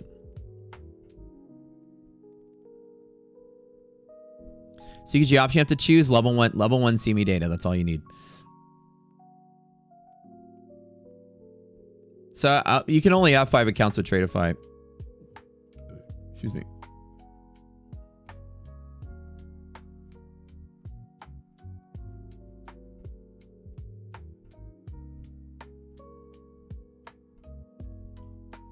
Five to 1 trade if I'm right on 1 mini. But yeah, so when I told you guys I'm waiting for the gap fill, I wait for the gap fill, and as it's falling, it's falling, it's falling, it's falling. I hit it with 1. Some of the accounts I hit it with 2. Market dipped, I hit one of the accounts with 3, and then that just popped it back up. So the ones I was up pre-market, I wasn't even trading in the session. We gap up irrationally upside. I'm just trading, you know, a couple of minis in one account, you know, not really trying to push too hard on it.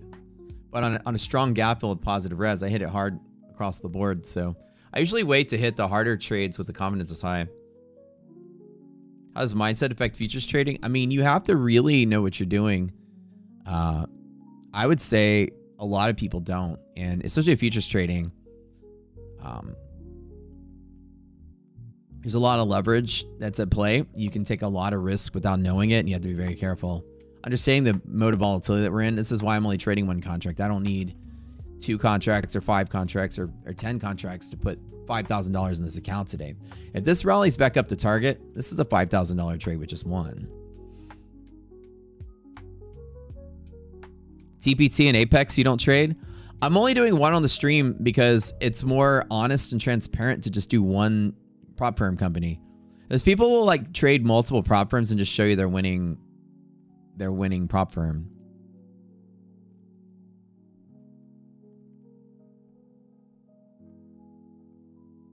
They're still like trying to figure out what's going on with my AC. It gets really, really, really hot up here because of the computers. And because it gets really hot in here, the AC is always like turning on to cool off this room. And then because of that, it gets really cold downstairs. Like IDOC is like freezing her ass off.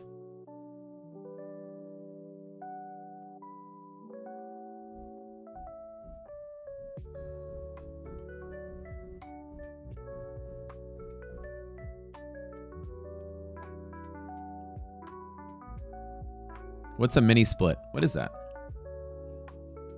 What is a mini split?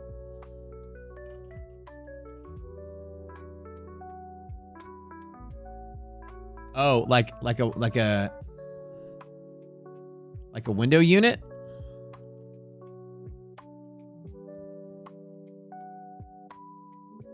It's a window unit?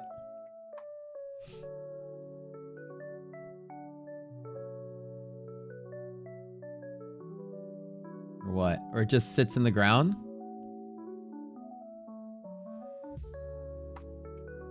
So it doesn't go in the window? Well, how does it... So then where does the return air... Where's the hot air go? On the back end of the compressor, or at the back end of the...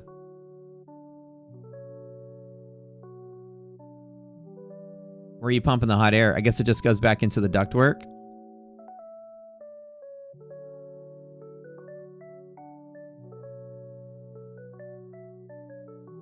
Oh, you guys seem to be experts at this. Okay, ductless unit. Google the picture.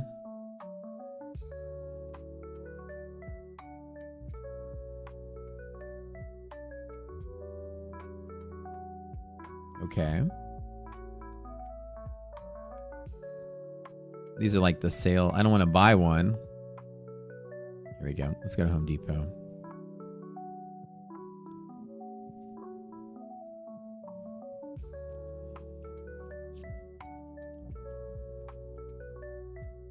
Oh, this thing. Oh, like I see these things when I go to hotels. That's what that is. Okay. So this is where the cold air comes in. I have a separate thermostat. It's just the dampers are broken. So one of the dampers is broken. That's what's happening. So it's not closing when it needs to. Therefore, it's not hitting temperature, and the other rooms are getting cold as a result.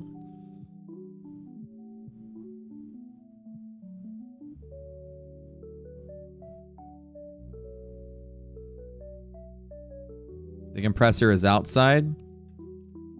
But where would, like, I'm on the 3rd floor of a house, so where would they put the compressor? I mean, it's got to be like on the outside. So you drill a hole through your wall. The compressor is on this side, and the unit is on this side. Is that what it is? So I have to basically, I bet I have to drill a hole in my wall, right? It's not a window unit, so I'm looking at the Google images. Wall mounted on the outside. Yeah, that's what I was asking. Yeah, concrete pad outside. Okay. But it have to be it's not going to be mounted on the ground level, right? It's mounted on the other side of the wall. They're connected that way. My trade is a half gap right here, so roughly about to the upper band here.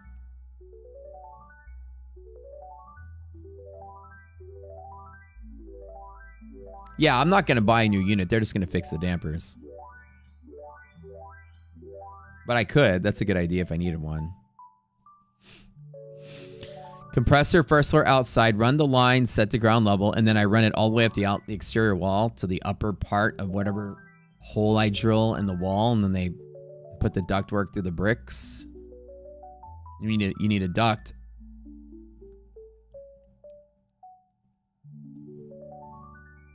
Okay, that makes sense.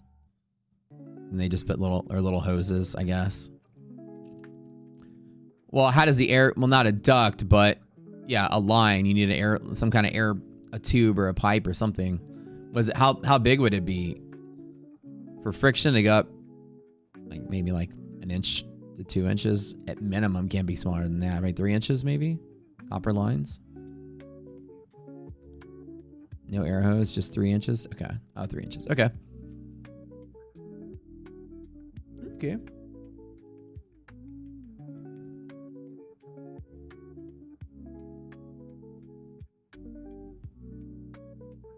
And it has its own thermostat. So basically, this is the studio is like a closed system anyways. So it would just, essentially just read the temperature in here and cool off till it gets the temp. And the rest of the house wouldn't be messed with. That does make sense. If it comes down to that, I guess I'll have to do that. But with the three damper system, we should be able to easily control the temperature differential between the rooms. But it gets really hot in here, so.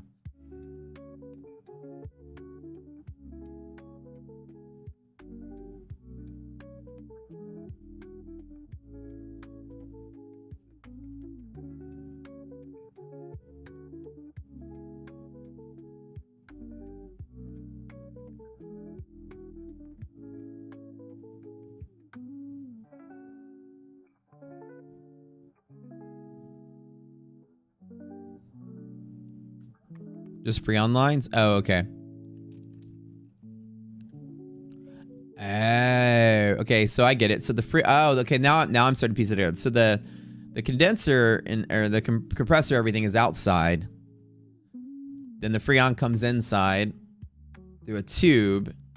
I thought it was doing something outside and you had ductwork coming in. Okay. So now it's just pumping the Freon into the unit and then that's cooling inside the interior unit. And then that's just blowing the cold air out. But it's cooling that blended car, cooling the air that's in the room, circulating the air into the unit and cooling it off. Like an inline water heater, basically. It's an inline air cooler, basically. Yeah, okay, that makes sense. Well, it's not necessarily the heat pump because the heat pump would be pumping heat out like a refrigerator. A heat pump takes the hot air and moves it out, or takes the heat and moves it out. So this isn't taking the heat and moving it out. This is just cooling with Freon. And then the exterior heat portion is pumped out on the outside of your house, down on the floor level. That's where the heat's generated. And the condensation of your coolant on the outside. That makes sense. Okay. So you're not removing any air from the house, you're just cooling the air that you have. Pretty cool. So it's like an inline water heater, just like an inline water heater, you're bringing gas in to heat the water as you're using it. This, you're bringing Freon in to cool the air as you're heating it up. And then you have a little compressor system outside at ground level to recompress your coolant. There we go. And so you just need to basically drill a coolant line through. So it'd be inconspicuous, like a copper tube right up the corner of the house and then come in the office. Is it loud? That's my next thought.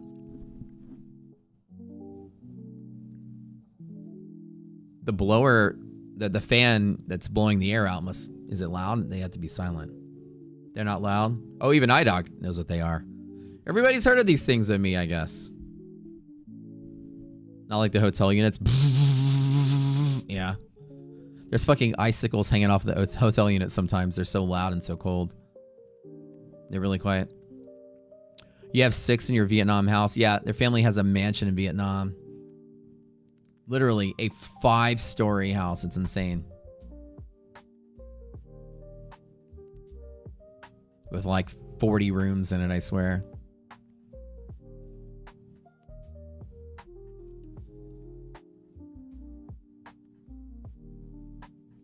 You live in containers with them in army deployments? Oh, cool, cool, cool. Nvidia pushing up. Yeah, let's go. Let's do the heavy lifting one contract. Grabbing that dip was a pretty decent trade. Just scalping it, but like, back to MHP. Right now I'm betting the MHP holds and we pick up some momentum here.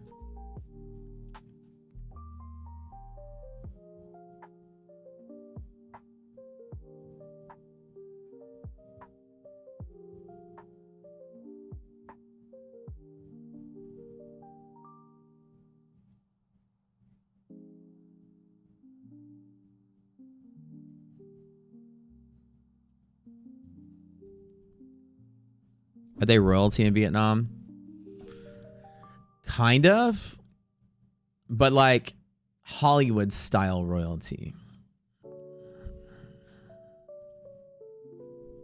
Not like political royalty.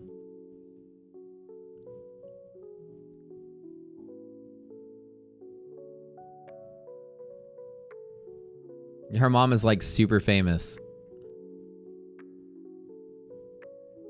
We can't tell you who it is though, but her mom's like famous. Like we go places when she comes to town. We go places. We'll go out to eat here in Houston, and people are like lining up to shake her mom's hand, kind of thing.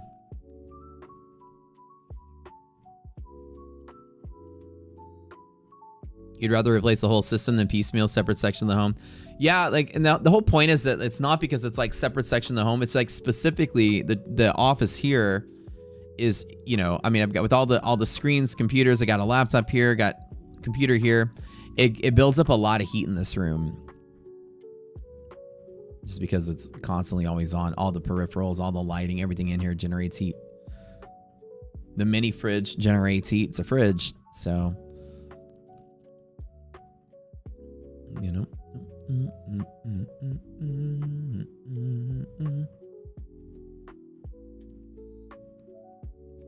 Yeah. It would just be to chill this unit off. Chill this unit. Or the unit. The unit would be to chill this just this one room here. But I think if they fix the dampers, it should work. Because even when I did what you normally do with no dampers, just to, if they were all fully wide open, all you do is you set your thermostat at different temperature level gradients. So you do like, if you want it to be 70 degrees downstairs, you need to set it to 75 upstairs because the heat's going to rise. And if it never meets temperature in one of your levels, it'll continuously pumping it colder. So if you have, like if I set it at 70 and then the second floor is 73 and the top floor is 75, then the unit will just be trying to cool the lowest room and the heat will rise and the other rooms are still hot. But the thing is, you know, if I did that, it still was getting too cold downstairs. Even if I set it's like 85 upstairs, it would still get cold downstairs. So something weird was going on with the damper.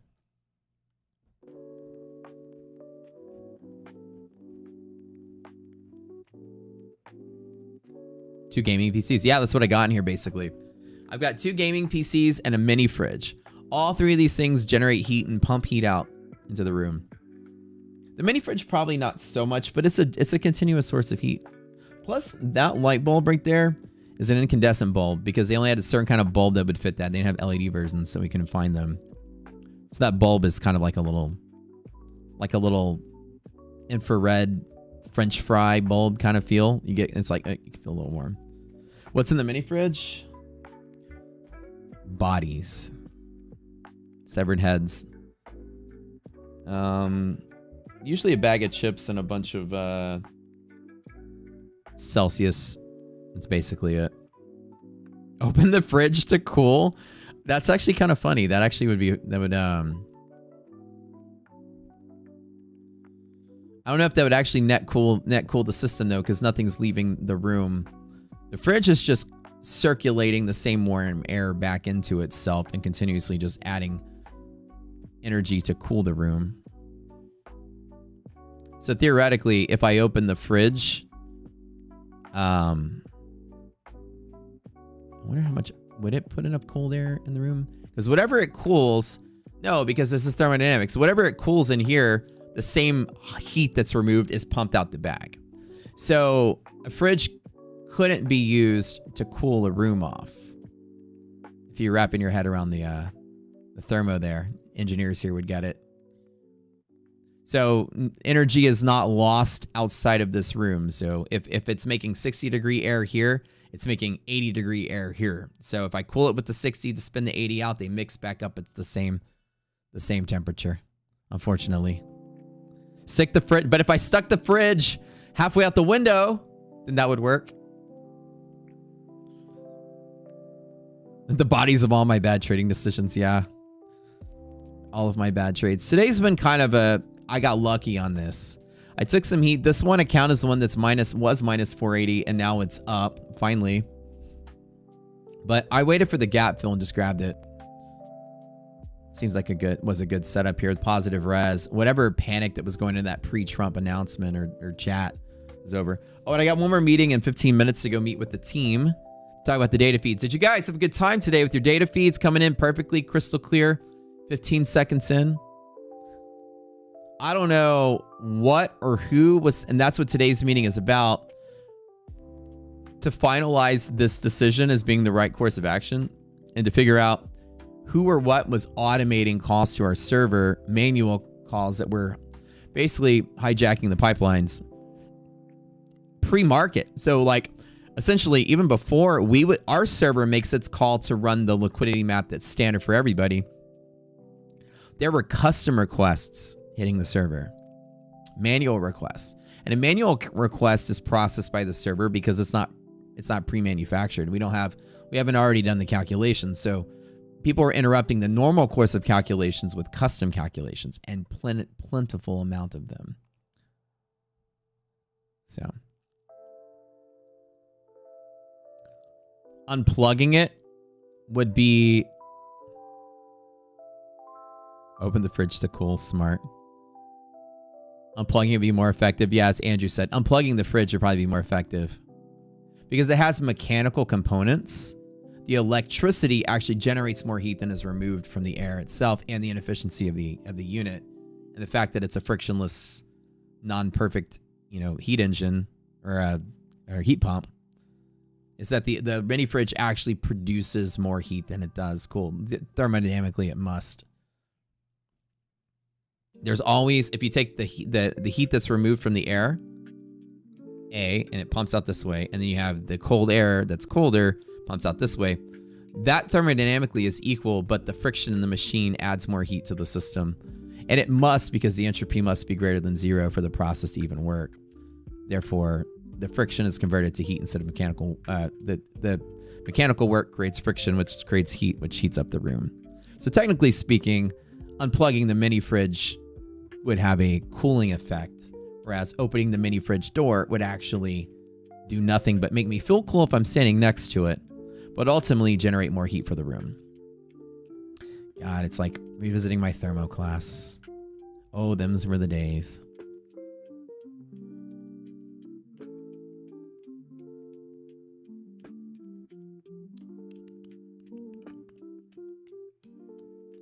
I just nerded out. I am trying to invent like a frictionless, heat pump that converts more or creates more energy than the work that was put into it. Then we can create perpetual motion. Then we'd be onto something here. That'd be nice.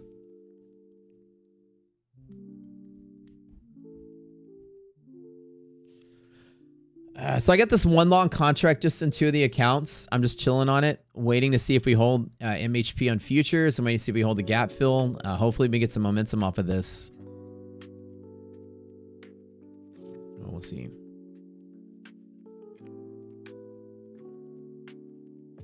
I was kind of excited to see the market make some kind of movements today, but looks like it's trying to sell pretty hard. At least this last hour. You had to fill that gap. Sometimes filling the gap is, a sign of the lack of patience people do have for this price level here. I'm a little worried about the next week. Maybe a pullback week. Ugh.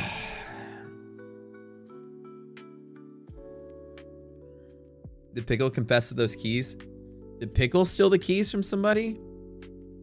Because it's so weird because nobody has been in my house and I haven't not been in my house to watch. Like we haven't had people. Could it have been the housekeeper? Hey babe, maybe check the housekeeper. But also the other guy, that first guy that came out, the AC guy. The one from Craigslist or whatever.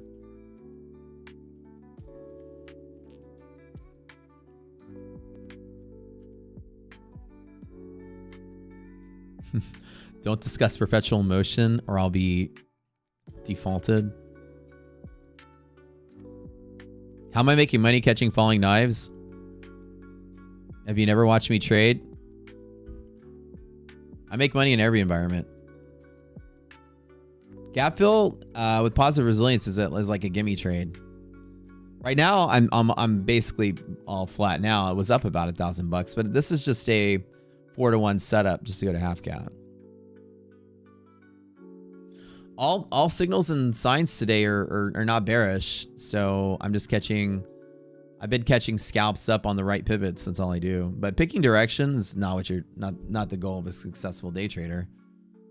You're gonna get a lot of it wrong a lot of the time, but how you trade it is the secret to making money.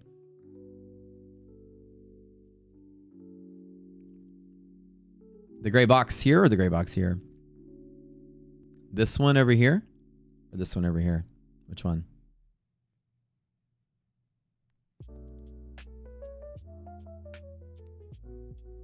Oh, left? Oh, this is not, there's nothing important about this gray box. It just picks a color. I wonder if I can even get rid of the color. Maybe, oh, maybe if I just made it like.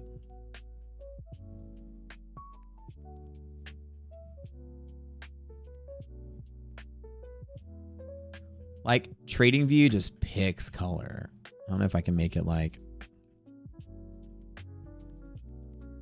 Maybe if I did this. Oh, those are the lines. I don't, that's the line color. Hold on. That will turn the lines clear. Yeah, hold on.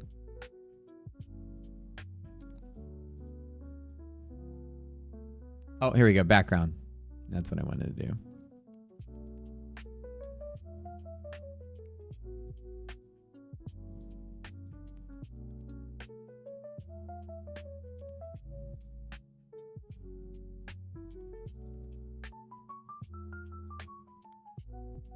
Those of you guys that are new to the stream, welcome to Magic. You're going to see something that you haven't seen before.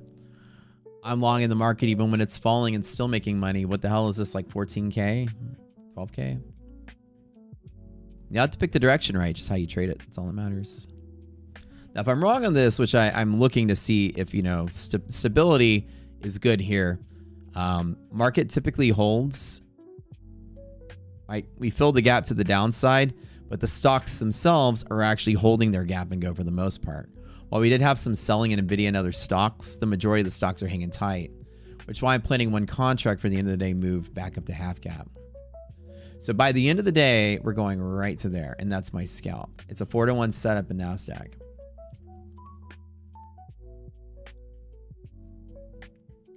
In 6 minutes, I got a meeting I got to run to, though, to talk more about the data feeds. Make sure that everything's stable. But you guys, it was perfect this morning, right? 15 seconds in, we had all our data. No problems.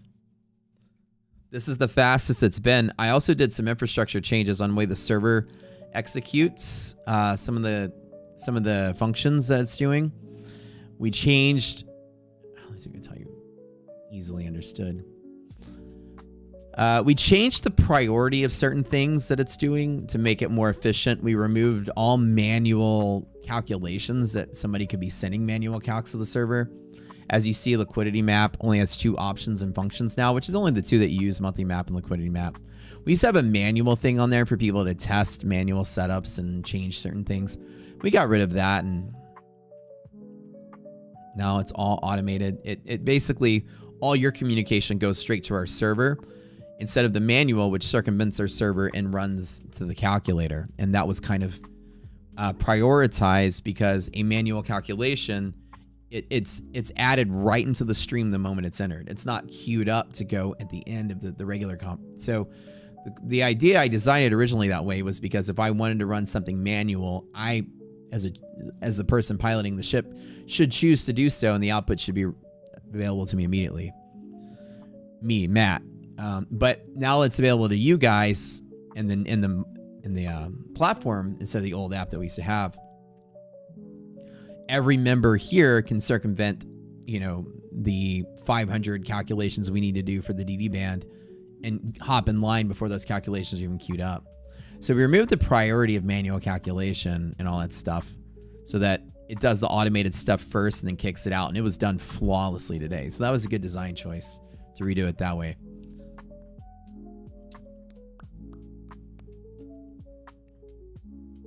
Please share the execution. I grabbed like 3 contracts, I think, from here to here. And plus that account was already up like $2,000 or $3,000 at the start of the day. So from NASDAQ, like 740 to like 880, it was like 100 points on 3 contracts. Something like that.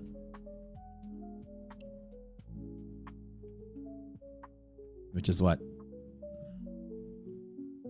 I don't think I get the whole 100 points, but you do the math from here to here on 3 contracts. The contracts is 600 every 10. So I probably got maybe 40 or 50 of that move. That's it. But if when he came to the stream, that account was already up like a couple grand anyway. So this is 2 trades. But as I was trading on stream, I was just doing like 1 account. I think this one I did it in 2 accounts, and then I closed out both of them and waited, and then I bought again at the gap fill. I always take stabs at long pivots when the market has, you know, bullish setup, which it still does. You have to go back on the stream and watch. Best thing to do after taking an L, well, plan your next trade or sit out.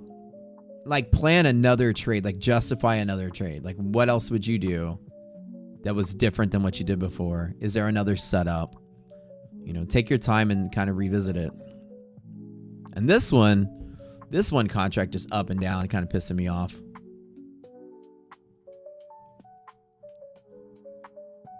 To me, there's no other setup until here. I'm still bullish the market, so I'm going to take every attempt at a bull pivot. The 3 of them here today were this one, and now this one. So losing the gap fill is strange because the stocks themselves are doing okay. So very confusing, as today's selling is a little odd. There's not a lot of movement here relative to the structure. I think they can trap some bears. I think we're back to rallying by the end of the day, though, which is why I'm planting something.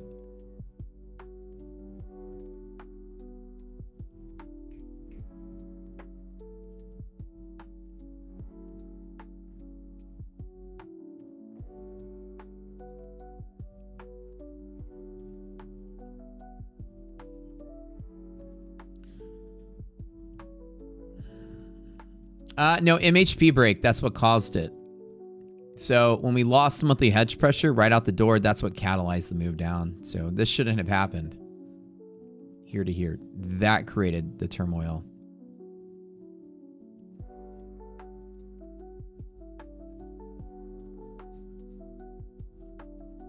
That's why I'm barely touching it. I've got 1 contract and 2 accounts. Oh, fuck yeah. Hello. All right, let me take the profit on that. I don't know what's going on. Speaking of whatever. Okay, I just closed out. Big red green candle like that. I don't know what the news is saying. Oops, I didn't mean to refresh that. Refreshing my browser here. Whatever the fuck that was, I click close. Okay, well, I don't, big candles like that, I just take the money. All right, that account I was fighting all day finally turned green. All right, let's just take the money and run. Finally, I'm out. I closed everything. Whatever. Whatever. I got to go to this meeting, you guys. All right, that's the finish up today. That's $15,000.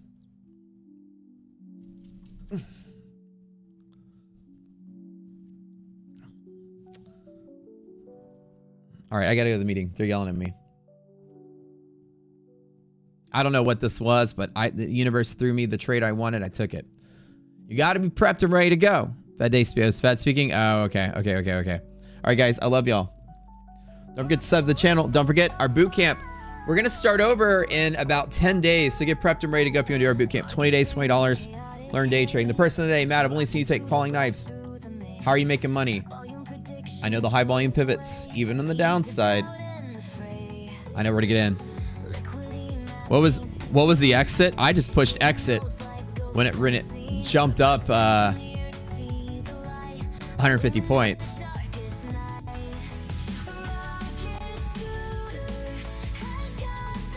I didn't have time to react. I just didn't want to be in it. I don't trust big news candles like that. When they go against me or go with me, I just close out. So that's kind of the rule. I'm the only person that'll see candles like that and try to get out of the way. I'm scared of big candles. Green, red, I don't care. Gives me money, takes away money, I don't care. Step away. All right, I love you guys. I'll see you on the Discord later. Congrats to the winners. Another fun and trader created today on the Rocket Scooter stream. Peace out, y'all.